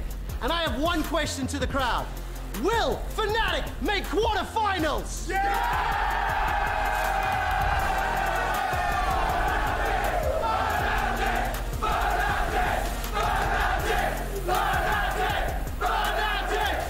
The hope is still very much alive for Fnatic in this group. And welcome back to the State Farm Analyst Desk as Fnatic is about to do battle against EDG. And I know a lot of you LAC fans are thinking, it's not fair. Dash came to the desk with that whole tank of hopium all for himself. No, that's not true. I've got you covered too, LEC. We got just as much hopium for all of you. Let's see if they can get it done here. The stakes of this match are huge. For Fnatic, it's win to move to 3 wins and have your shot at a tiebreaker against either T1 or EDG. For EDG, it's win here and book a ticket to the knockout stage. Seeding still to be decided. They could end 1 or 2. But with the stakes set for this matchup, let's see what the fans think is going to happen, because they still have a 100% hit rate when it comes to the predictions. MasterCard fan prediction, and it's well in favor of Fnatic. I know I just labeled this tank, but it feels like a lot of people have had access to it if it's going to be that stark of a voting difference. I mean, look, I saw the Fnatic cheers and waves and flags going, and then just a little Flandre sign peeking over that. Maybe a bit of foreshadowing, but I gotta say, I think the biggest thing for EDG was kind of giving me confidence through that last game. I actually think they looked absolutely spectacular. Viper firing all cylinders, Mako getting out onto the map. It felt like they'd kind of learnt and grown over the course of Worlds 2022, which I think is a very similar story to what we saw in 2021 as well, where suddenly Mako had to adapt to all these enchanters that were coming in, the Yumis that were coming in. So I'm curious to see now what Fnatic have learned from their last loss that they can now bring to the table here against EDG. Well, if we remember the last time these two teams faced, right, things got started very, very early on. Not the way you would have wanted. Yeah. And, you know, the Sivir Yumi lane got ahead, as we're talking about, with how the fact that EDG do also look good on enchanters as well. But in that game, it ended up looking kind of close. And that's where I do think I'm wondering what we're going to see out of especially Humanoid and Razork. Those are the two players to kind of get Fnatic started that I really, really want to see strong performances. Well, while they didn't get the win last time around, as you mentioned, they fought back valiantly when things went pretty horribly awry early on in the game. We'll see if they can rewrite history here in a second game up against EDG. Now, as we get ready for this must-win match, check out Fnatic's pick, Punjabi by Timmy Trumpet, as the song that represents their play style on the official LoL playlist on Spotify. Take a listen while we join Dracos and Kobe at the caster desk. Thank you very much, Dash. Pleasure to be here alongside Kobe. Are you excited? Are you tingling? I'm ready, but I'm reeling from last game. You know, I'm like, is EU next? You know what I mean? Like, I've talked a lot of trash this tournament, Kobe. You're gonna have your chance to take a shot. Hey, your heart is still beating in there, at least for you guys. That's true. The heart is still beating. You're still breathing. Of Mr. Nas X, it's not over if we're breathing. Exactly. We'll see if that is the case after the end of this game. And I think for EU fans, it's about, you know, It's about banning Yumi, am I right? It's about banning Yumi. I'm pretty sure that's what this whole game is about right here. Yeah, I mean, baby steps. Step 1, ban Yumi. See, that's Caitlyn, so we're not off to the 100% right start. Correct lane. Oh, the EDG, right lane. Look at there you go. And that right there, some LPL charity. We appreciate that, EDG. Thank you. Aatrox, of course, going to follow. And if you missed the first Fnatic EDG game, it basically felt over at level 1. Oh, heroic effort for Humanoid to bring it back, but we were hoping for a much more even game this time around, at least with no crazy level 1 shit. Yeah, it was an interesting interview after that game, too, because EDG were like, oh, we expected Fnatic to have everybody here. That's why they even brought Flandre to defend that red buff. The entire team rallying around him. Let's get into this draft, though. In particular, Maokai is still up. And they go with the LeBlanc ban here against Scout instead. Scout definitely popping off in the last game there with the Akali, so. And there was some concern on the side of EDG how the team would function. With Scout currently playing from isolation, but it was a beautiful performance, incredible performance from Flandre as well, and stepping outside of the wheelhouse that we know him for. The Fiora looking excellent. This is a pick that I have come out. I hate this pick into Aatrox normally, but Flandre made it look incredible. Of course, with Aatrox off the board. With Maokai now off the board, we'll see what the adaptation is. Sejuani's still up and available. Poppy's still up and available in terms of tankier options, but the question is, where do Fnatic want to take this? And scaling control mages for Humanoid. Will he play anything? Yes, but anytime he has the opportunity, he will pick Victor. He will pick Azir. He will be relevant in those late games. All right, I wish you luck because our Victor pick against EDG did not work out. EDG brought 4 people to gank Jensen in the mid lane, made sure that he went down. Let's see about the answers though. Graves is available. They could go carry jungle if they wanted to, mix up there for JJ. But it looks like with Maokai off the table, the premium on Sejuani goes through the roof. Sejuani was the prime tank flex pick that you wanted to pick before the emergence of Maokai. So big one here for EDG. Flexible, of course, for Flandre and JJ. Let's see how long they hold on to that flexibility. If there is something that they want to immediately grab, if they want to show their hand. Of course, Akali, melee champion. Feeling the Akali, the hot hand. Strong synergy. I mean, it looked fantastic last game. Very casually able to just walk around the Victor spells when he built such a huge lead. He wants the ball. Scout wants the ball. Give it to him again. And look, Akali pick here. And I'm wondering now, what do Fnatic respond with? They saw what happened to C9 in the previous game. How are they going to mix it up? What can they bring to the table to be different this time around? Razork pulling out the Poppy. The first game he played today on the Jarvan, not great. Second game on the Poppy, a little bit better. Have to hope the third time is the charm for individual performances today. And Poppy's always, of course, a great pick into both Sejuani and Akali, blocking the dashes there. To your point about Razork as well, Poppy with the phase rush, you can get yourself out of so many more bad situations because of that room. So even if you charge in, he's got W speed, he should have phase rush speed as well for himself to be able to exit, bringing the objective control of the Poppy ultimate as well. Well, looks like EDG, they were definitely feeling themselves with the Fiora Akali lane in the previous game, and they're gonna run it right back. This one is blind into Wonder though, so Wonder has the chance to get that counter pick. We'll see what he goes with. 2 protection bands to go for EDG. I'm assuming they're going to lay them into top lane picks here and take down for Wonder. That's what you would expect. It's very curious. I like the confidence coming from EDG, drafting full topside as well as saving that last pick. You have to assume for something to secure advantage on the bottom side of the map. They could, if they block out both Renata and Thresh. Those are the 2 best Aphelios support partners. They could just double ban Hylissang here if they feel like his Thresh also deserves it. Mako, of course, had an amazing one. Yeah, certainly did. A big part of the reason that Jensen wasn't able to play in the mid lane were those roams from JJ and as well coming in with Mako. Now, really seeing what the final option is going to be here. For now, purely bot side focus. Fnatic seemingly unconcerned with sculpting the top side matchup, or rather EDG. The Ornn coming out, though, does make a lot of sense. Even if the Fiora can come out on top in the laning phase, you don't want to make Fnatic's life any easier when it comes to scaling and setting up late game team fights. That's part of what made them look so incredibly good in the first week of groups. Definitely true. And Viper gonna just continue to absorb bans here for EDG. I would say Viper as an AD carry, as a bot lane carry player, probably the most flexible in the entire world. Remember back to his Griffin days and him playing Vladimir, playing Yasuo bottom. He's the only carrier I'm like, we don't need to add the AD prefix. He'll play anything if he's given the opportunity. Bot lane carry. Bot lane carry. Everyone else, they're AD carry. Viper, he's a bot lane carry. And it looks like they're going to opt to save last pick for Viper, instead saying, hey, the Thresh is a good blind, we take it away from the Aphelios, and there's so many champions that can pair very well with Thresh as a whole. I do like that. That was our question of, are they going to just double block here Renata and the Thresh? But they get the Ornn ban instead, and then are able to first pick it and steal it away. The Nautilus, no hesitation there for Hylissang, though. Definitely one of my favorite support matchups, the Nautilus into Thresh, hook buffering there. What is the option going to be for Viper here? Are they willing to take the back foot? Maybe try to match some scaling with scaling? Jinx, certainly a strong pick. Has a lot of the same synergies that Aphelios does with the Thresh. The extra safety of the Lantern, fantastic against a champ like the Gragas or the Nautilus. And the early stages of the lane phase, still quite good with the champ, even after Jinx taking some nerfs. Still, the Rockets early on, definitely allowing them to go for that 2v2. I definitely expect, though, JJ to play off the solo lanes early in this matchup. Sejuani plus the double melee solo laners here. See if they can, burn Victor Flash, look for more repeat ganks. And for the side of Fnatic, a must-win game here. They need to win this game to push it and see if they can get their tiebreaker versus EDG to get out.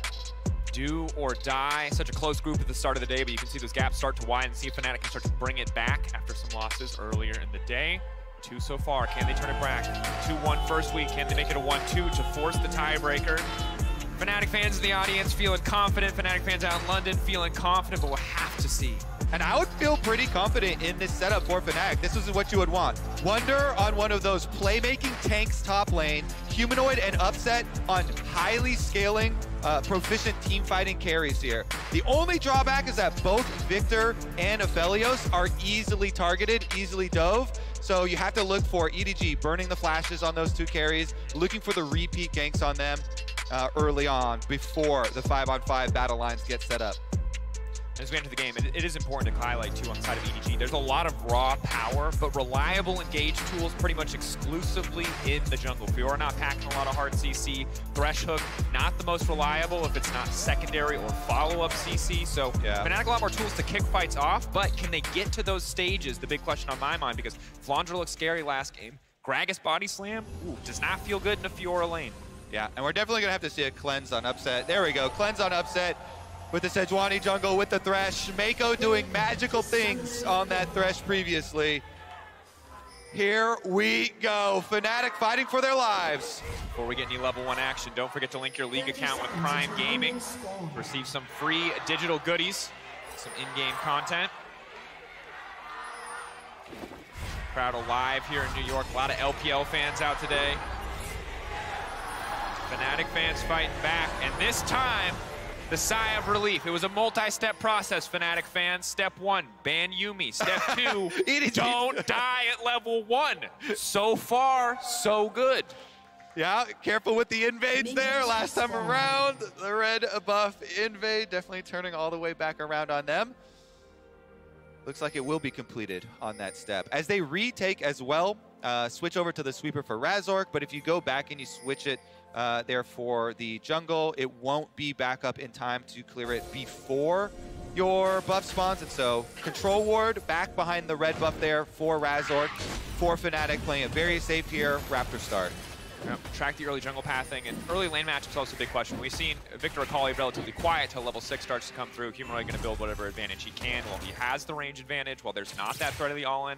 Top side, very interesting. We saw Flandre is the Gragas top in the LPL, and probably the Gragas top in the world outside of the only other Gragas top, who's basically Wonder. So I'm really curious to see how Flandre navigates this matchup, because it should not catch him off guard in any way. Yeah, I was definitely going to look for some big Wonder plays here on this champ, since he's been so comfortable with it. Early on, too, he's getting the push against Fiora on the top side, and pointing out Razork jungle path here avoids completely that ward on our red buff, and it looks to just clear up towards blue quadrant right now. See if it will ping right down back to the other side. They do have a bit of a miss on their guess, though, for the red buff.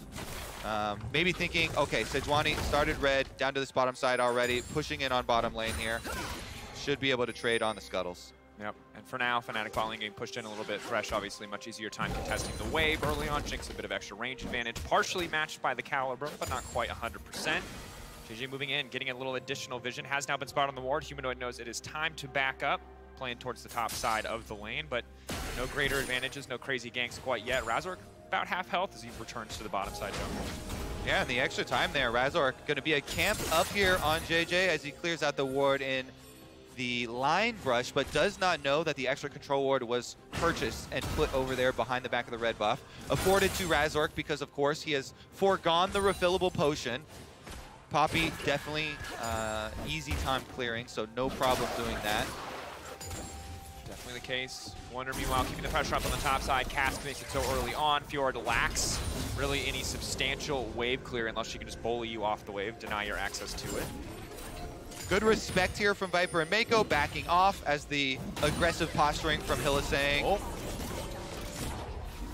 Oh, Hilly walks in, gets hooked. Flirting with disaster, but they've got the snare follow-up for Mako. They're gonna get the double snare as well. Upset just trading back. Razork in the area, but cannot fully commit here. Lantern out and taken. Fnatic gonna be able to crash this wave, forcing EDG to stay in lane for at least a little bit longer. Yeah, I think they clear this one out while Sejuani clears up towards the top of the side. Humanoid as well, fresh Trinket Ward here to see the other side, so really good attention to mid lane warding so far for Fnatic. Again, Humanoid, fresh ward here, sees JJ, go for the top Scuttle Crab. They've been able to track the Sejuani so well. Really, really crucial early on. The synergy, of course, with Sejuani in these melee lanes is so incredibly difficult to deal with if she can ever get on top of you, but so far denied. Razork now coming in, seemingly just to help make sure they can knock this wave in. If they want to go for the dive, it would be risky, but they do want it. Now the Ignite already ticking down. Viper taking so much damage, but they're already gonna get first blood. Can they get one back in return? So far, just a 1-for-1 first blood in favor of EDG, but ultimately losing so much CS as the wave crashes into tower. Oof, that was a good play there from Mako, allowing them to get the kill. JJ, though, is on the attack. Humanoid. Not backing up, has now been locked up. 1, 2 on the stacks. Now looking for 3, 4. The stun, the gravity field there, and it is not enough. Scout finding the kill. And the patience there. JJ goes in, Q flashes onto Humanoid to make sure that they get that Arctic Assault onto him. And once he has that, he saves the W for Humanoid's flash. So once Humanoid does flash, he's already got the slow there for Scout to set him up for the E. Scout holds his shuriken until he's sure he can hit it. Really good setup there from JJ on that gank. It's so hard. You were just talking about it, Dracos. The setup there with the Sejuani and the melee. So, Razor's gonna pop over and find the ward. Just going to delay the back to Flandre a little bit here, but this has been a bit difficult for Fnatic. The one play that they initiate on the bottom side, we can see here, just about even at the end of the day, taking into account the first blood. Yeah. So, good hook there initially onto Viper. Then the Flay gets him some distance, and it makes sure that it's going to be a 1-for-1. The first blood is achieved by EDG, but it did go down to Mako, him getting the last hit there. So that is a good point. At least that money going over to the Thresh, when the champs that can least utilize it. And this is what I'm talking about. Because he goes with the Arctic Assault flash there, guaranteeing he gets the knock-up and follow-up slow there for the W after Humanoid's flash. It guarantees the setup for Scout. And now Scout has ultimate as well. Playing with confidence here, has to back out of the gravity field. Humanoid now walking back. Razork in the area, but won't be able to get a lot else done. Imran surviving that first all-in, but a pretty explosive mid lane now. Razork waiting in the area. Hex Flash being channeled, ready to go in. Scout now knocked back, knocked out of his own Shroud. Cannot leap back to safety with the shuriken flip, but will not need to do so. I think it's a really good window for Fnatic to survive there. I was very worried for Humanoid after having no flash and Scout just achieving level 6 there for the ult. But him trading ults and damage positive trade onto Scout, very good for the Victor. Should allow him to finish up with some more farming. JJ though. JJ stepping forward. Hylissang gonna get the hook out to safety. That's gonna be big. The root now responding. Razork coming in as well. Upset, red-white, ready to fight. Will lock up Mako, that's gonna be big. Good damage now coming in. JJ trying to turn and burn the lock up. The stun coming in, Upset, cleansing out to safety. He can do so much damage if he's given time to trade, but he will not be given any time whatsoever. EDG pushing in, taking another kill back. Oh, it's the aggressive move from Fnatic, turned around again. They even expanded the control ward on the Lantern to try and block JJ from taking it. But EDG get out, they defend it 3v3, they turn around with another kill. And right now, EDG fans calling for more fuel for the fire, and you can see why JJ waits so patiently. And Fnatic, they think they can turn this back after Hylissang gets out. Yeah, there it is. They try and control ward the Lantern, but JJ had already clicked on it, so he's out. And then Razork jumps in. As soon as they get the hook onto Mako, he flashes out, and they've got these Sejuani stuns, stacking them up so quickly. Mako hits another death sentence, forcing the cleanse, so Upset knows he's gonna have to flash out of there and back to mid. Hylissang, 1v1ing enemy mid laner as expected, I suppose, from Hylissang. Has roamed up to mid lane, does generate a little bit more pressure, but you can see Fnatic trying to up the pace a little bit, trying to get something else on the map. EDG are just warmed up and just firing on all cylinders here. Mako on the Thresh again, being able to make so many plays for this squad, and JJ making a lot of moves on Sejuani early on to try and get these lanes in a positive state. And credit to him for getting so much done before he even had access to the ultimate. The ganks and the setup gets so much easier now. Difficult early on for Upset and Hylissang. You could see the idea in their head. If they can build a lead, if they can force plays on the bottom side, they can get so much work done. Good news is, they've moved up, they've rotated first. Gragas already on the bottom side, so they do have first access to the Herald, but EDG not going to give this one up without a fight. Upset good guns for the fight overall, or would have had them, but runs out of ammo on the white gun right as things kick off. Wonder cannot join here, so I think Fnatic have to let it fully leash. Cannot commit to this one. Wonder on bottom side is going to push a wave in though, so you can see Wonder does get the extra wave into the tower, and now is starting to roam up through the river, but it's at 3-can dropping very quickly. This is such a difficult position for Fnatic. Would have loved to have been able to take that one away. Losing the blue buff as well. A little frustration, Poppy all now channeled. And this is the struggle of this game, Kobe, is I feel like Fnatic are getting little things like a wave bot lane like a kill for a kill trade on bottom lane, but every time EDG gets something, I feel like they get it for free. And that blue buff was just like delivered. He called him up, Grubhub, please, 1 blue buff as well to go with the Rift Herald. It's actually so big for Fiora too, because early on, Fiora does have mana problems. You know, and now Flandre could just spam in lane. It's going to be role swapped here, though, and we're going to get the bottom lane from EDG rotating down to the bottom side, too. What about this red buff? Okay, this time he's taking it for himself. This is his meal break, but uh-oh. Not delivering anything this time around. Will flash out to safety. The traps will not connect, but EDG, 4 members on the bottom side to the 2 of Fnatic. Hylissang Upset speeding down to try and match, but EDG holding on to the 1K gold lead, 2-kill advantage. They got the Herald to their name as well. Difficult early game for Fnatic thus far. Ooh, yes. Defending world champs looking pretty good today here. Woke up, chose violence, chose some aggressive solo lanes. Yeah, as opposed to all the other days where they're just like, yeah, today no. Today we're pacifist League of Legends players. We'll go for the 0-0. The 2015 LCK special, just absolute macro. The only question now is where will the violence occur next? And I think bottom lane, Upset here, the one without flash on that Aphelios, as we talked about from Champ Select, you know, they're going to continue to look for either of these 2 carries, whether it's Victor or Aphelios. The one without flash is going to constantly receive ganks. JJ, though, hovering around mid, and he calls over Mako for the jungle support move. We saw this exact move against Jensen. Of course, it was a Maokai jungle previously, but the setup's so simple when Sejuani can kick things off. The follow-up from Fresh, difficult to deal with. The Raz are covering, waiting in the area.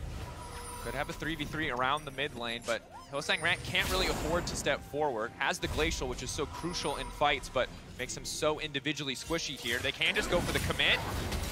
Spider Knot his way out to safety for now. EDG not willing to commit any greater cooldowns. Yeah, pretty good battle ward status there for Hilly. He knows Upset is the target. Everybody's coming for my Aphelios, so he goes out, he gets some vision.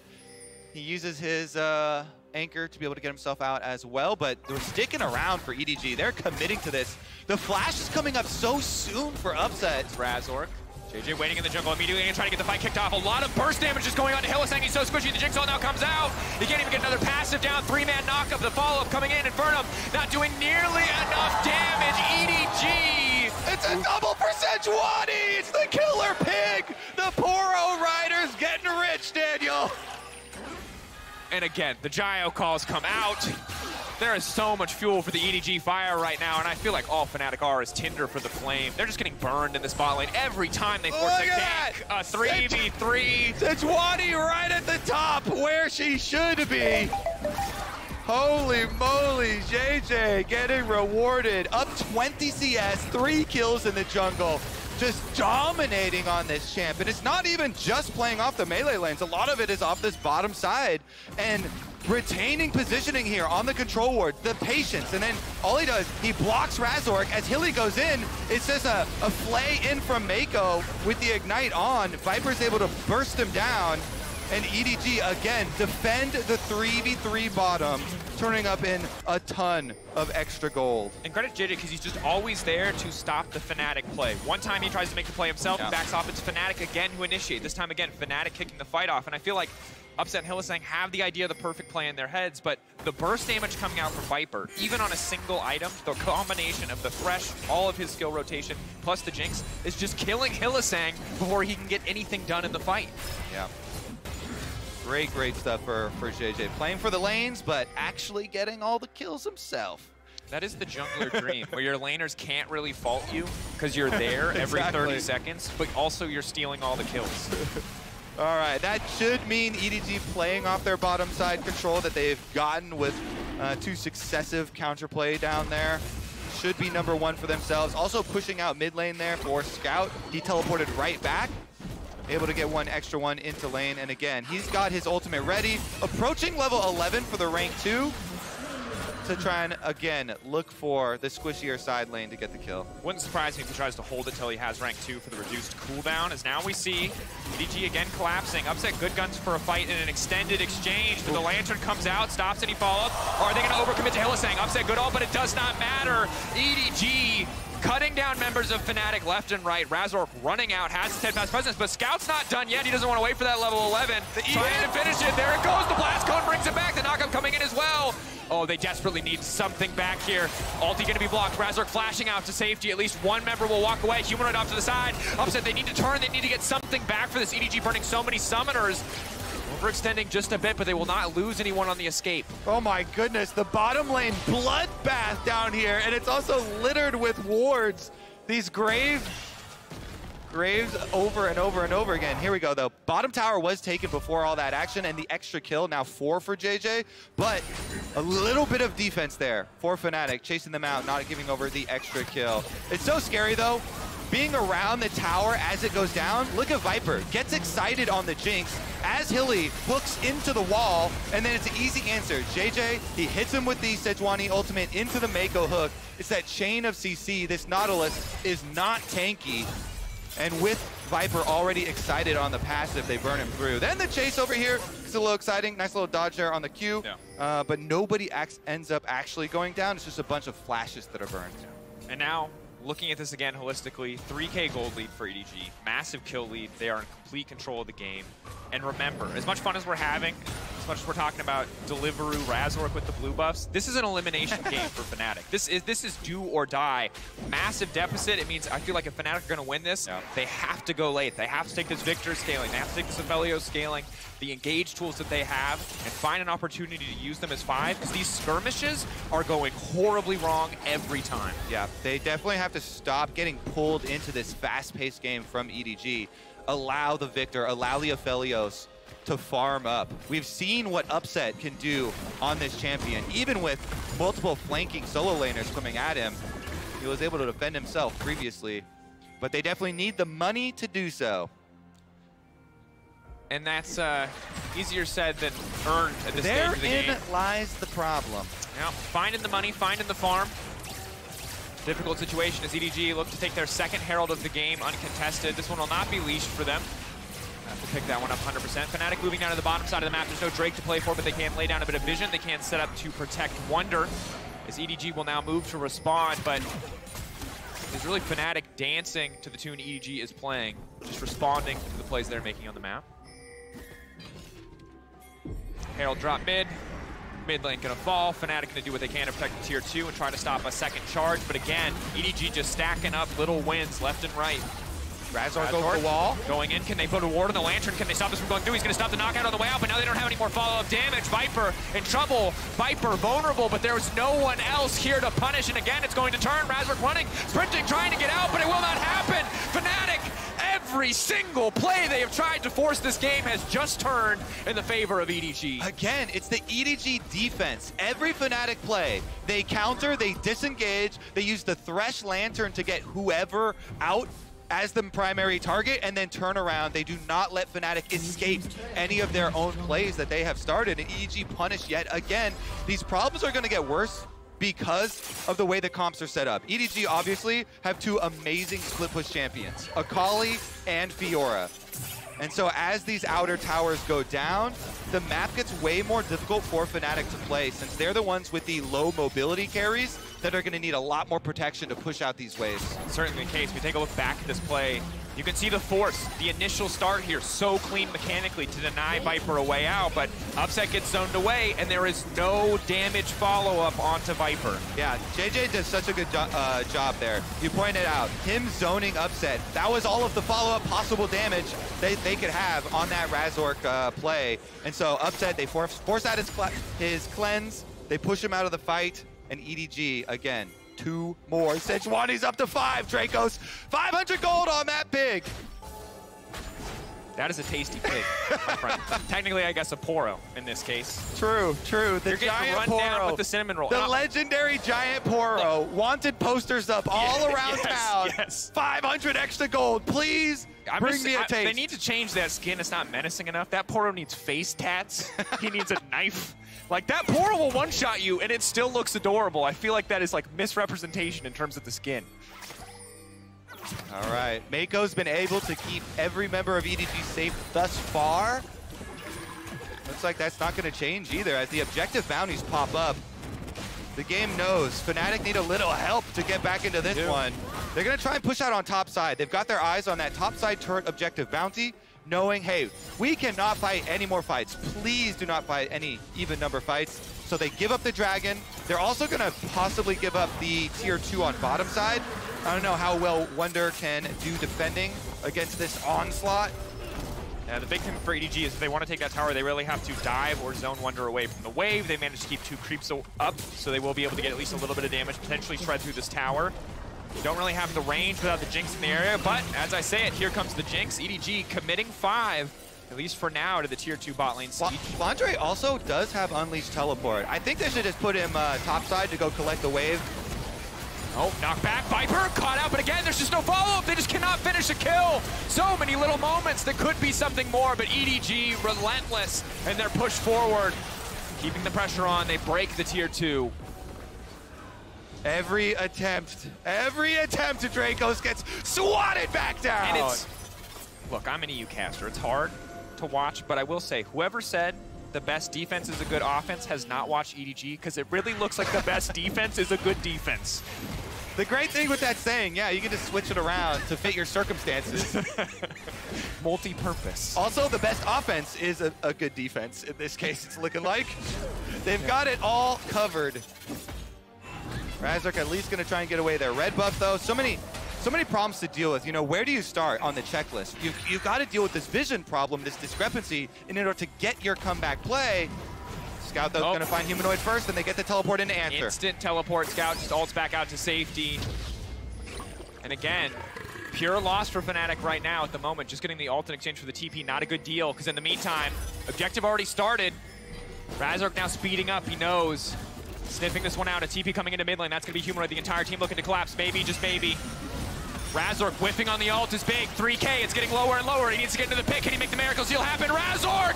It will not happen. EDG now looking for the turn. Scout off to the side. He has no ultimate. EDG just need to retreat. They just need to get out. They do not need to fight for anything else.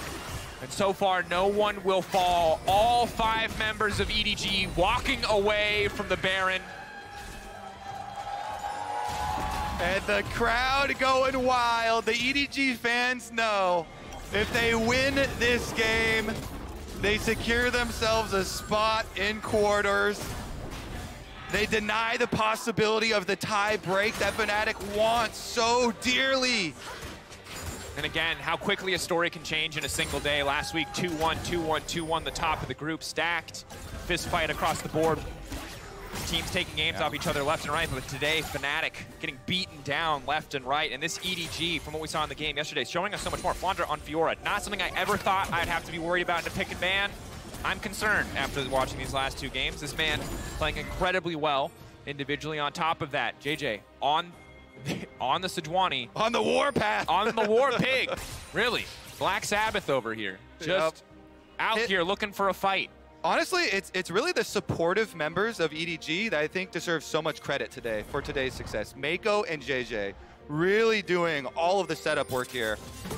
Ace hook goes in. Hook not quite going to connect. They pull him back under tower. Mako now going to get cut down. Finally, Fnatic getting something in exchange. EDG a little overconfident. Wanted to go for the throat there, but Fnatic firing back. That's actually a huge pick. During the Baron push here, this greatly weakens the split push and the rewards that EDG can get out of their Baron buff. Fnatic doing what is necessary to try and buy themselves a little bit of time. That little glimpse of hope is still alive for them. They put a stop to this push. Holding on for now, and of course Victor sent to match the Fiora. Can't walk into the lane, but can just mostly 1 or 2 shot the wave.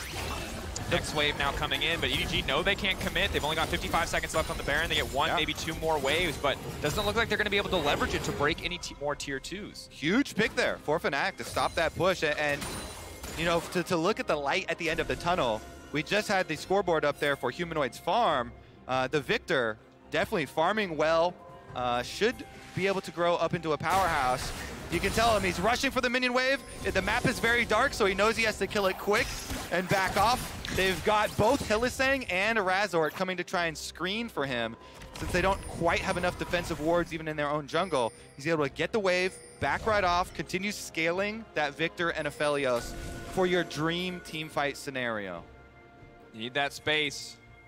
The big thing is we talk so much about the facilitators on the side of EDG, and they've been having an outstanding day, but it also feels like the facilitators of Fnatic are going to have to step up in these late game fights, because if Team Word an upset, can't get someone out of position. If they have to fight all these members who are going to be individually stronger for so much of this game, it's going to be nigh impossible. That CC, Wonder, Razor, Hylissang need to find the right angles to get these fights kicked off. Yeah, and they have to turn into the best bodyguards ever.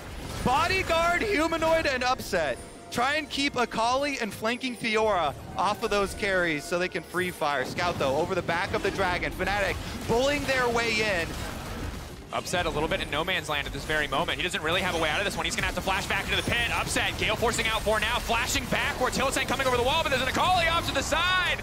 Oh, they are not the best bodyguards. They cannot protect their AD carry. A single misposition, and now Fnatic are falling apart at the seams. EDG tearing through them effortlessly, taking down Fnatic in the fight, grabbing the Dragon, taking every single thing that they want. Flandre teleports in. The vision control for EDG will do it. They rip Fnatic to shreds. There's nowhere for the president to hide there. Upsets up behind the Dragon pit, and he's just flanked on all sides by solo laners. EDG, they're coming to finish the job.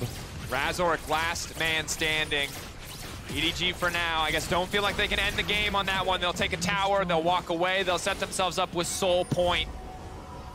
There was hope at a 2K lead. It shrank a little bit every 1,000 after that. At 10K, it feels like it's going to take a miracle for Fnatic to come back. This is so hard. 3 items for Viper. That is one terrifying jinx. Oh. Tries to go for the smite interrupt on the recall. Can't even get that as it times out. Here it is. Upset. Because Fnatic had lost control of their jungle so early on, they were unable to properly sweep all the wards out. So they did not know there were perfect positioning for both Scout and Flandre, the double flank up here behind the Dragon pit. And so Upset then is just completely away from the rest of the team. There's no way they can bodyguard him. They're trying to get a 2v1 on Scout on the side lane here, but that's Akali. Good luck with that one. It's hard. They can't bodyguard. They can't be assassins. It is a hard time right now. As now the engage is coming in. War pick here. Razor going to fish for the disengage. They take 2 members out of the fight. That's an opportunity. But no one has the follow-up. No one wants to overcommit in that exchange. Fiora already barreling down the mid lane. And this is the struggle of Fnatic. It is so hard to find a good opportunity to even take a single member of EDG down. Oh, this EDG team is really ramping up for their game against T1 at the end of the day as well. Looking quite scary here. And also not having to show a lot of variation today. This is very similar to how they took down Cloud9. Absolutely. Scaling matched on the bottom side. You've got the Thresh again. Again, you have a jungler who is a tank who can set up these ganks. And same exact solo lane. So T1 are going to have to respond to this without any awareness of what else EDG could have prepared for the final match, for the final showdown in this group. Of course, EDG guaranteed top 2, but still want to fight for first seed. We know how important seeding can be as we head towards best of 5s. If, of course, EDG win this one. Fnatic holding on for dear life. They're going to have to weather the storm of another Baron. An Ocean Soul fight after that. It will be fight after fight after fight if Fnatic want to get themselves out of this deficit. All right. Step number 1, carve out a small area on the map with Fog of War that you can try and make a surprise play. Maybe a pincer move when EDG spread the map. You know, the winning team always wants to play on multiple lanes to push out, get as much as possible with their Baron buff. They're 1-3-1 right now. Fnatic, just overload one side and send everybody at them. Maybe find the opportunity. Maybe hoping to bait someone in from the side of EDG. Hoping for the overcommittal. We saw it from Mako. One time this game he's overcommitted, and Fnatic work quick to punish. Holding onto this tier 2 as long as possible. Stepping forward into JJ, but very tanky pig. Flandre now in the back of there, just killing him. Oh, it does not matter. The tower is not significant. Might as well be a cannon creep. Humanoid getting run down. EDG on the hunt. They're ready to break into the base. They're ready to knock open another inhibitor. Killer Sejuani strikes again. That's 6 for JJ. He's gonna go legendary this game. Most impressive statistical Sejuani performance I have ever seen. 14 out of 15 KP. This man has been making everything happen on the Rift, and it could be the final hold for Fnatic. They've got Wonder, no cask to his name. Upset with an ultimate and a cleanse. Humanoid with a bit of wave clear as well. Upset still stepping forward, but the slow now coming in. Flandre zoning him away. Good guns for a fight, but EDG empowered minions coming in on the top side. Scout breaking an inhibitor on the bottom side. Surely these are the final moments of Fnatic at Worlds 2022. Tension. Holding, clearing as many waves as they can. Feels like an inevitability at this point. EDG looking for one misstep, one opportunity to go in, but Hylissang will start the fight. The hook goes in. Flandre now to the side, can't even be stopped. JJ now stepping forward. One already down, the reset's coming in. Viper knocked back, but again, not into the waiting arms of Fnatic. Not enough to stop EDG from pressing forward. EDG tearing through Fnatic, knocking them out of the group, locking themselves in the quarterfinals.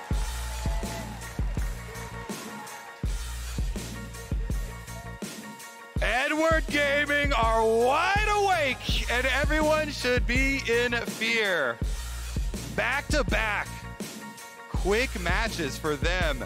JJ and Mako, my goodness, these two on point, play after play after play, completely shutting down anything Fnatic try and get started. And the first time they played, Fnatic were crawling out of a hole from minute 1, and they managed to find a few of those opportunities. This time you saw some proactivity from Fnatic, but EDG matched and outmatched it every single time. Cannot highlight enough. Incredible performance from that pig in the jungle, or boar rider, officially. On the opposite side, of course, it's a heartbreaker for Fnatic. Coming out of week 1, EU fans and Fnatic fans were feeling alive to be going toe-to-toe with Fnatic, to be going toe-to-toe with T1 after a rough playoffs was an incredible start to the tournament. But today, it just all came crashing down. It was an honor, sir. Getting smashed by EDG. I was going to go for the meme. I thought you were going to give me a hug. I'm not going to lie, Kobe. Bring it in. Fine. They'll go home together. They'll go home together, Kobe. I'm used to it. I'm not, man. Honestly, yeah, EDG really ramping up. This does get me excited for the game at the end of the day. That rematch with T1. Definitely going to be exciting stuff. Viper, of course, I feel like Viper was the beneficiary of so much great setup play for all of the defense and the timing here from JJ, playing to bottom side, constantly countering these ganks. The 3v3s always went their way, and Viper just got to let loose. Yeah. Jinx firing away from the backside. Absolutely, but I think it is so important that across this game, Kobe, you were highlighting the Thresh, you were highlighting the Sejuani, because Viper's always going to look statistically good when he has those bodyguards, when he has the people setting up, when he has the people peeling for him. And Viper, no doubt, played fantastically, but this was so much about the utility side of the EDG lineup, playing the map well, playing the fights well, and honestly reading Fnatic like a book the entire game. Definitely good stuff. Excited to see it move forward. Fnatic, unfortunately for them though, this loss does mean no chance at the tiebreaker. They are also eliminated. And their final game of the day as well. Cloud9, of course, a chance to upset the apple cart a little bit, even if they are mathematically eliminated at this stage. We'll see how each of the teams bounce back. I'm really gearing up towards the T1 EDG rematch, which is, I think banger is the simple word, not to go into, any more granular detail than that. Emily, Dag, they can talk more about the detail. I am hoping, because one of the things that's been popping up in Champion School a lot has been Heimerdinger support. All the teams have been, a couple games here, a couple games there. So as teams start to get eliminated, and we get some of these, like you're talking about fun ones, I'm hoping we get to see the emergence of the Donger. Yeah.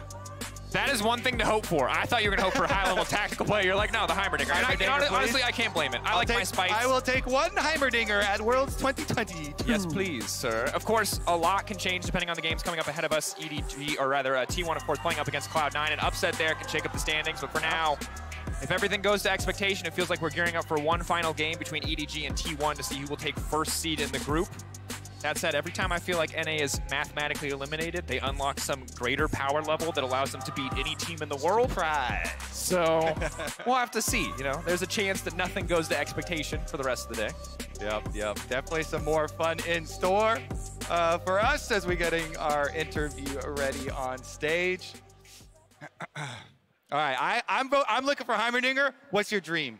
What's your dream pick? I'm going to be honest, Kane. I'm a sucker for Kane. Okay, Kane I'm too. Kane. But you would like blue. No, the right? second I said Kane, they're like, we're ready for the interview. They don't want to hear it. And I can't blame them, because we're joining Shocks, our translator Iris, on stage with Flandre for our Verizon post-game interview. Thank you very much, Dracos. Indeed, as EDG locks in their spot to the quarterfinals, and honestly has played exceptional so far today. Flandre, can you tell me why it is that you feel that you've had such an exceptional performance specifically on this day? 首先，恭喜你们拿下了今天的比赛胜利，而且现在是成功进入到了8强的比赛。想问一下，进入到第2周的一个赛事之后，你们是为什么能够有今天这么出色的一个表现呢？我觉得首先是，其实我们最近都是生病的人比较多嘛，然后我们今天也有一位选手没来赛场，所以我觉得我们是带着必须带他进8强那种决心，所以今天基本上都不会犯失误。最后一句是什么？ 就是今天基本上大家都不犯失误。So I would say because recently, like a lot of us were kind of sick, so and one of us were absent on the stage. So definitely we hold the mind that we have to make it out of groups to the quarterfinals. So that will say like we didn't have too many mistakes in today's games. Okay, in order to all be together in those quarterfinals. When it comes to the group, you have locked in T1 with you into the quarterfinals thanks to that win, but you do have the rematch coming up later, which I know fans are super excited about. What's going to be the key to being able to take down T1 later today? 现在因为是在组内一起跟 T1 出现到8强的这样的一个情况嘛，那你们马上也要即将跟 T1 来一场再对决了。你觉得能够赢下下一场对阵到他们的比赛的一个关键是什么呢？我觉得下一场对战 T1 的话，首先还是我们自己这边心态要放平嘛，因为我们现在虽然出现了，但是还是不能掉以轻心嘛。下一场还是看完他们比赛以后再商量为主。So definitely, even though we already secure our spot in the quarterfinals, but we'll definitely won't get off guard. And also we have to go through some their matches to see how we're going to face off against them. Also, we will definitely try our best. And, you know, because they're, yeah, that's basically, that's it. Yeah, of course. I mean, it is going to be a hype matchup, but you will be playing the best of 5s next. How comfortable do you feel going into those best of 5s with the added pressure of the defending of your title? 那其实马上进入到下一个阶段，其实也是要开始打 BO5 了嘛。所以说，那你会不会感觉到可能这个赛程上面，尤其是作为卫冕冠军来的话，会不会有压力呢？压力肯定是会有的，但是我觉得只要我们准备的够充分的话 ，BO5 还是我们的强项嘛。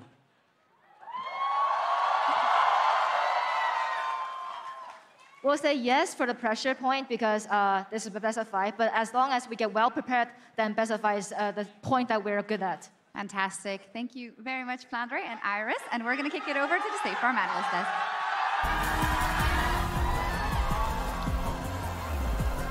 Thank you so much, Shocks. Continued incredible performances out of EDG. Destroy the hopes of now both Western regions when it comes to making the knockout stage. So we're moving to Copium for both the LEC and the LCS with that one. This EDG roster is actually hard smashing people today in order to lock themselves in the knockout stage and T1 along with them, as you heard Shocks say. Only our 6th game of the day will determine which one of those two teams gets the first and which one gets the second. But Kobe said it during the cast itself, and it continues to be evident. The supporting players for EDG, both in Mako and JJ, coming up so big for this team time and time again. Yeah, and there was a few groans from the Western analysts downstairs when the Mako got his thresh once more, but there's a reason for it, right? I think this was absolutely incredible how well EDG were able to play around this bottom side, turning around a lot of the plays that Fnatic were attempting to go for. Even when it looked like it was going to be good for Fnatic, it felt like EDG were always settled, ready, and with hooks like this, able to turn those plays around. And I think the other important player I do want to point out is Jia, right? Because he is a player that we're looking to have maybe a stronger performance than what he showed in the first round robin.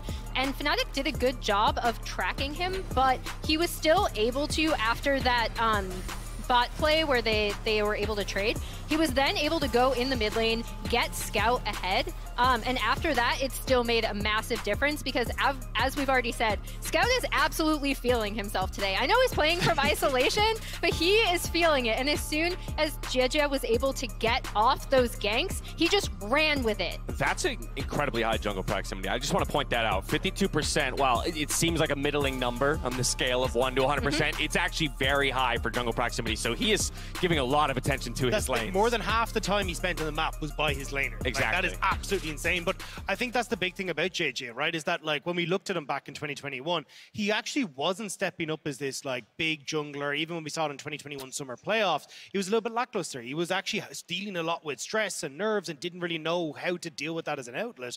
But then when it came to important games, that's when JJ stepped up. When we saw him get into the World's playoffs, that's where he was absolutely incredible and actually set up Scout to be the finals MVP with the performance he put in hand in that mid jungle. And it feels like we're starting to see the same thing again now for JJ, that when the chips are down, JJ's actually able to step up for EDG once more when it matters. Yeah, so we're talking about these players, primarily Mako, JJ, as being big difference makers in their performance today for EDG. But do we feel like it's these players stepping up to the, you know, like the level that we've always known they have, and they're just realizing it here? Is it pick related? Because we've noticed that Thresh has gone over. Like, where is that extra gear being found for these guys that EDG just looks like a completely different, you know, level of team here in week 2 than week 1?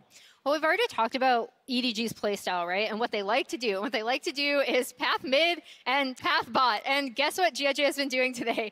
Pathing mid and pathing bot. And obviously having Mako on something like the Thresh, I've talked about how much of a difference maker it is because his initiation sense is so good. So that kind of does allow him to guide a lot of these skirmishes. And also, as we saw in the bot lane, turn things around when they don't necessarily look favorable. I think as well, when you look at EDG, a lot of this is, especially for someone like JJ, like they're reliant on like emotional output, right? Where when you look, he's like removed himself from the team and had Junja step in at his own discrepancy. He was like, I want to take myself out because I don't feel like I'm playing well. So when they come in and they've had a good start to the day, it feels like they're a very momentum-based team where they're able to ride that forward. And we're seeing the outcome again, right? They basically run back a very similar composition to what we saw from earlier on the day, and they play a very similar style of, okay, let's get ahead through mid, through bot, and start to snowball that effectively through double Rift Heralds. Now, firing on all cylinders today is EDG, but they effectively eliminate Fnatic from the tournament. 2-4 will be the record score for them in groups. Let's just get a quick word on them as they exit the tournament.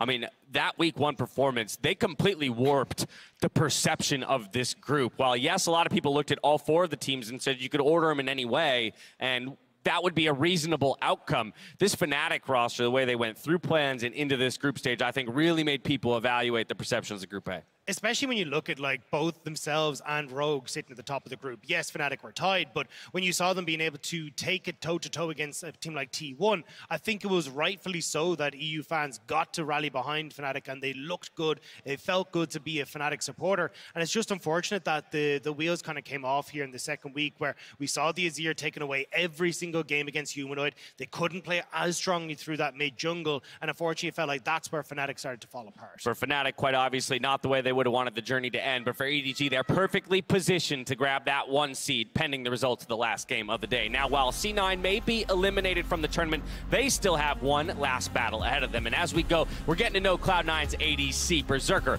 in this episode of OnePlus. Welcome to the Rift.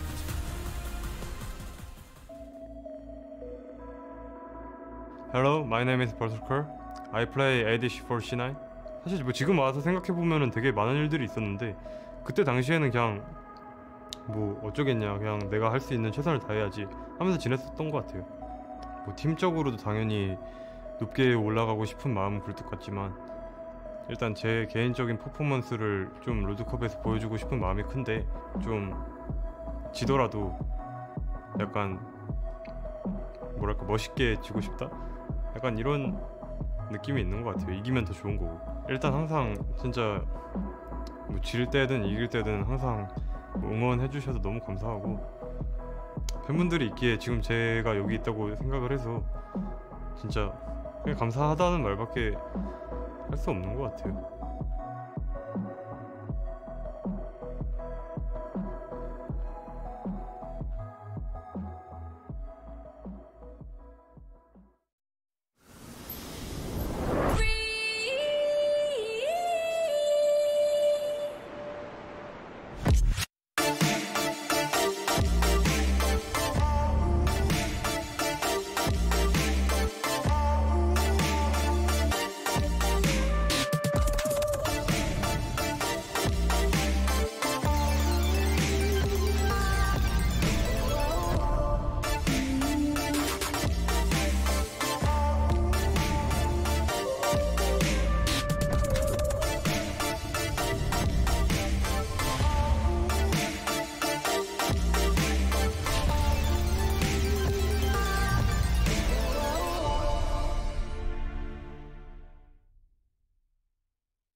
Welcome back to Worlds 2022, and this is a thrilling game. This is an exciting game. T1, of course, playing to fight for first, playing for the fight versus EDG later to see first seed, second seed. Get on You're board. waiting for Heimerdinger support.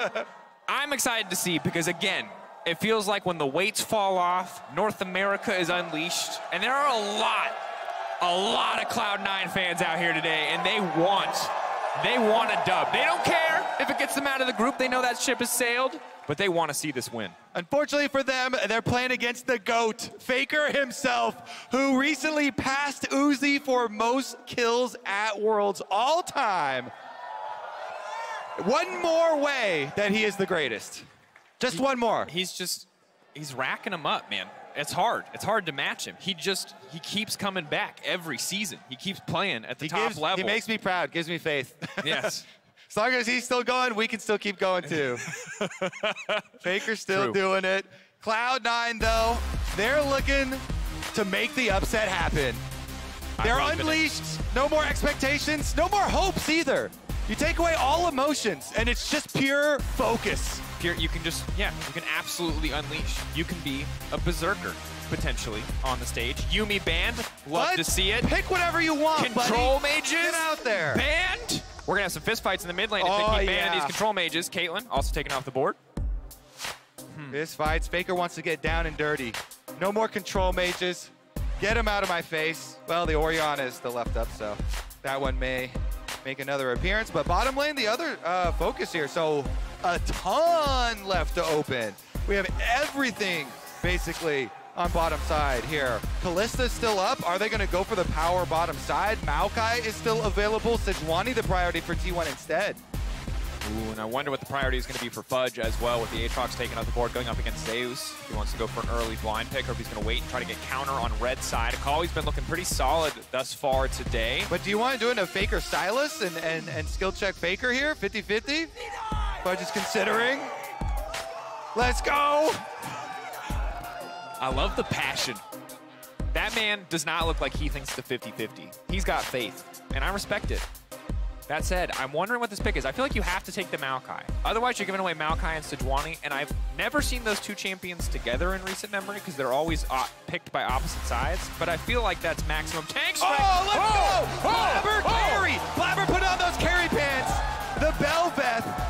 I want to see if he goes with the older tank build that Kanavi piloted, basically, where you go Blade of the Ruin King into tank, or if he goes straight damage, full carry. They already have an Akali on the team, so probably index a bit into some tanky stats there, but already excited. Belveth, one of the biggest things, though, is getting interrupted on your E, because that's all your survivability, your damage reduction, and Sejuani has a lot of interrupts. Meanwhile, an instant lock-in for T1 into the Lucian Nami, aggressive bottom side. That's with all of this focus here with the bottom lane bans. And laying down the gauntlet, really, for the bottom side of the map. Obviously getting some cover picks for C9 on the top side of the map. We'll see what their final response is going to be here. Wait, if everybody picks a highlight champion, then we're going to have a bunch of squishy damage dealers and no structure, no CC, no tank, no beef. It's okay, slap it down. Everybody do damage. Okay, I will say that those games on paper, you're like, this is going to be skill v skill banger. But usually what it means is no one can kill anybody because there's no hard CC. But we'll see what happens here. Of course, T1 feels like a little bit more of a balanced composition. Thus far, you've got a strong, aggressive early bottom lane. The Sejuani. Paired with stability from the Sejuani. And then it's all aggro on the side of C9. Everybody's got a montage champion. Someone's getting a highlight reel today. Sejuani is pretty hot right now after that JJ game. I was going to say, can we really call her not a carry threat after that JJ game? Yep. And like, are you ready for another Poro Rider to just roll up into a lane and start taking heads? I like this though, Cloud9. Banning to protect Fudge's Fiora here. They already had the Aatrox in the first 3 banned out. Following up with the Renekton as well. They really want to maneuver this so they can get a Fudge positive lane versus Zeus. Always going to be... Can they do it? A tall task. Of course, Zeus could opt to play this Sejuani on the top side of the map, but such an easy champion to parry, such an easy champion to play into. Could still do his Kennen as well. Taking their time here. Going to ban the LeBlanc as well, away from Faker. Obviously, all-time historic champion for him. Kennen is extremely effective against lots of squishy damage-dealing champions as well, so I'm a little bit worried about that one. We'll see what they go with here. More bottom lane bans, taking out the Draven as well. Any sort of answer down there for Berserker. Tristana still available. Kalista still available. Oh! I think it has to be more on the aggro side. I think to match, if you want to match at all on the bottom side, you have to pick something more aggressive or something that can outrange and survive. I've been told that champion was deleted, but no, not hovering that one. Kai'Sa, potential. All right, then it has to be like Nautilus or Leona or something then. And there's so much tension here, just debating what it's going to be. Zeus could opt for the Yone. Again, easy time for Fiora to parry a lot of the upfront engage that Yone provides to the table, either knockup, whether it's the ulti or the Q. Instead, very old school skill matchup, but they're taking their time. They're debating what the option is going to be here. The famous, it's Zeus Jace. It's the Jace and the Kennen that gave him his name, and he's going with the Jace. Getting that range matchup here into Fiora, try and get some early damage on Fudge. And that's the thing about Zeus. I'm going to be honest, Kobe. I think no matter what he picked, it would have been scary. The Jace especially scary. Oh, the Heimer! No way! No way! They must have heard you. They must have heard you. Sven, They're please! playing with your heart. Please! This is all I wanted for the past 20 minutes. Do it, Sven! Do it! Breath. It gives you hard CC, the grenade. If you want the Heimer, cheer for the Heimer, New York. Yes! Oh! I got it! I got it! You know what? I don't know if T1 won. I don't know if C9 won. But I know you won, Kobe. And for now, that's enough. Oh my God! They actually call it the Champions Queue support Heimerdinger. That was a shot in the dark, baby. And we hit. Count it. That's one for NA, baby. The crowd is popping off. They do it. Okay, so Anyways, this is what I actually saw in Champions Queue from all the support Heimerdingers. All of their kills, literally 90% of the Heimerdinger kills were all them camping in the side brush, waiting for the other support to come try and ward, and they would face check into a bunch of turrets and get grenaded. That was basically the whole thing. So it gives really good objective control, though, with the turrets. We'll see about Sven in the early placements, too. Level 1 is really important. All right, and as long as we're theory crafting, early game objective control, especially around Herald, if they can roam out of lane, especially important for Belveth. So if you're setting up for control around big objectives, I like that synergy. It's super nice. Helps you push so much for the bottom side. So also requires some jungle attention. We'll see here about Blabber's path on the Belveth. Generally, Belveth, 99 times out of 100, you want to get your full clear off. We'll see if he, you can drop Krugs if you're going to drop one camp, but we'll see about it. If he does regular full clear towards the bottom side, I think that would probably be the best. Holy, we actually got it. We got the Heimer support here for Cloud9 in Worlds group stage, looking to upset T1 and do EDG the favor. Do EDG a solid. Can they do it? C9, 0-5 versus T1 all-time in group. C9 grouping on the bottom side. The level 1 important for these Heimer. What did you say? Heimerdinger kills. Someone face checking a brush. Sven's already set up in a brush. Taking control of the bottom side. Doesn't look like we're going to see any more action there. T1 moving up to place some vision down. And important to note, if you've never seen compositions like this or haven't seen them recently, early game leads are everything. One side gets ahead, becomes very easy to get up that kill pressure, to find those early kills, to snowball the game out of control. Yeah. If you haven't seen comps like this, just take a peek at Champions Queue. I can't believe it actually pays off. There we go, though. One taunting inside the bush, one outside the bush to lure them in. The classic Garen bait. Classic. If you don't know where the Heimer is, he's in the bush in front of you. Oh, they're going to get the turret. One. Get that money. I've never seen anyone more impassioned about someone autoing a turret than you are right now. I mean, Guma with the W start there on Lucian, already getting money. Another one. Oh, another turret. It's the dust. Can they get more of the towers?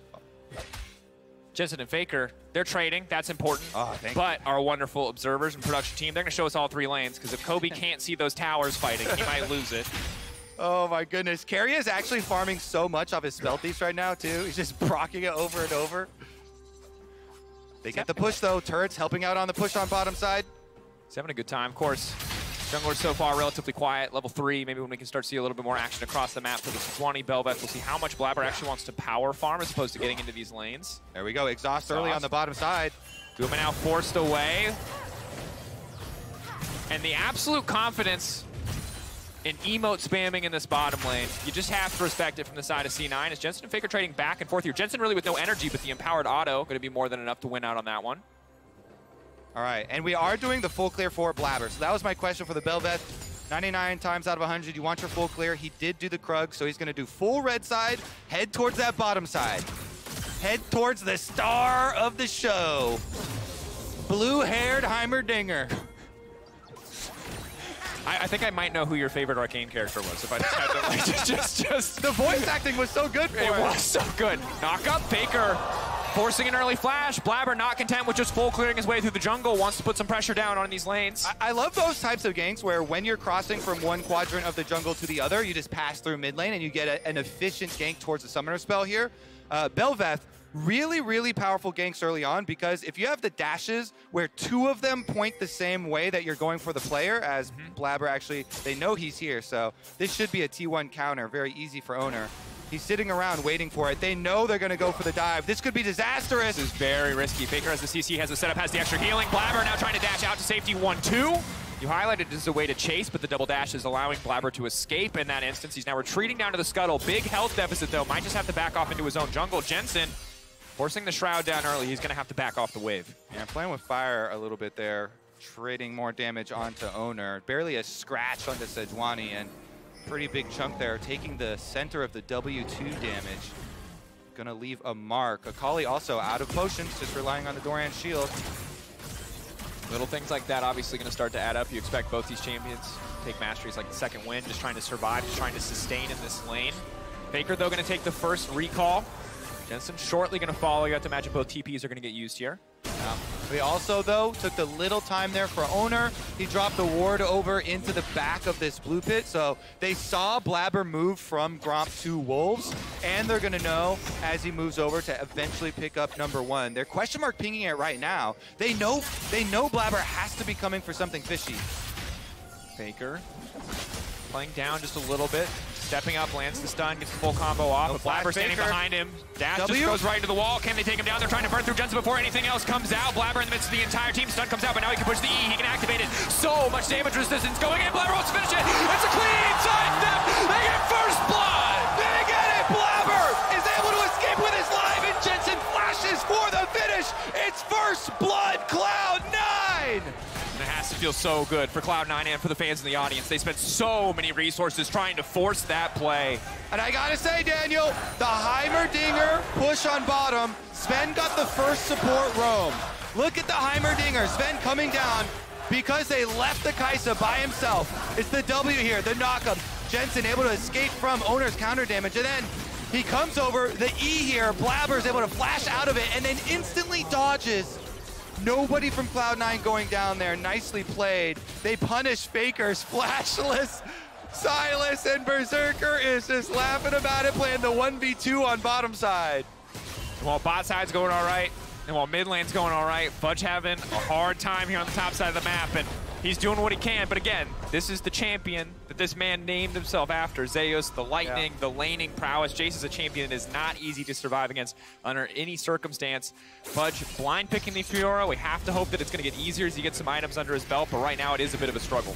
It feels like when your friend is trying to make a new saying the thing, and you're just like, it's not going to be a thing. Yeah. It's like, Fiora's going to be the Fiora. He's like, Fiora's a thing, and it's like, it's a thing. It's not a thing. It's not really a thing. We'll see if he can make it a thing in this one. He's only down a few CS, and he is going to scale quite nicely for the side lanes. There is still hope there, baby. I believe. Level 6 acquired first for Jensen as well, and Blabber constantly hovering around this mid lane for him. Big for the potential playmaking. 6.5 minutes, of course, looking at 8 minutes when the first Herald spawns to see if that can go over to the side of the Bel'Veth. Very, very strong objective overall for any champion on the Rift, but doubly so for the Bel'Veth. Zeus now pushing in here, of course, went for the Cole as well as the Tier, so maybe an opportunity for Fudge to fire back as he has a little bit more in terms of combat stats. Yeah, Gumayushi and Keria also, they were able to punish Berserker, so Berserker kind of laughing there as he gets left by himself, but the 1v2 taking a toll on the CS, and now they've got a big wave stacked. Owner's level 6, so even though Blabber's hovering, level 6 Sejuani. And sidestep, stun manages to connect, Heimerdinger. Cut down. How dare they? How dare they? That's rude. How dare they? Oh, Berserker. Oh, that's the double. It's clean from the side of T1. It's an effortless dive. Oh my goodness, the level 6 advantage for Owner. Clean dive for T1. Assassinating both of them. Sven didn't stand a chance. As soon as he gets hit by that Sejuani stun, lights out for him. And Guma short to follow afterwards. This bottom, Gumayushi is going to be a monster for T1. And terrifying for just about every champion on the side of C9. They don't have a true tank. This man already has ready to Dirk a bit of lethality. Once he gets the Gale Force, it's going to get so easy for him to isolate and find these individual kills. Just don't get hit. 5-head, Kobe, thank you. Just don't get hit, buddy. Blabber now level 6. Again, trying to find this creative pathing. Not spotted by enemy vision quite yet. Should be spotted now as he steps up. Zeus still walking forward. We're now playing, if you've ever played tag, this is tag in a nutshell. You're both gonna run around the object in a circle, but Zeus still wants to hit Fudge while he's doing it. Fudge can't really walk forward in this trade, or at least has to be careful doing so. Knockup flashed away by Zeus. So overall successful in that they get the summoner spell, but a lot of time used. Yeah, and Blabber could make another circle back around too, actually. With the flash blown, no vision remaining for Zeus. All of Cloud9, they're sending the whole squad at him. Zeus, Owner. Zeus, no flash, leaping in, getting the slow down. The parry, Blabber now in the midst of the entire team. C9 descending upon T1. Ready to keep this going too. The Herald is already up. They've got the Bel'Veth. If they take this, it'll be a massive advantage. Yeah, her turrets here from Heimerdinger are going to help out on this DPS. They've got the extra kill. Zeus coming back in 8 seconds, but he does not have teleport. T1 want to fight it though.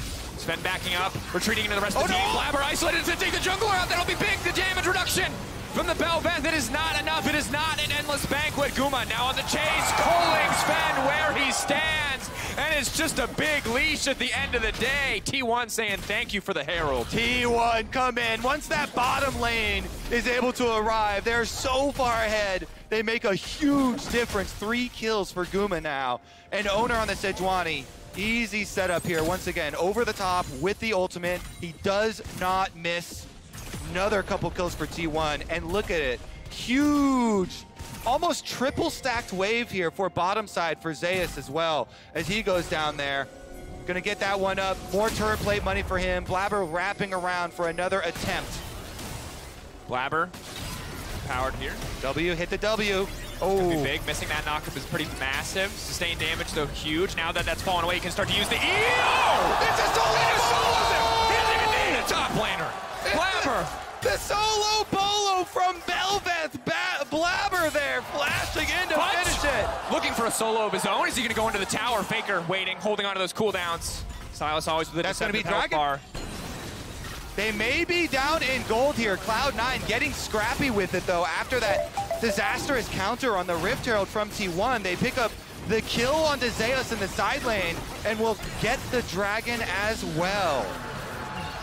And I gotta say, shout out to Blabber on the patience here, the E, the Royal Maelstrom, so incredibly important. Waits for that CC every single time, uses it at the last possible second. Once the Sejuani cooldowns are gone, once the Jace cooldowns are gone, getting so much value out of that ability. Yep, one of the best abilities in the game, so much damage reduction and execute damage as well.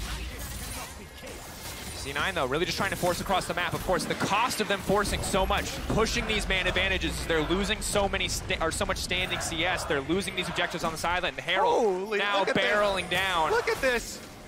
Ah, that is a scary, scary gold difference. Gumayushi getting the tower here with the Rift Herald on bottom first, but Cloud9 coming to cut him off. They move as 5. Jensen and Faker locked in the 1v1. Immortals the duel to the but it gets in the meantime. The Royal Maelstrom's now come on. The rest of T1 now has to fire back. Fudge now chasing forward. Berserker straight to the face of Gumayushi, ready to try and turn this one around. C9 playing on the edge, but they're getting so much done. T1 forced to back away. The bubble will not connect. Already 1 kill. In the meantime, Zay is pushing on the top side, but it might not matter. If C9 can keep the fight going, Fudge potentially overstaying here. Bit of damage, bit of poke. The rest of C9 ready to escort him out. Oh, he's baiting a little. They're actually trading. Zeus pushing on top side, getting turret plates for Akali pushing mid there. Zeus is going to get another turret up on top side. He may be 0-2, but he is certainly pushing towers. He's 2-0 on towers now. And that's the thing. Even as C9 force small exchanges, they keep the kill score even.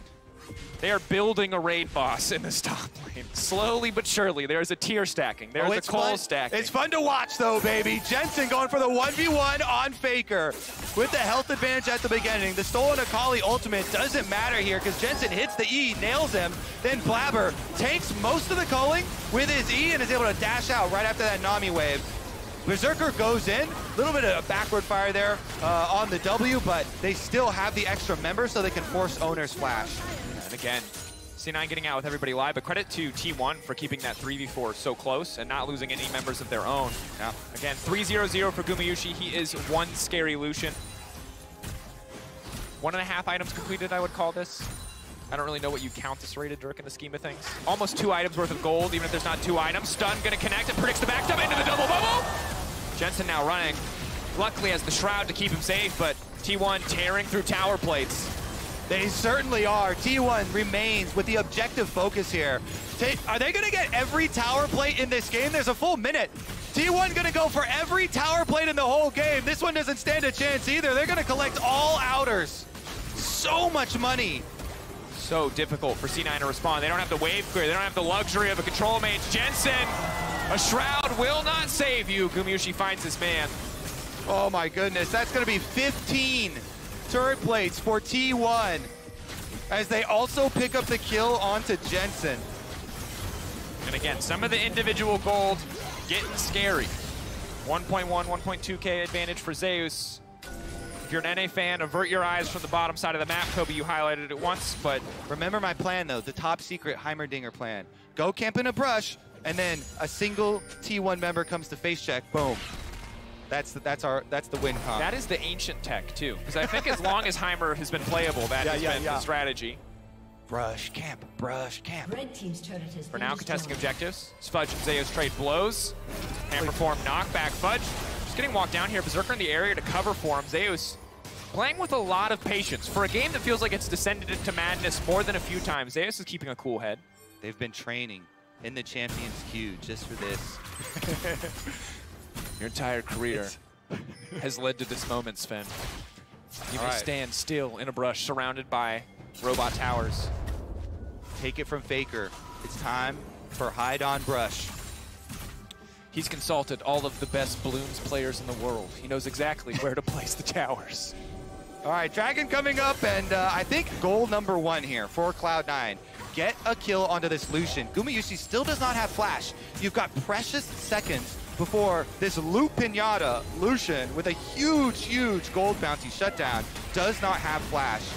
And the possible all-in is there. And the problem is, if you do not pop the Loop Pinata, he will most certainly pop you. He is very fed. He has a rapid fire cannon. There's a Nami empowering him with an Imperial Mandate. When Pinatas fight back. Terrifying stories. It's a deep cut cast here, Kobe. Blabber now running, but oh, Guma. The flash is still not forced there. to heal out to safety. Berserker cannot afford to leap in. He's only level 8. Just enough AD, I believe, to take over the Acathian Rain, but not enough to take the individual duel against Guma as T1, Owner, and Zeus setting their sights on the Herald, staying focused on the objective play here. Woo-wee. Okay, so Guma's got his eyes on the flame horizon there. 35 more CS for him to go. See if he can complete it. Look at that total gold graph. Thank you, FTX. Gumayusi at the top by a large margin. Yeah. And of course, the 2 people under him, also T1 players. Shows you how. Oh! Blabber, he gets the reset. He gets the objective. He's empowered, but he will be forced away. And now Faker has stolen away the rest of the team on the hunt. Sven backing into the safety of his towers. Where's the all chat? Type nice smite. Get him. Fudge now running as well. Drake win condition. Ocean Soul. C9 getting closer and closer, even as they get further and further behind in gold. Wait a second. I don't know if I like the sound of that. I'm not gonna tell you it's a good trade deal, Kobe, but it is a trade deal as Fudge playing on the top side, waiting to try to find the stun. Extra healing now coming in from the marks. He's got Berserker coming in over the wall. Jensen on the backside versus Faker, fighting again in the 1v1. Last time went to Jensen. Another kill already dropping. Fudge taken out. Jensen no longer gonna get the 1v1. Gonna get locked up, gonna get stunned to the backside. Faker gonna finish the job. No, Jensen. The movement is so clean. And he goes back in. He gets him. Jensen again. He gets the last lap on Faker. He zigs. He zags. He kills Faker. Wait, Zeus.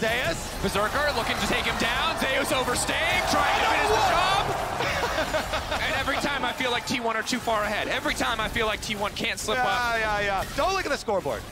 A kill comes in. Look at the center of the screen where the action is. All I'm saying, if this game was about isolated 1v1s, Jensen's score over Faker would be pretty good.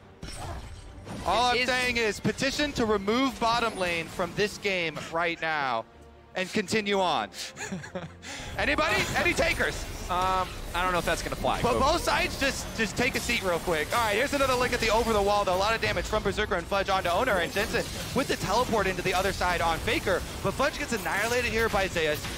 With the rest of T1 coming over, they pop Sven as well, forcing him out of the fight. But Jensen had the nice dodge on that shock blast and is able to get back in with the old Q to finish off the kill. Flashing out to safety, dashing out there. Yeah, good exchange. A lot of good individual mechanical moments I think you can see from C9. Overall, T1, much more conventional comp. Knocking down 15 tower plates, very much the story of this game. As much fun as it is to hype up these C9 moments, and they are hyped. Don't get me wrong, that's a Belveth. I love to see that. As well as the 4-1 Akali. We've got nothing left. Give us this. It's important to note, of course, this game actually technically has no stakes. First place is going to be decided by Game 6, so this one is pure fun. Whoever wins that one will also have the head-to-head, so even if the score is tied at the end of it. Oh, it's pure fun, all right. Now, let's see. The one quest we have left for Cloud9 in this game. Can they kill Gumayusi once? That's your quest? Crack that pinata. That's the question. because you receive a new quest after turning that quest in. If you can't turn that quest in, you don't even get the quest to come back in the game. You're the designer for the quest system in the MMO, Yeah. I see. It's great to have you here. The next quest in the chain is coming back in the actual game. Quest 1 in the MMO. Gumayushi loot Pinata. I would say raid boss, but I think Gumayushi... He's got no flash, Dracos. It's actually doable.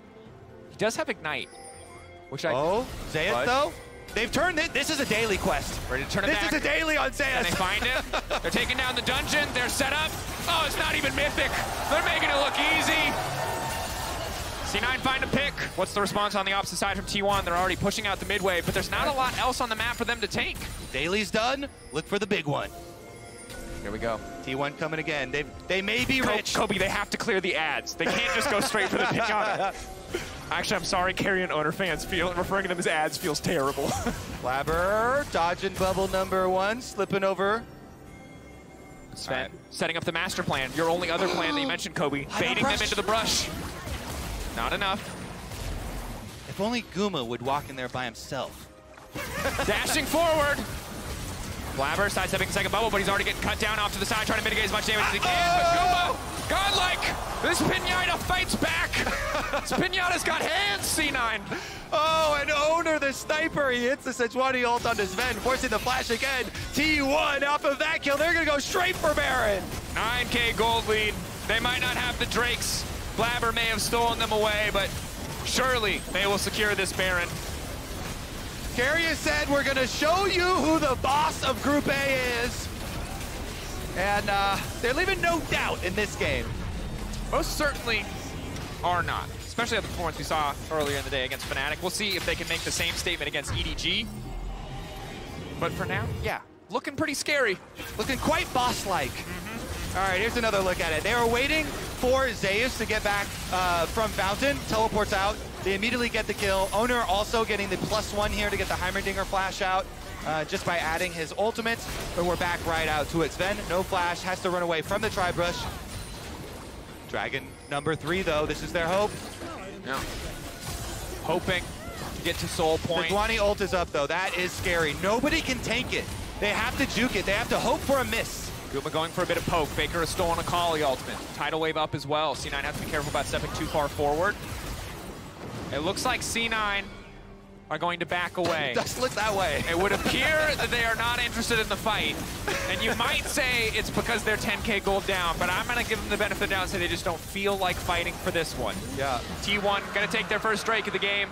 Stop the soul Didn't need that one anyway. Don't need it. Healing?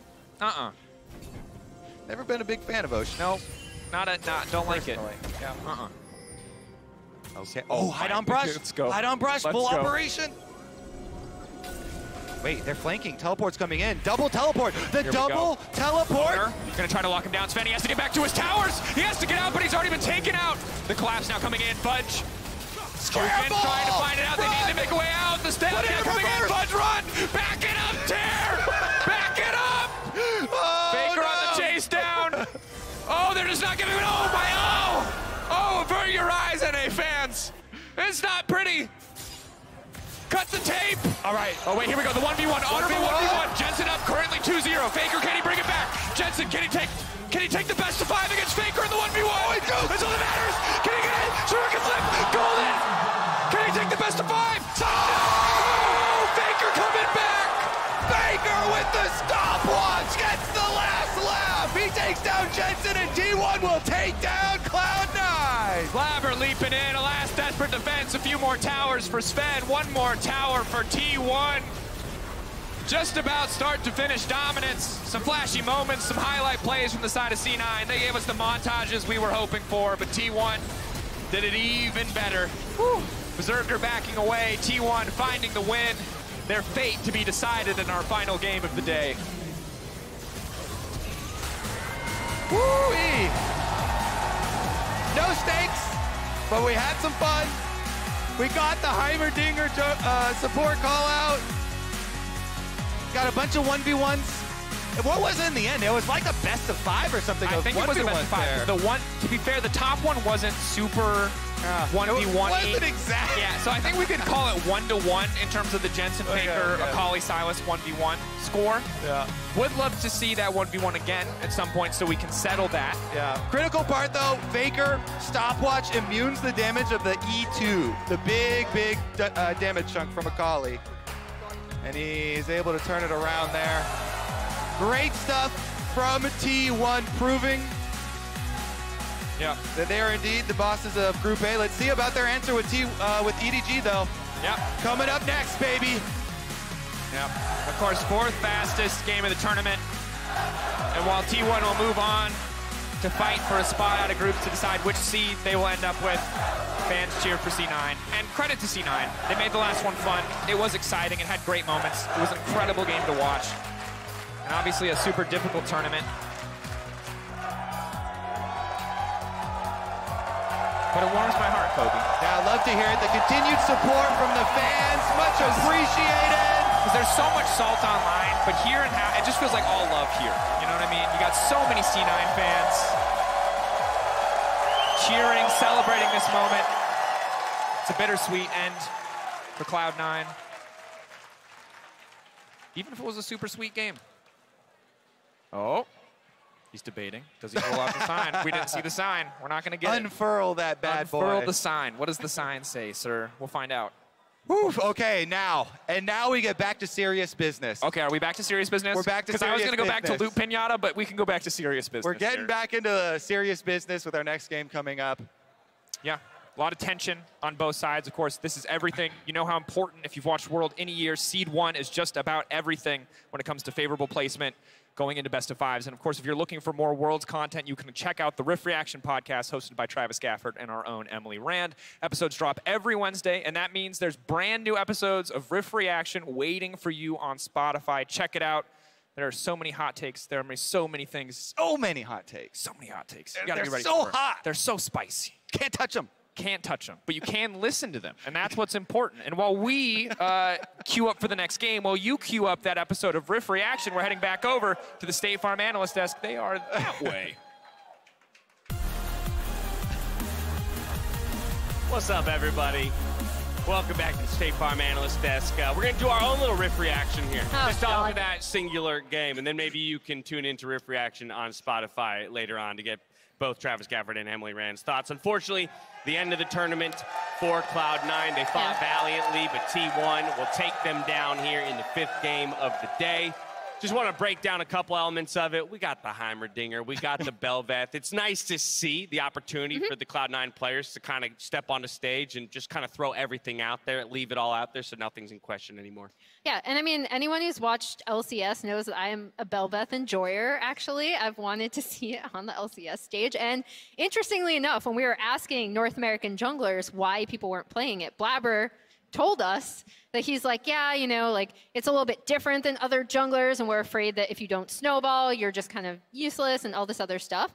And so of all junglers to pull it out, Blabber, and to actually look pretty good on it, I was like, okay. All right, there are moments, if it really got off to the races, it. You felt like there was an opening for Cloud9. And honestly, very early on, we got to see some of the brilliance of the Heimer pick as an example. Every second counts, we know. And thanks to the reliable Cisco network, it was Blabber on the Belveth who was able to extend the play early on in the mid lane, long enough for that Heimer to waddle his entire way there and aid in the first kill. This slow-mo is incredible. Actually brilliant. This is so good, but Blabber played this out of his mind as he started to come through. Sorry, there's so much swag that is coming off this. I didn't know what I was asking for when I asked for this replay. Yeah, we're not even getting a replay, but as we get in here, Blabber just about manages to get the damage reduction off on his E. Then he's able to come through here with the Q to hop away as well. It was really great to see the fact that you managed to get both members out of there as Feng comes in with the stun, but I mean, I'm just lost in the swag now. That's it. I'm lost. I'm gone. I do want to point out, so one analytical point is that we don't... Help us. We don't always see Sven get these roams, right? And I know they pointed it out on cast, but it's worth reiterating. He did get that roam timer off of his back, went mid, and it ended up working out. Obviously, I think Blabber was like the standout mechanical star in that. Totally. But, you know, that did make a difference, and you saw signs of life from C9 in this game. Without a doubt, I love that call out, right? Highlighting something that we didn't normally see out of Cloud9, an adjustment, and largely due to what that pick allows Sven to do when it comes to the push. But at the end of the day, when you get to the rest of the game highlights, it really was T1 showing total control to Acta over the game. Yeah, I mean, we talk about Sven on one side, carrying the other side. Some fantastic bubbles throughout this game, especially when we got to the mid game, like the double bubble that he got in our mid tower. We saw there at the Rip Carol quite early as well, where he got a really nice bubble and also that tidal wave. So setting up his team really well for success. And I think across the board, right, T1, they looked very much in control. Top side, the Jace was having a good time. We got to see the Sejuani getting involved as well.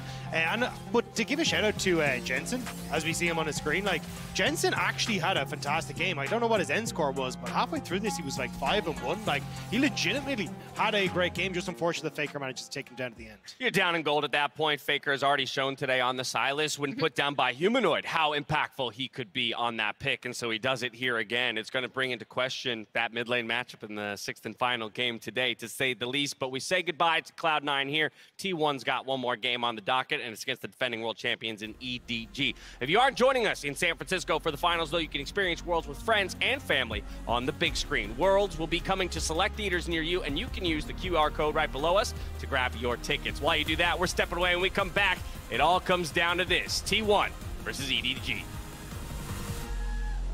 Dash just goes right into the wall. Can they take him down? They're trying to burn through Jensen before anything else comes out. Blabber in the midst of the entire team. Stun comes out, but now he can push the E. He can activate it. So much damage resistance going in. Blabber wants to finish it. It's a clean side step. They get first blood. Scramble. Trying to find it out. They need to make a way out. The step coming in. Fudge run. Back it up, Tear. Back it up. Can he take the best of 5 against Faker in the 1v1? Oh, he goes. That's all that matters. Can he get it? Shuriken flip. Golden. Can he take the best of 5? Faker coming back! Faker with the stopwatch gets the last lap!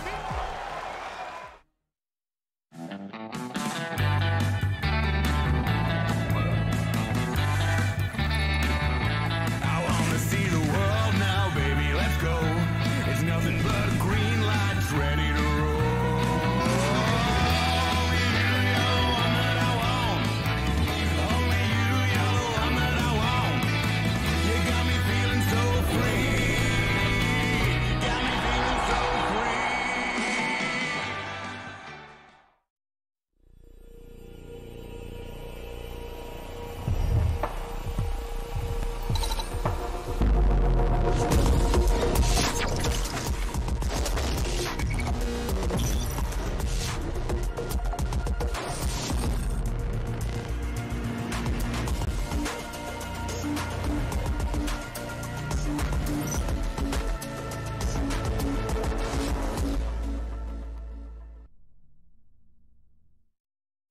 See it's over if I'm breathing, racing to the moonlight and I'm speeding. I'm headed to the stars, ready to go far and start walking.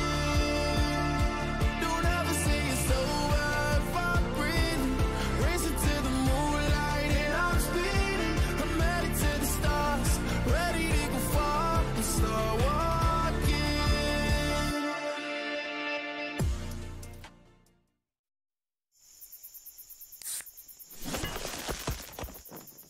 Red Bull gives you wings.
大家好，我是 EDG 的下路 Viper。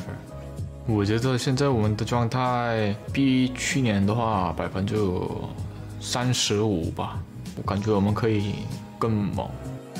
下次打 T1 的时候，特别要注意他们的一个下路的选择吧，就是我上次跟他们打的时候，感觉到他们的下路的优先级很重要，他们队友的一个风格吧，就是他们下路有主动权的时候，或者他们下路打突然比对面猛的时候，他们的表现很好的。对，然后但他们其实我觉得他们的线上人就是 T1 的宙斯跟中单 Faker 选手，然后古马鱼也三个都很猛。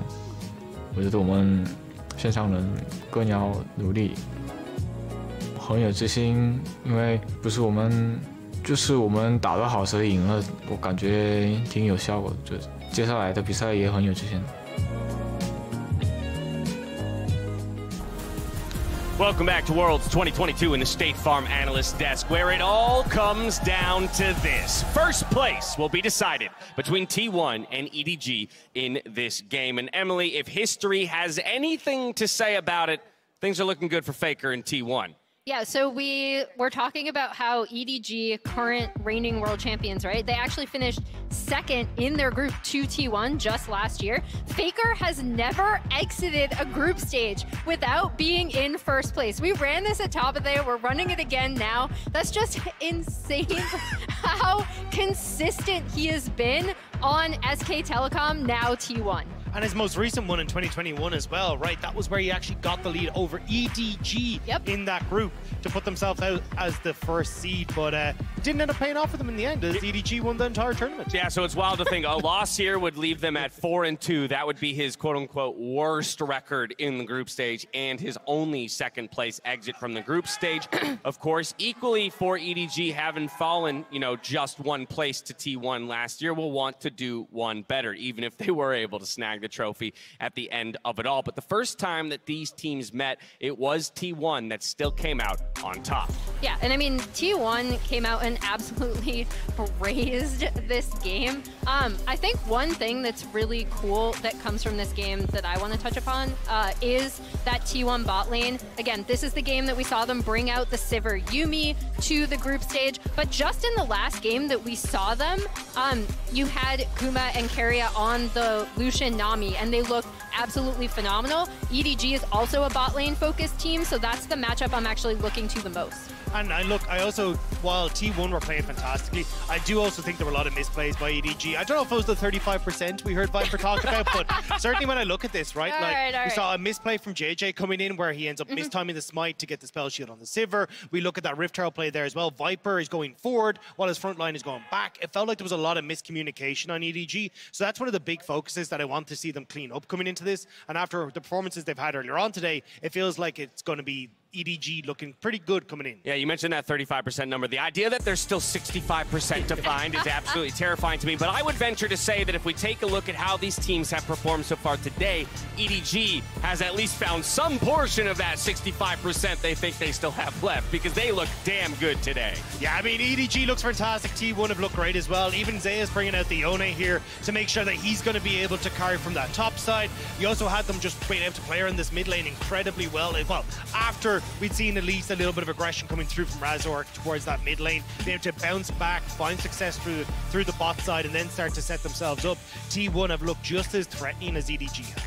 Yeah, and the really interesting thing in watching T1 and EDG go up against each other, in addition to all the other things we've mentioned about how good these two teams are, is the fact that in EDG's games, we've seen them playing a little bit differently than what we had expected with Flandra on the Fiora. You have another kind of assassin carry coming out of the mid with Scout on the Akali. And Faker actually brought out that Akali against them, right? And Scout has such respect for Faker. I think it's definitely plausible that he took from that game and then brought it out. Obviously, you see Faker absolutely crushing it on the Sylas here.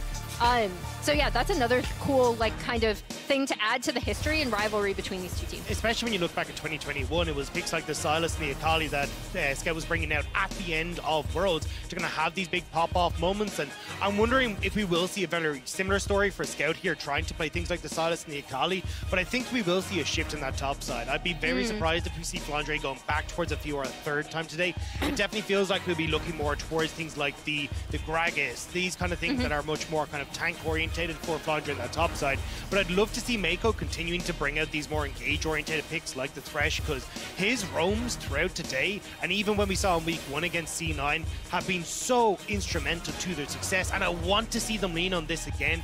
Bring out Mako and let him shine once more. We got him the MVP earlier on. I want to see it again.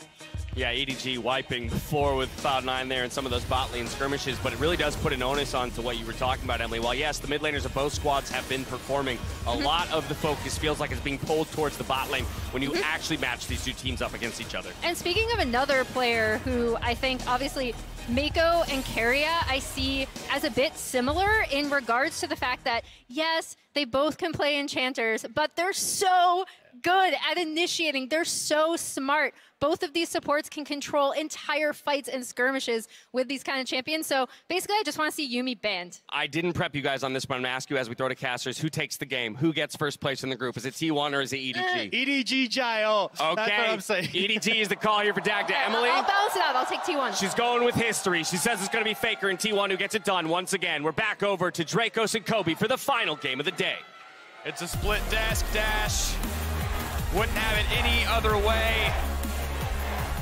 I mean, New York is alive. EDG chance, T1 chance, firing back and left. We're not even in champ select yet, and I already feel like people are ready to fight. Oh, I'm ready for it too. I'm already getting into the champ select. Even further than the Yuumi ban, I think the Yuumi ban falls on red side, which should be T1 this game. So T1 probably have to ban the Yuumi, and additionally, the Maokai plus Sejuani. That has been a devastating combo, and usually falls to red side. Meanwhile, for the side of EDG, banning away this Graves. Do not let this Graves go through for owner. They carry jungle. They have used it so effectively. Both of these teams, funnily enough, last time they played, it was T1 utilizing the Akali, Fiora, dual melee solo laners to take down EDG, and then EDG now using it multiple times today as well as their own strength. And I think that's what makes this game so exciting, is that the first game that they played, you can talk about different reads on the meta. We saw some struggles in terms of individual performances, but both of these teams today are on fire. They're playing so incredibly well individually. They are smashing their opposition, and now it is one final game to decide who will leave as first seed, who will walk away as second.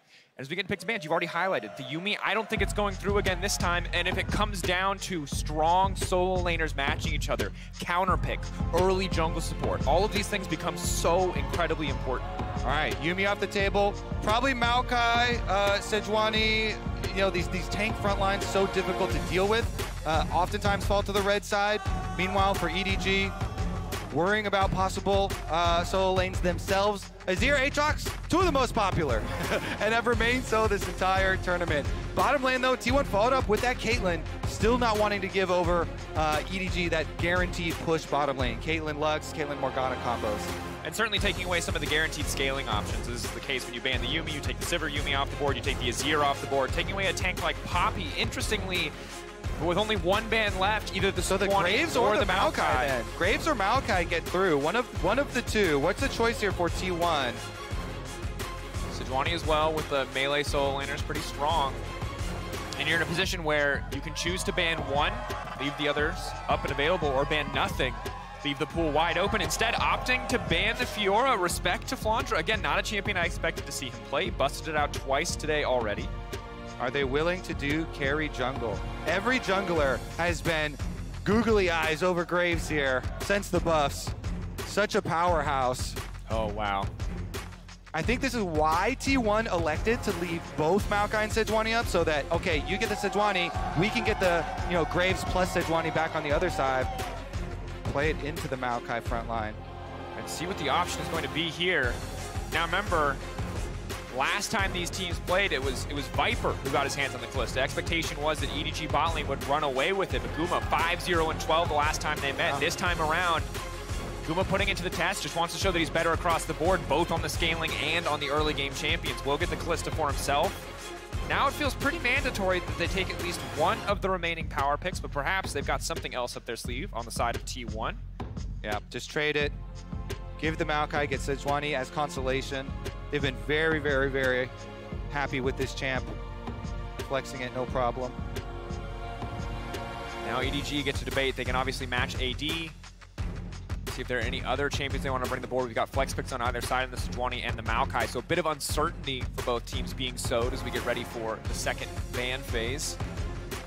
Zeus hasn't played at top since their games versus Sandbox a while ago as well, but it definitely could still be flex here. And they're going to go with the Aphelios into the Kalista. This has been one of the popular picks. See if they grab the Renata as well. You're already expecting that engage charging right at you, or the safety of Mako's Thresh. And I like it. Mako's Thresh today, 3 for 3. Mako back on the Thresh. Let's see that play. And it's so guaranteed with the Maokai W setups.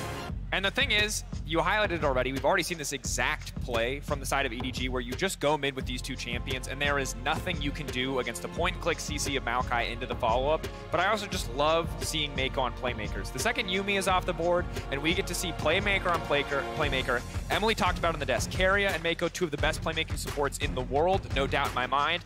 Now get to see them both unleashed on the Rift as mid lane being targeted, Faker opting to grab the Victor himself and now trim away some of the other champions in the mid lane pool.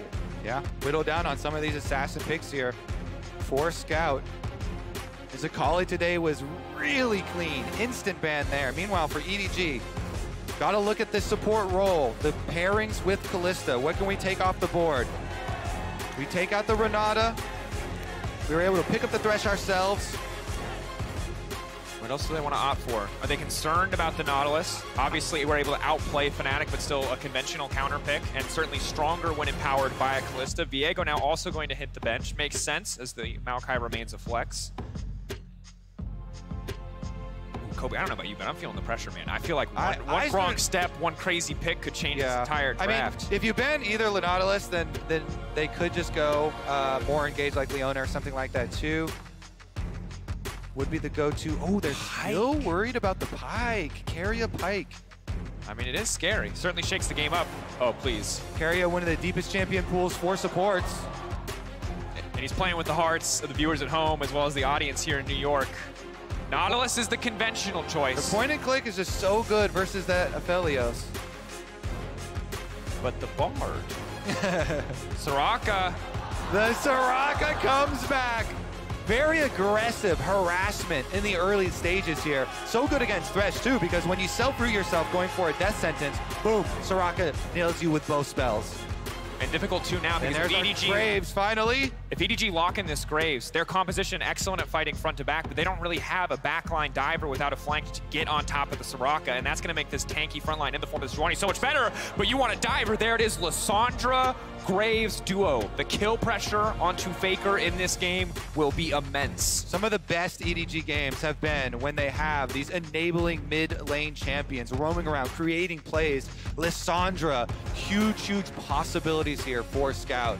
If he can get out of lane versus Faker.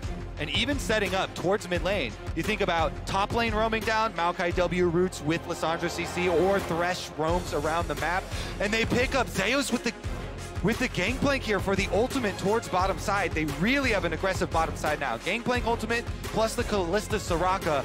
T1 can focus on trying to stack some Drakes down there, open up some early cooldowns. And I really love this because you've built a composition and you're against EDG who want to fight into you. But GP and Victor are two champions who are hard to fight into. Kalista, of course, traditionally outscaled by a lot of these options. GP, that's not the case. One incredible barrel, one good Victor ult if we go late enough in the game. More than enough to turn the tides in their favor. Opposite side for EDG, I'm looking at Lissandra, I'm looking at the setup.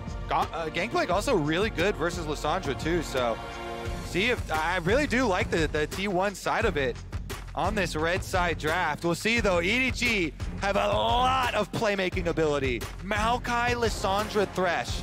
So much setup for this EDG side.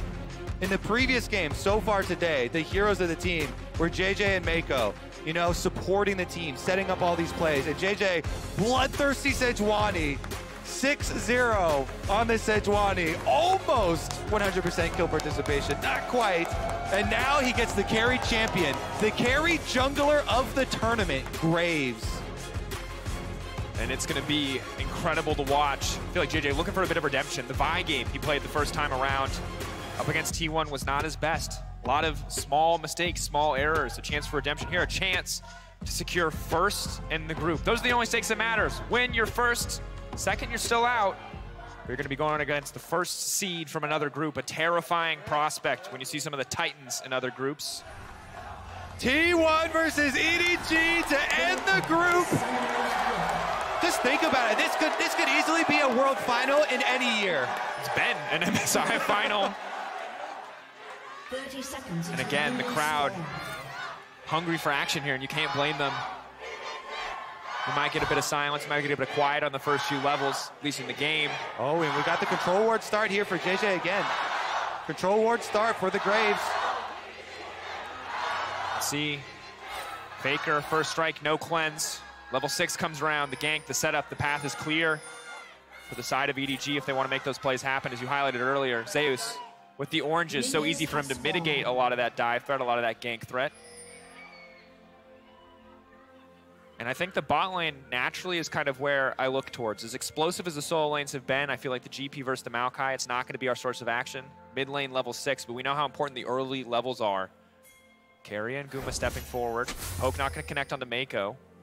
Has taken death sentence level 1. Yep. Checking in. I mean, it's slow, it's quiet, a little bit of tension. Owner is going to get a bit of an early leash, which does mean that Flandre gets first access to the wave on the top side. Bot side, neither team opted to go for the leash here. Not surprised to see JJ play away from the bot lane on the first clear, as he could try to make a play in the mid lane or top lane with the setup CC present. Credit to Viper for stepping forward. Level 2 starts to get a little bit harder as the Soraka has more harass tools. Yeah, a huge part of the early push on this lane goes with hitting those Soraka Qs. Pretty good movement so far from the EDG duo. Dodging most of them, but the early push, of course, still acquired. Gumayushi and Keria going to slowly move it in. Sejuani moving down too with a red Raptor clear into blue quadrant. They have the pre-existing ward over bottom Scuttle Crab. Push already acquired, so T1 securing complete control of the bottom side of the map. And it's the little things. Faker getting the early push in the mid lane, laying down that vision, keeping an eye on where the Graves will be, helping track some of the early kill pressure that is present on the side of this EDG composition. T1 sustaining pressure on the bottom side. They could build a big wave and look for a dive. If they call Owner over, they could definitely burn some cooldowns at the very least here versus Mako Viper. Yeah, big old wave stacked up, call over jungle. Here comes Owner, Spotted. First play of the game. Good heads up ward. They at least are going to know that it's coming. Mako the flay, the death sentence. Krug trade maybe. Roomed out play this. He left his own Krugs up, so you expect JJ to also path up there, take top crab, look for his Krug steal as well. Big thing here is T1 just gonna walk up, auto the tower, hit the plates, poke and harass, because Mako and Viper cannot step forward as long as they're not certain where Owner is. They spot him now, they know that he's taken the Krugs, but the pressure on the bot side is already netted in a jungle advantage for Owner. JJ now gonna try to respond on the top side and steal away Krugs from the opposition. Yep, he knows. Sejuani easily back into the river, pick up Scuttle Crab. Go collect Raptors before you get your recall off. And they should end up even. Zeus okay with having the Graves up there. And I'm just waiting. See where these junglers go. This stage of the game pretty calm, pretty collected from both sides. Top lane actually pushing a little bit for Zeus here, so could get a little dicey with Graves behind him. He's got his wave in front. Got the oranges, locked up, immediately uses the oranges. JJ on the way up, big slow coming in from the smoke screen, locking that one. Zeus now needs to walk away. Second half of the Q, not gonna connect, that's big. Zeus walks out alive, doesn't burn any sums. Yeah, a bunch of damage on those minions too, so minions taking some splash there. He doesn't have to worry about anything getting frozen on the other side of the map. Gets his recall off. Zeus holds his flash, doesn't panic.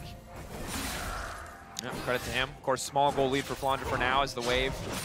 This is just a little bit from Zeus. TP as well, advantage, but you imagine the Maokai will be forced to come back to lane. Faker just trying to cancel the back here, threatening Scout.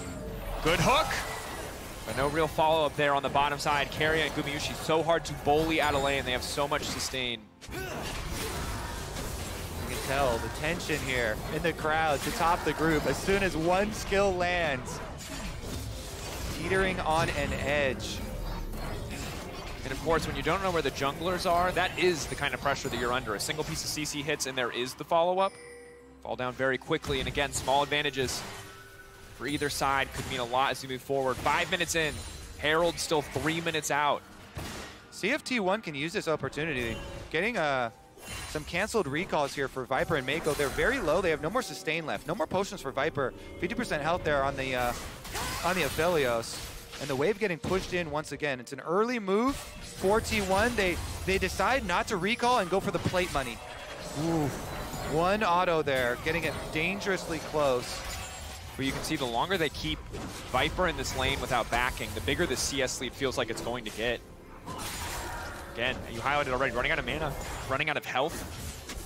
Finally, at least Mako will get it back. You've got JJ in the area covering, making sure that the no dive can come through. I wonder if Mako goes mid with his recall then. Boots purchase for him. Could try and get some mid vision set up. You are now hitting level 6 on the mid laners. This 6-minute mark is where you can have really big mid lane plays. Lissandra with the ultimate. But they're not even going to clear out one of these gank paths. Control ward exists around mid to the top side. And we have an owner move towards top side while JJ moves towards bottom. JJ coming down. Mako, is he going to commit the flash? Slow already coming out. Guma just forced to flash because he's not certain. He can't see where the hook is going to come from, so just flashes early in response. Exactly. The smoke screen, such good gank setup just itself. So very efficient move there for JJ. Clears out the control ward in the river as well, trying to establish control here for the route to gank through mid and bottom. And you can see immediately how far back Faker is playing, because he knows now that 6 is here, now that he doesn't have a cleanse or opted not to take a cleanse. The pressure is on. They're still going to commit to it anyway. Flashing out, but Mako, he's there with the hook, the lantern, the follow-up. It is textbook focus around mid lane. Faker going to try to walk it off, but the ignite is there. Yeah, a false sense of confidence. You see the jungler walk across your whole lane. JJ plays his part perfectly. Look, you don't have to worry about a gank. You know, I cleared the ward. It's free. He goes up to the top side, but he forgot about Mako. Mako Thresh all day today. 3 for 3 in games. He does not miss. Scout sets it up. The flash play with Lissandra. Now they're roaming towards the top side too. This pressure could cascade. Not done yet. Flandra low, but it might not matter. All coming down from the GP. Zeus caught off to the side. Scout ready to go over the wall, locking him down. Zeus flashing out to safety, getting away from the Ring of Frost. That's going to be big because Owner is on the way up. JJ has to be careful not to overextend. Flandra so incredibly low. Excellent response from the side of T1. They get the flash from the GP, but they will not take his life. That play is why clearing out this vision between mid and bot is so critical. That gank pathway, both for jungler, but also for support. Mako Thresh, making it happen again there for EDG. And the first blood money goes right onto Scout, 2 stacks onto the Dark Seal. So Faker, teleport had already been used. He walks back very quickly though, gets a turret plate in answer for the attempt at Zeus's life. Yeah, these early item buys, especially if Scout is going to offer the Everfrost, are just so incredibly critical for team fighting. Offering more utility, more burst damage for Lissandra as well, making the resets easier. As I think you're taking the bad end of a trade there. Guma and Carry is still playing very far forward, but XP advantage in favor of EDG for now. They reestablish control ward presence in the river here for T1. Immediately, Owner goes in for the red buff contest.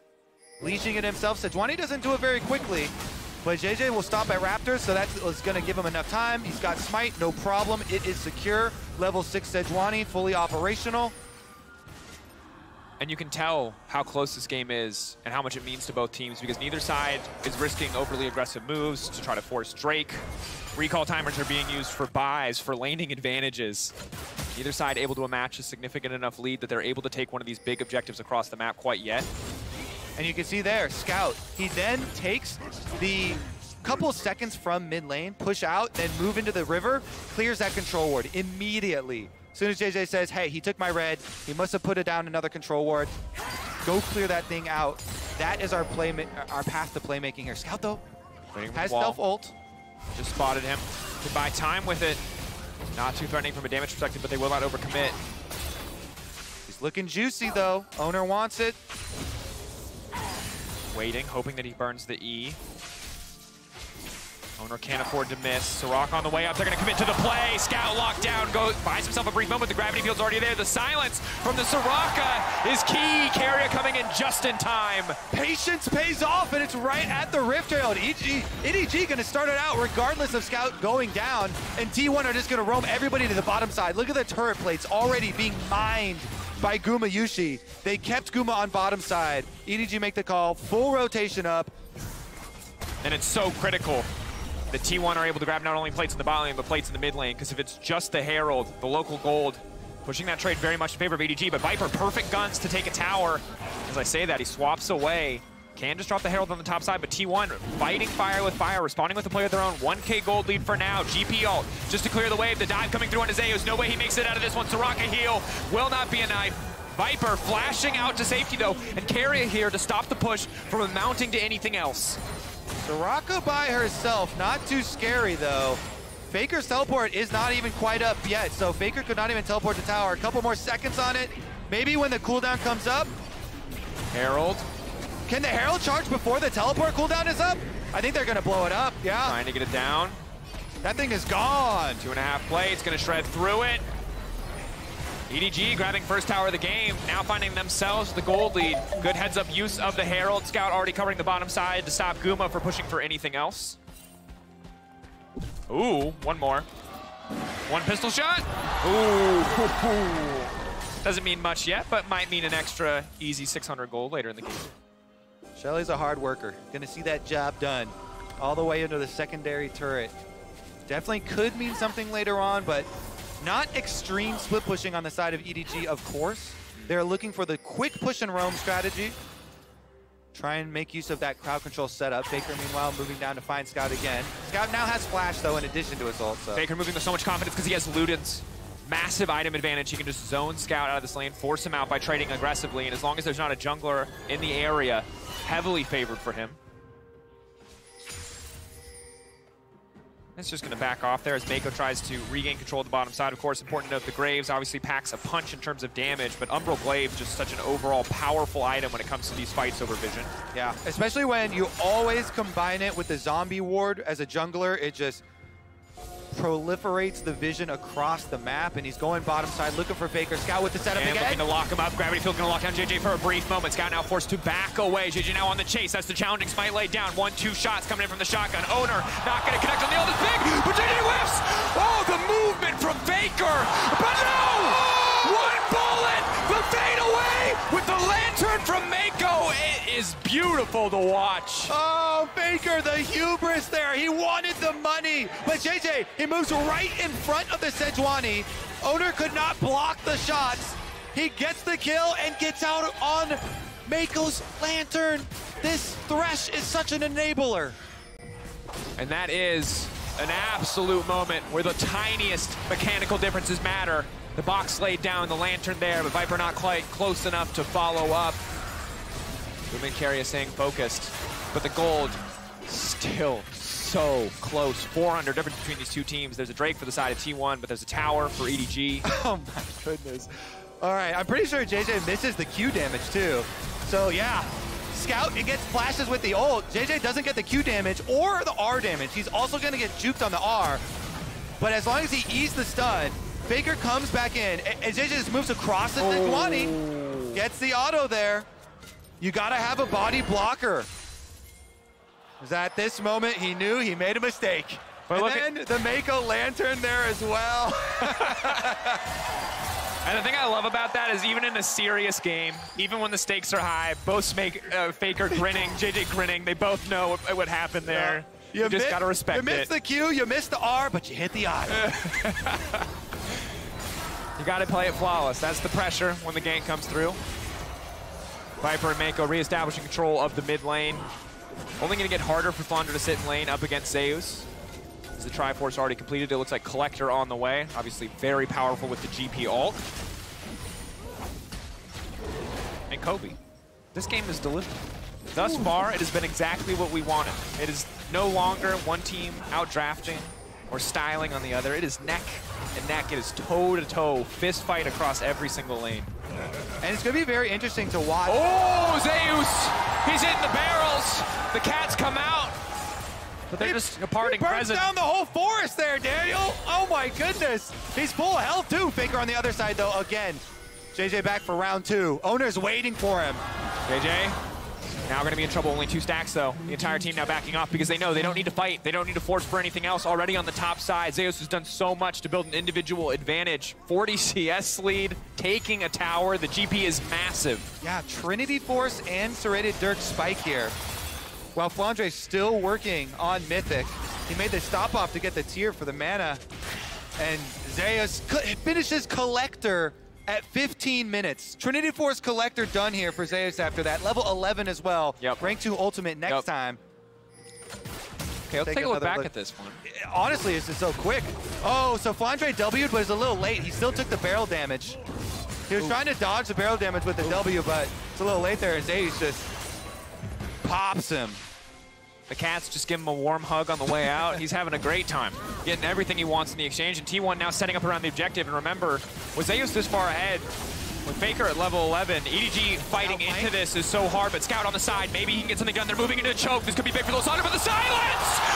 Countered in picks and bans. There are no buttons for Scout to push. It's too easy for Keria. Puts the silence field right down on that claw, but a Scout takes it and instantly blown up. And he couldn't help it. 5 members there. Would have been a 5-member snare. But Keria knows it's the best option. Another lamp! Oh, man! Take this champion away! The silences are too clean from Keria. T1 pulling ahead, 2K gold lead. Sights set on that mid lane tier 1. Keria with the Bard trumpet as well. He just says no, EDG. 2 wards down on that lantern. Silence field again. Both EDG carries. Both EDG carries countered instantly by Keria. So he's also rushed the Mikhails to get every member, any member of T1 who gets out, he can counter there as well. Oh. T1 already have built all the answers. The silence field was down so early too. No reason for Scout to take that. No reason at all for him to take that. And maybe doesn't quite see the animation in the moment. There are so many champions there, but here, there's nothing you can do. Not only do they drop the silence, not only do they get the snare, they drop 2 wards right on top of that lantern. 2 wards and a big old Poro rider. I gotta say, Sejuani looking like the champ of the day. Certainly is.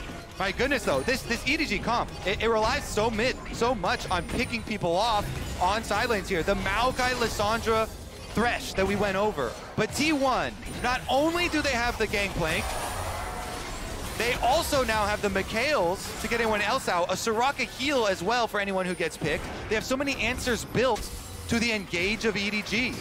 And I feel like this EDG composition so often functions like a shotgun. You got one shot, you gotta hit it. Scout needs these multi-man ultimates, JJ needs these multi-man ultimates.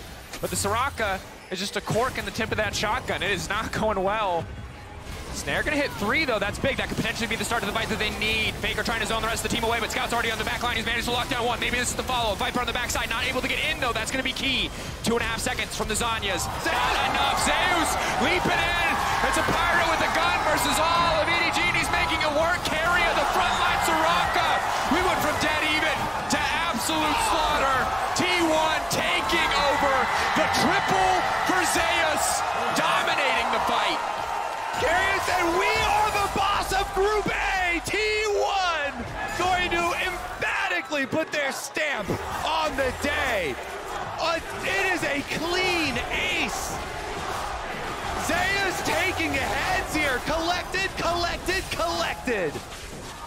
Man, he's going to have 10K at the end of this tower. That is a rich pirate. Before 20 minutes of 4 1-in-1 Gangplank. 10,000 gold already. You talked about a loop pinata, and we got one more on the rim. Look at the sectioning on this team fight here. Zeus this whole time just moves up and creates another front while the rest of them go for the other side and are all focusing on Faker. Scout has to zone yours early, the rest of the group, but Zeus, boom, there's one, collects him. Boom, he's got another passive procced on Viper already. Another shot.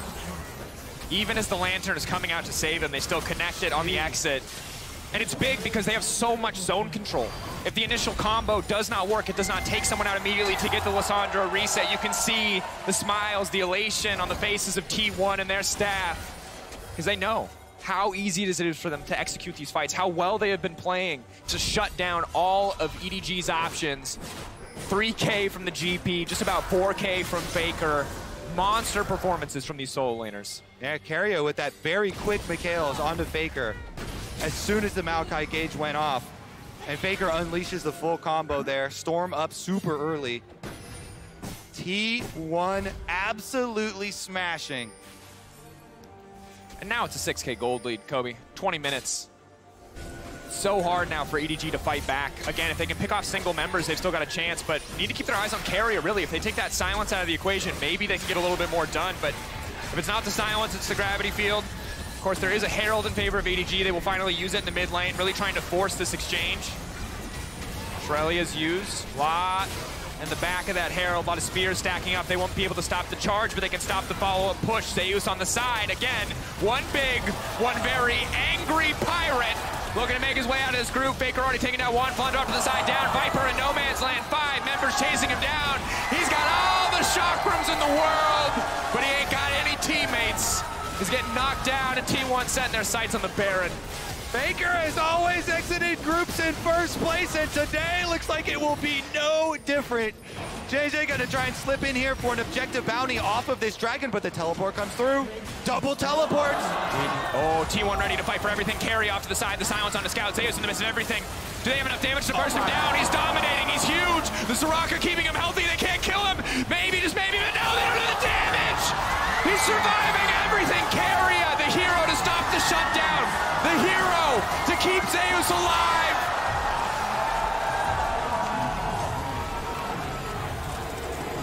There's nothing else we can say. New York is saying it for us. Tight, close game, first 15 minutes. It takes one fight, absolute confidence and execution from the side of T1. They are dominating EDG. So clean. Started out, Owner with the ultimate here, over onto JJ. They try and peel with the Maokai ult, but look at this. It's Zeus with the Chaos Storm. Faker and Zeus run the entire team away from Viper. The two T1 carries run them off, and then Viper's got no team left. He's been run into the pit by himself. T1 with Baron buff now. Oh, Flandre running. No, Mako can't even speed him out to safety. T1, they're so far ahead now. The execution's already been fantastic, but now the gold lead feels nigh insurmountable. Aphelios farming what he can in the mid lane, but he has to get out quickly. The rest of T1 ready to collapse at a moment's notice. He does not have the luxury of a Thresh Lantern there. He has to retreat up back into his own jungle just to survive. Viper fishing for a 1v1 against the support, but he can't finish the job, and now, well, we know who can. It's gonna be Zeus. Gale Force out. Viper just barely able to escape. My goodness, these T1 carries, the combination of Faker, the GOAT, and Zeus, one of the most exciting players in the entire world right now. Walk up, JJ, just barely able to make it out. You know, Zeus got a Thunder, Zeus got a GP. Everyone's got their thing. Ooh, the entire map in T1 control. The whole thing is red. There are only specks of EDG blue to hide behind at this moment. 13K gold on the GP, Kobe. It's Infinity Edge is on the way. You're not supposed to see leads this big in a pro game, Kobe. It's an incredible performance. It's almost 4 items to 1 up here in the top lane matchup. Yep. That is brutal. Ooh. And to be fair to Flandre, I think he should probably stop taking farm and give it to the carries. But it's just so hard. Viper just hitting 2 items. Guma already at 3. Faker on the way to 3. Has the Lich Bane too, just for the extra close combat dueling. Doesn't need the death cap. EDG have to hold the line if they want first seed. Hook gonna connect on the fight, or Gumayushi, that could be the start of something. Faker getting zoned away, but they burned all their cooldowns and they have yet to find a kill. The re-engage now coming in. The lockdown from over the wall. Zeus still standing strong. Keep your eyes on the barrels. Where are they gonna go? If they can find one kill, maybe it'll be enough. Faker getting cut down. Faker, can he stand strong? The shutdown, the reset from Lissandra. One ghost, not gonna be enough. T1 too far ahead, but they're finding one at least. They're slowing T1 down, but still they push forward. The hook going wide. Owner going in, that's his cue. That is his signal. The GP raining hell from above. Owner, Mako taking the kill. Soraka's OP, but not that OP. Can't keep Sench alive under the tower there. Last one does take it down. A little bit of hope for EDG, a little bit of a spark. 2 kills for themselves. Getting a shutdown there onto Faker. Now is the time to rally. You hear the fans trying to start it up. Looking for that comeback. 10,000 gold down, 3 dragons down, but a hope alive. Shio, fuel. They need it. Fuel for the fire. That takes time. That's all EDG need. That's the hope that they're buying themselves. A few more minutes to farm to get stronger, but despite the lead T1 built, EDG still managed to make some things happen. Yeah, they engage on both sides. Flandre flashes on Faker while Guma gets hit with the Mako death sentence there, but then Zeus comes to push him out. They re-engage onto Faker right out in the open. Scout uses the offensive ult so they can get the shutdown. It ends up going to Maokai. Not the best recipient, but they're glad to get the kill regardless. And then on the engage here from Owner, he can't quite get the kill on a JJ, who gets off his Gore Drinker proc there to heal himself, and Sejuani gets trapped under the turret with the extra slow, even with the heals from Soraka going through. And now we've reset the map. The siege stalled for now. EDG fighting just to get out of their base, fighting for a bit of control, but there's a ward behind them already. Now the TP flank threat is not massive in most circumstances, but with this GP so fed, it is still a concern. You can see the Death Brush already set up. They might not have a Heimerdinger, but they know how to wait in the fog of war. Both sides waiting for the face check. It's gonna make it happen.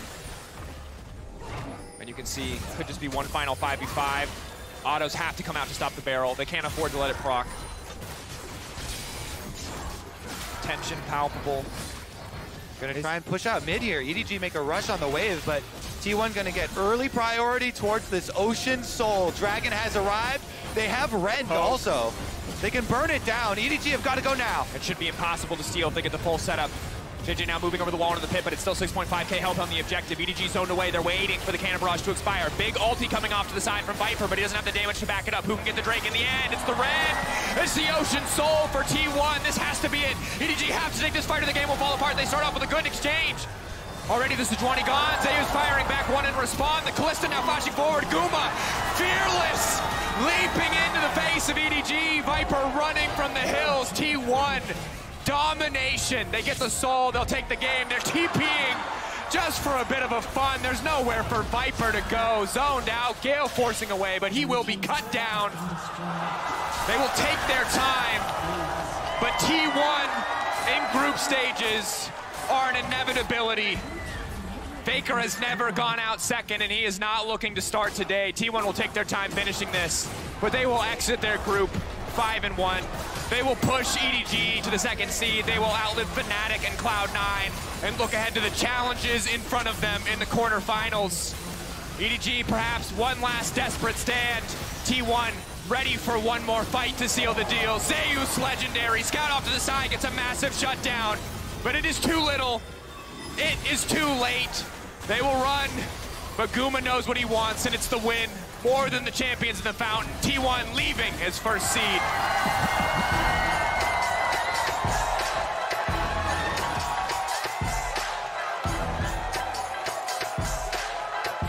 Huge stuff here for T1 moving through the tournament, exiting as first seed yet again for Faker.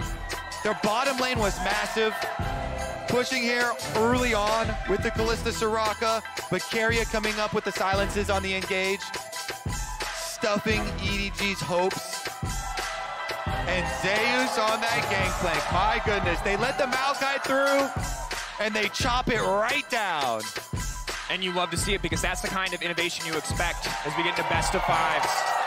How many more of the tournament power picks have a counter ready and waiting for them in the arms of some of these teams?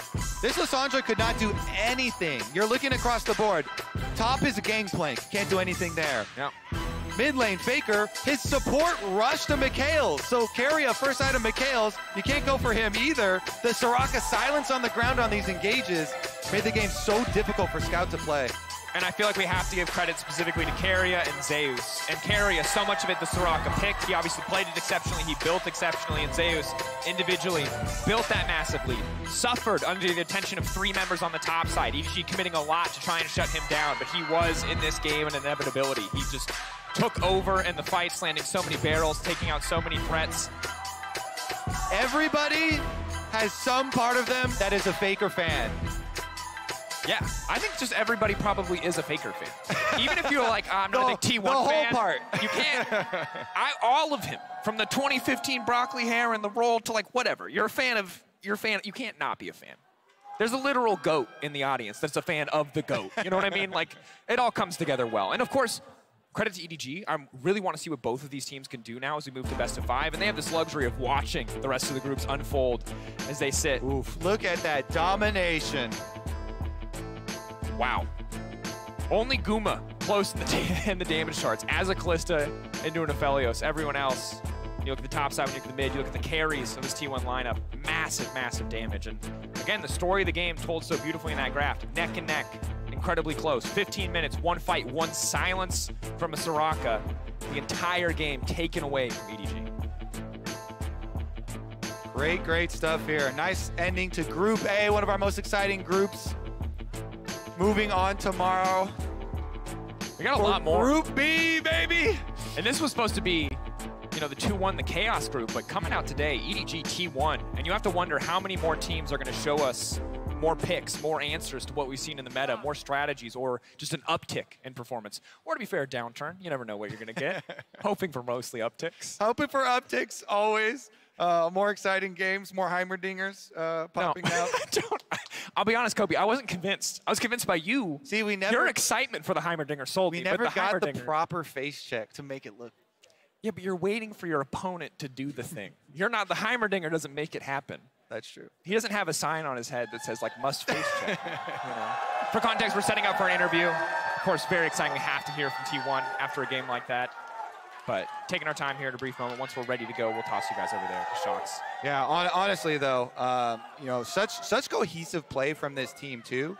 And I think deservedly so, coming out here with the first place spot, you know, for the seedings with the rest of the groups, stacking up all of the other groups as we've been seeing every other team play this tournament. Yeah, and I think we've seen a lot of teams go for the more early game. You have the Lucianamis, you have the Kalistas. And I like now that in the context of EDG versus T1, we've seen Guma take both the scaling in the Siberumi and the more aggressive early in the Kalista. I think they're ready. But I think New York's ready. I'm sure you're ready at home. We're going to head to the stage to join Shocks and the Group A god himself, Zeus, for our Verizon post-game interview. Thank you very much. The T1 fans are very excited, and I'm sure Zeus is as well. Well, first off, Zeus, congratulations on locking the first spot in Group A. How do you look back at your performance as a team this group stage? 우선은 1시드로 8강 진출 확정 지으신 거 정말 축하드립니다. 이제 팀적으로서 이제 본인 그룹 스테이지 경기력 어떻게 되었다고 돌아보시나요? 일단 지난번에는 푸나틱이도 한번 지고 해서 좀 아쉬운 점이 많았는데 오늘 세 경기는 되게 만족스럽게 잘 치는 것 같아요. So in the first round robin, you know, we lost to Fnatic, so it was a bummer, but today I'm pretty happy with the 3-0 result. Why wouldn't you be? Now, Zeus, you have stepped up as one of the main carries of the team throughout this year. How happy are you with your personal performance and how you've matched up against the world's best so far? 이제 제우스 선수는 올 1년 동안 정말 T1의 메인 캐리로서 또 성장하는 그런 모습을 보여주고 계신데요. 지금 월즈 와서 본인의 활약에 대해서 어떻게 생각하시는지 또 세계 최고의 탑 라이너분들과 만나봤는데 어땠나요? 일단 다들 되게 잘한다고 생각하고 느꼈고 그리고 뭔가 최근에 좀 자신감이 많이 떨어진 상태였었는데 오늘 뭔가 잘 된 것 같아서 되게 뿌듯한 것 같아요. Well, I mean, recently I was a little bit losing my confidence, but you know, today I think I showed up a lot, so I'm pretty happy. Absolutely did. Zeus, how much would you say T1 has worked on their strategic depth and the ability to evolve throughout the tournament now that you're getting into these best of fives? 이제 다전제 모드로도 넘어갈 예정인데 T1이 지금 월즈에 와서 또 전략적인 부분에 얼마나 깊이를 더해가고 있는지 궁금합니다. 일단 저희가 지금 이렇게 미국 와서 연습도 되게 다들 많이 열심히 하고 있고 그리고 좀 잘 되고 있다는 그런 느낌도 들어서 되게 8강도 기대가 되는 것 같습니다.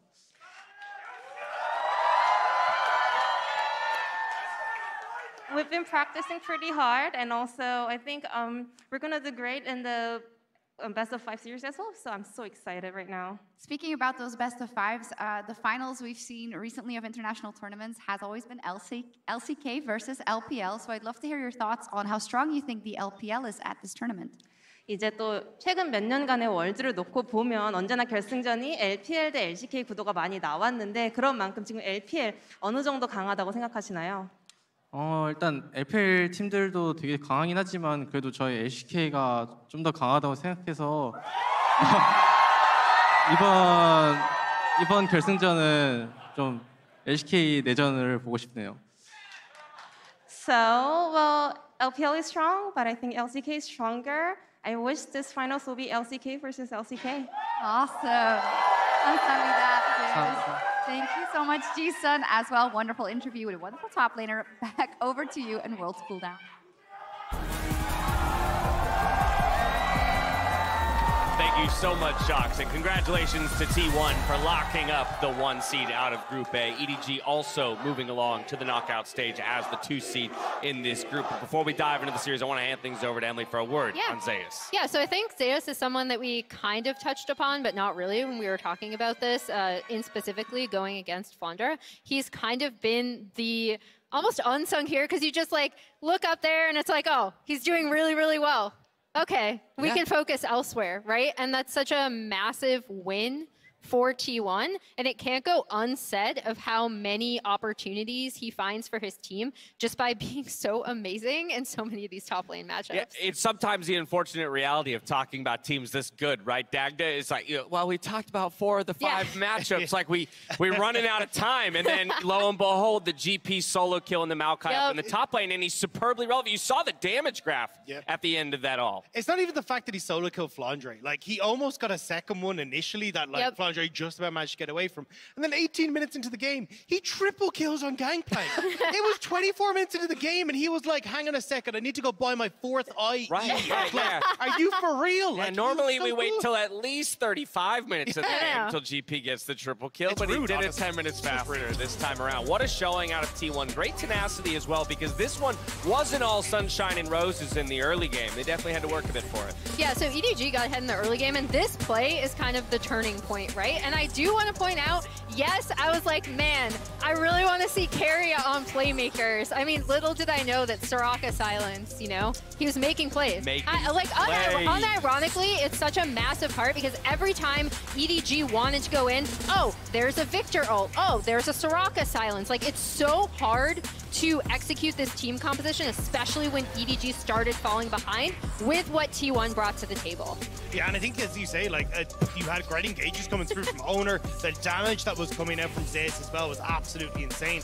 And it felt like T1 were very good at kind of keeping the ball rolling. So they were very good at, hey, we're targeting this person, we're going to follow through, whereas you could kind of see EDG very quickly scattering, right? Like, Viper left alone on the top side of this fight. T1 did such a good job of using things like the Victor, the buy space in fights, the gangplank goals to keep people away, and then those silences as well. Like, even the fact that you're not able to take the Lantern when you're silent makes it incredibly difficult for you then to position in these fights. So honestly, just really good use of the zone control coming through from T1 made this short range composition from EDG so hard to play. Yeah, and let it not go unsaid also that, like, with the Kalista, this is something that I think of as quintessentially T1 for this T1 team. They play very well, like we've already pointed out about Kumayushi's Caitlyn, but they play very well around these pushing bot lanes and know how to execute them to perfection. You know what else is quintessentially T1? Faker. And Faker finishing first in the groups alongside whatever set of 4 players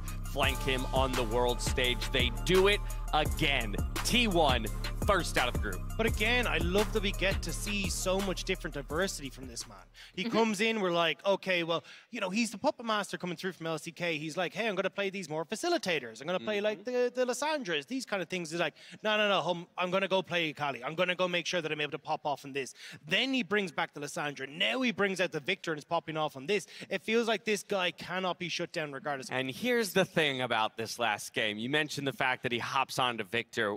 Before this game was played out, we were talking about champions we might want to discuss at the end of the day. Champions we're hot on, champions we're not on, and Victor came up as one of the champions we're not so hot on. Here's a look at Victor's stats throughout just the group stage here at Worlds. Sporting a 4-7 record. I'll remind everybody that was 3-7 until Faker just went and played him and won on him. And every single one of those stats below would have looked worse if it weren't for Faker and his performance. So that's just something to consider when we talk about this pick that seems to be preferred and played a great number of times, but to very little effect. Yeah, I think the reason is because we've kind of seen into champions like the Azir, he's just getting bullied out of lane. When you look towards early skirmishing, he's not able to bring a huge amount to the table as well. So when you're looking towards things that can be a little bit more active, Victor just hasn't been able to match up. But in this scenario, when you have T1 playing so well around grouping up, playing around the zone control that Victor can bring, using things like the gangplank, like carry silence,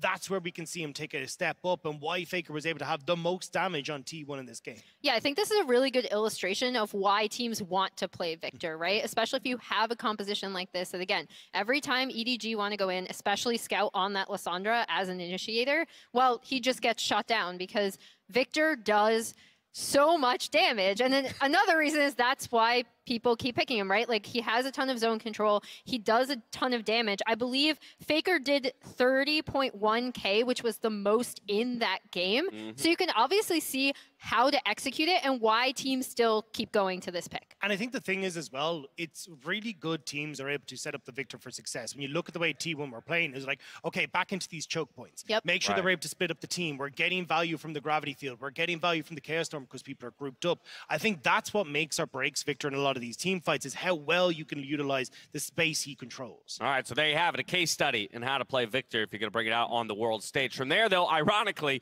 one of the picks we're hot on, even after taking the loss in that last game, is Thresh. I mean, definitely when Mako's playing it, but I think just generally in this tournament, we're going to see this pick possibly rise in priority and see more and more value as we go deeper into the tournament. I think he just offers so much across the board, right? Great engages. He's got disengage for a lot of those immobile AD carries that we're starting to see creep up as well. Also, CSD, damn good on that support side. I do say so myself.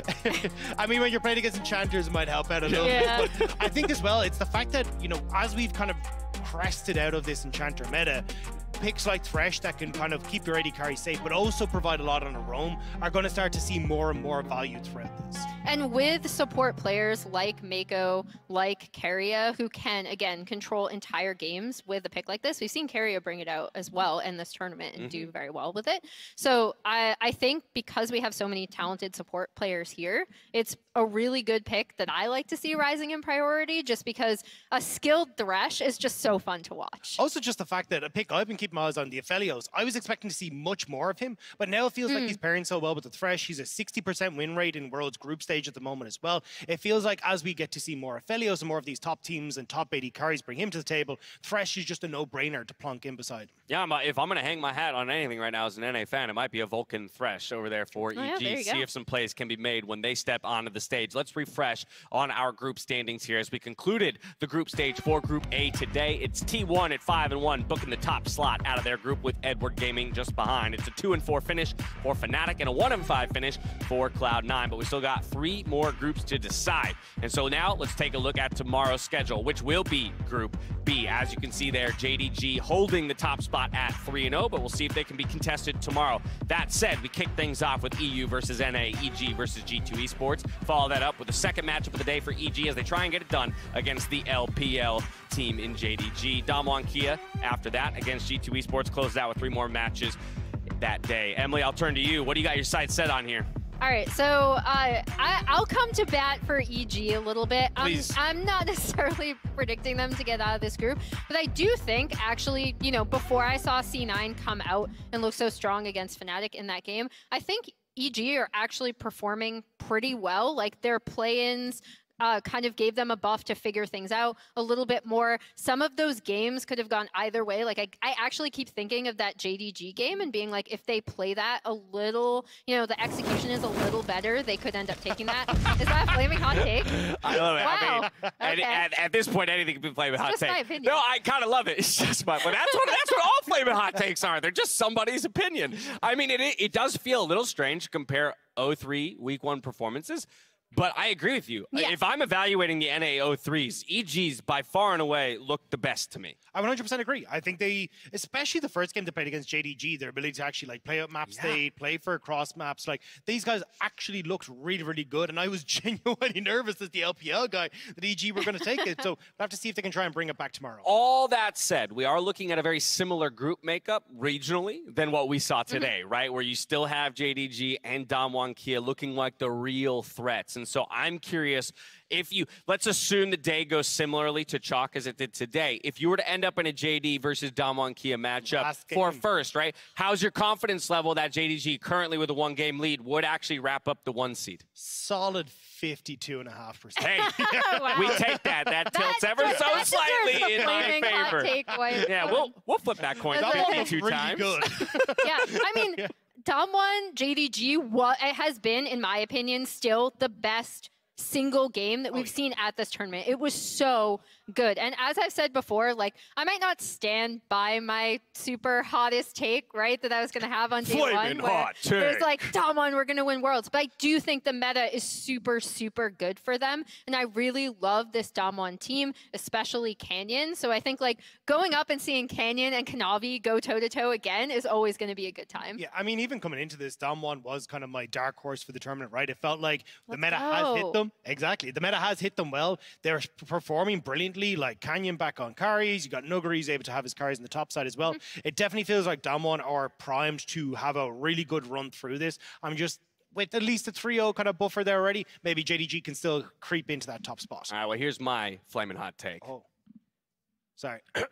Yeah. Flaming hot take. There we go. Thank you very much. We're going to have some banger-ass games tomorrow. That's my not a hot hot take. That's a damn hot take because everybody's going to show up and they're going to deliver. It's the We're Jat going. hot takes. No one has said it yet. Oh, Therefore, it's a yeah, hot take. okay. See, you All get right. it. You All get it. right. I'm just, hey, All right. do what Jad does. It seems to work for him. It's going to work for me too, right? No, we're going to tiebreakers tomorrow. That's my hope. We're going to find our way to some tiebreakers and to some real action here in Group B. But for now, that's going to do it from us here in the Hulu Theater. So on behalf of myself, the casters, the entire broadcast crew, thank you so much for watching. We'll catch you tomorrow for more worlds. Until then, stay healthy, stay safe, and be good to each other. Good night.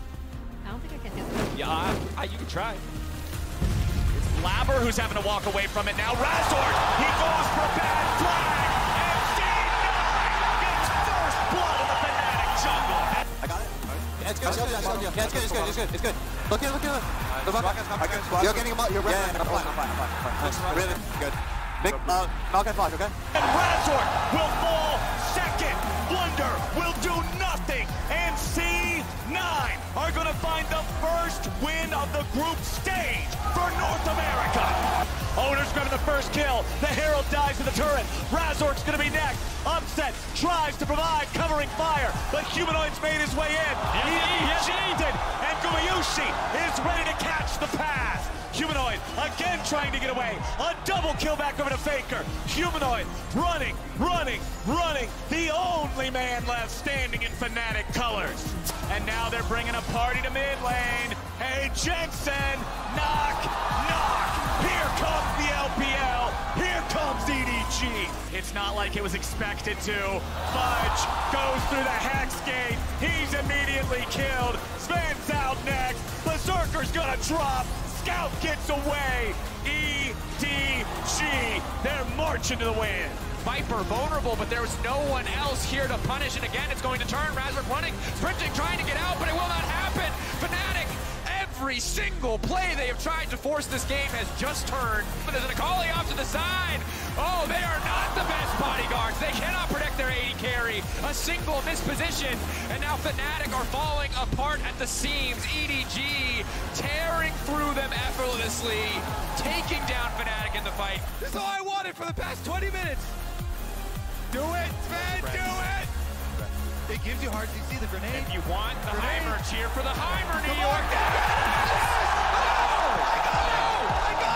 Dash just goes right into the wall. Can they take him down? They're trying to burn through Jensen before anything else comes out. Blabber in the midst of the entire team. Stun comes out, but now he can push the E. He can activate it. So much damage resistance going in. Blabber wants to finish it. It's a clean sidestep. They get first blood. Can he take the best of 5 against Faker in the 1v1? Oh, that's all that matters. Can he get it? Shuriken flip. Golden. Can he take the best of 5? Oh, Faker coming back. Faker with the stopwatch gets the last lap. Some flashy moments, some highlight plays from the side of C9. They gave us the montages we were hoping for, but T1 did it even better. It's a Pyro with a gun versus all of EDG, and he's making it work. Carry of the frontline Soraka. We went from dead even to absolute slaughter. T1 taking over the triple for Zeus, dominating the fight. Firing back one in respawn. The Kalista now flashing forward. Guma, fearless, leaping into the face of EDG. Viper running from the hills. T1, domination.